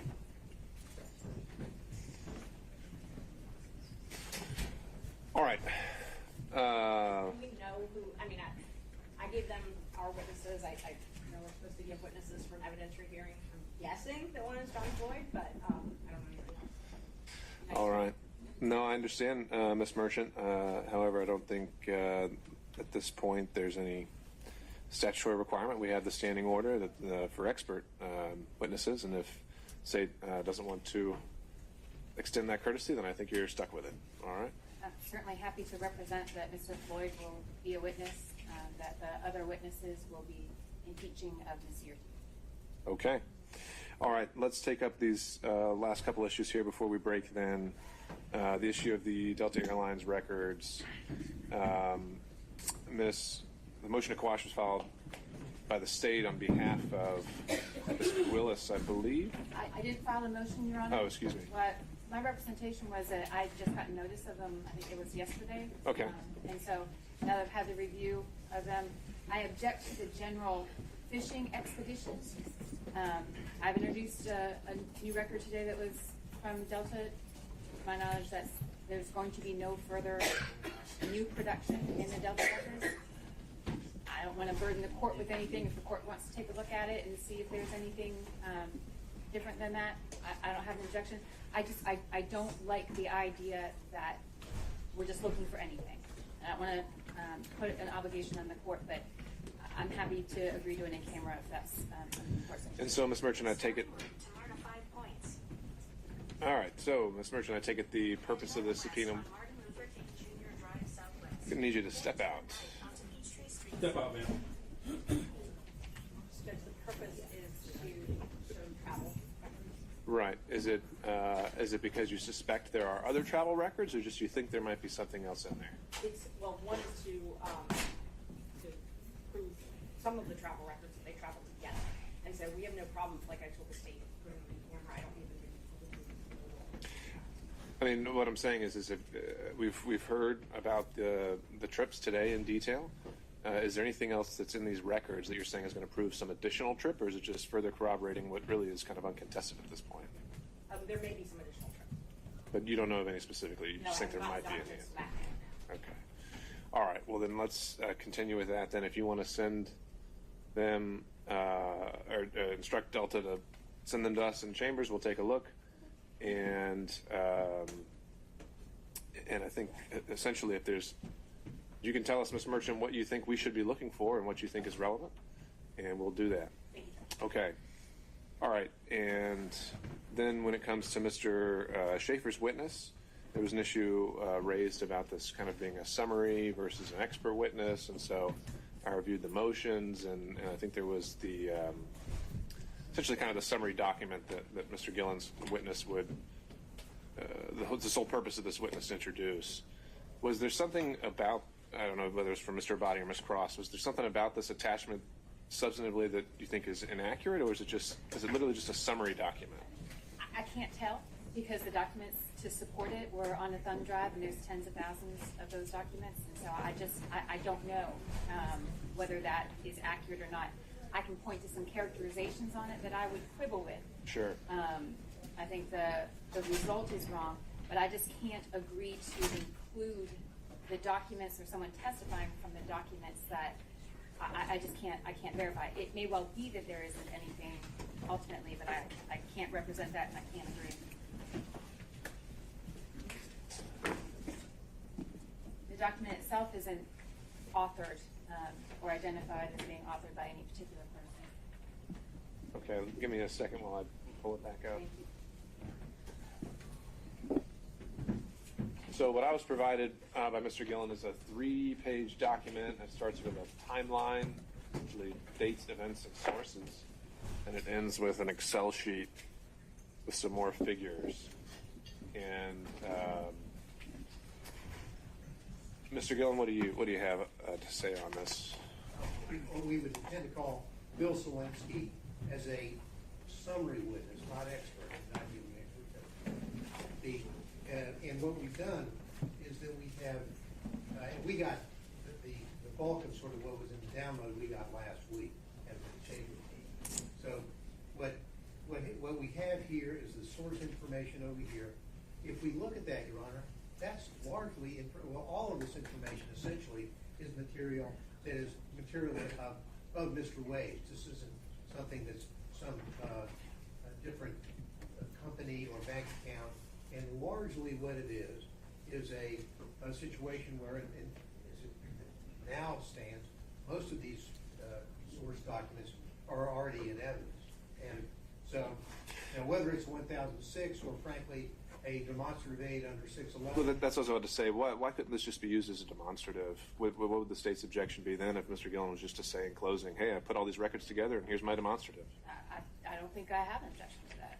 I might quibble with some characterization in some language. Sure. But to call it a summary and to represent that the records is an accurate reflection of the records, I just can't agree to because there are so many records that were disclosed on Wednesday, and I just don't know. Well, except, Your Honor, if you look at the sources, I mean, literally, we're describing things that were introduced today. They've seen all this. And the documents that we have sourced really came from Mr. Wade in his divorce case. So it's not like they're surprised. So we would ask that the witness be allowed to testify and just put it in the record and put the summary charts in the record and have them admitted. And that way, off we go. This isn't a situation where we have a jury and they're overwhelmed with whether or not there is some kind of factual misunderstanding here. They could look through this probably at lunch and determine whether the source is accurate or not. The second sheet, Fulton County payments, this came from them. So to say if they can't determine or decipher whether the documents they gave to us is accurate doesn't seem to carry the water. This isn't a situation where we have tens of thousands of new and different documents from different corporations, different banks, and then suddenly we've put it on.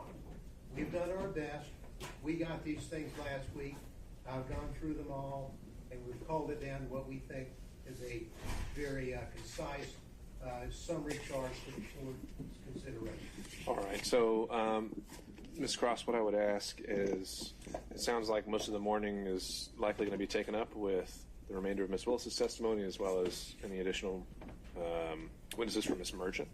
And so perhaps we can use that time between then and then the lunch break to take a look and see if these sources are inaccurately cited. I mean, the characterization isn't something that's going to be determinative. I don't think I'm bound by whatever he describes as the event. But if this is just, I really don't see much of a substantive distinction between a demonstrative and a witness. But if he wants to put it up through a witness, and it's not something that you need to rebut with expert testimony of some kind, then I really don't see this as being much ado about nothing. I'm sure you can understand why I couldn't agree. Sure. No, that's fine. Without having gone through that. But I don't know if it's something that we need to bar outright until you've had a chance to look at it, if you see some incredible inaccuracy in it or something like that.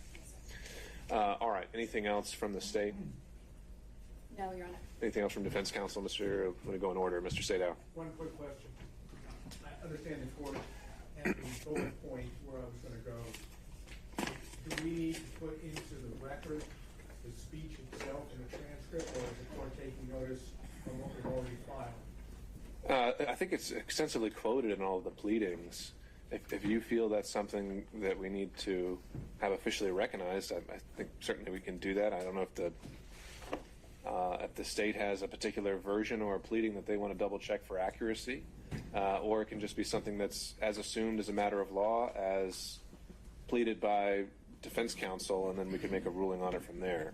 But there's certainly no certified transcript that I'm aware of. If they want to give me the version that they believe to be accurate, then I'll certainly take a look at it. okay. I have a USB that my paralegal would download it onto a USB drive and take it home. All right, and that's also not something I think we need to have done by tomorrow. I'm not going to be ruling on.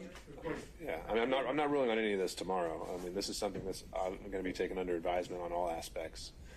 So the forensic issue we can bring up, and we may need to bring everyone back if everyone needs an extensive, not even extensive, but if everyone just wants to be heard in argument in some way, we're probably not going to have time for that tomorrow either.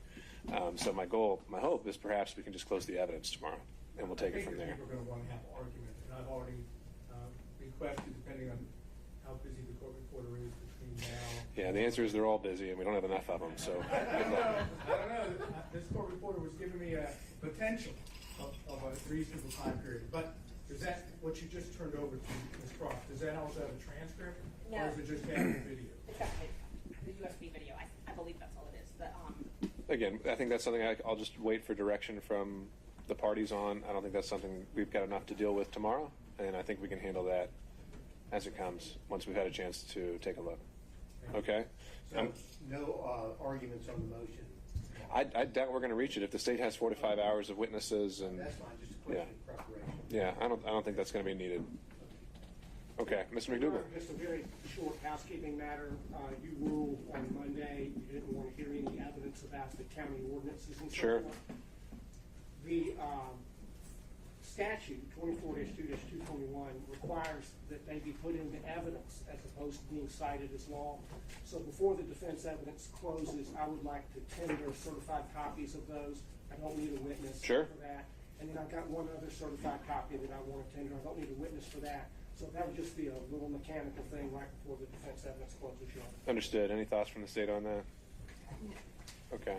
As the representation, if that's what the exhibits are, then I'd consider it a proffer more than evidentiary, but that's fine. Okay. I didn't want to upset the court's expectations tomorrow when I did. Okay. Well, Mr. McDougall, my expectation tomorrow will be that when I talk, I get to take prominence, right?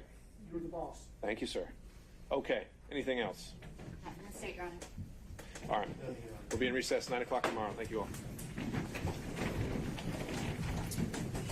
Sorry?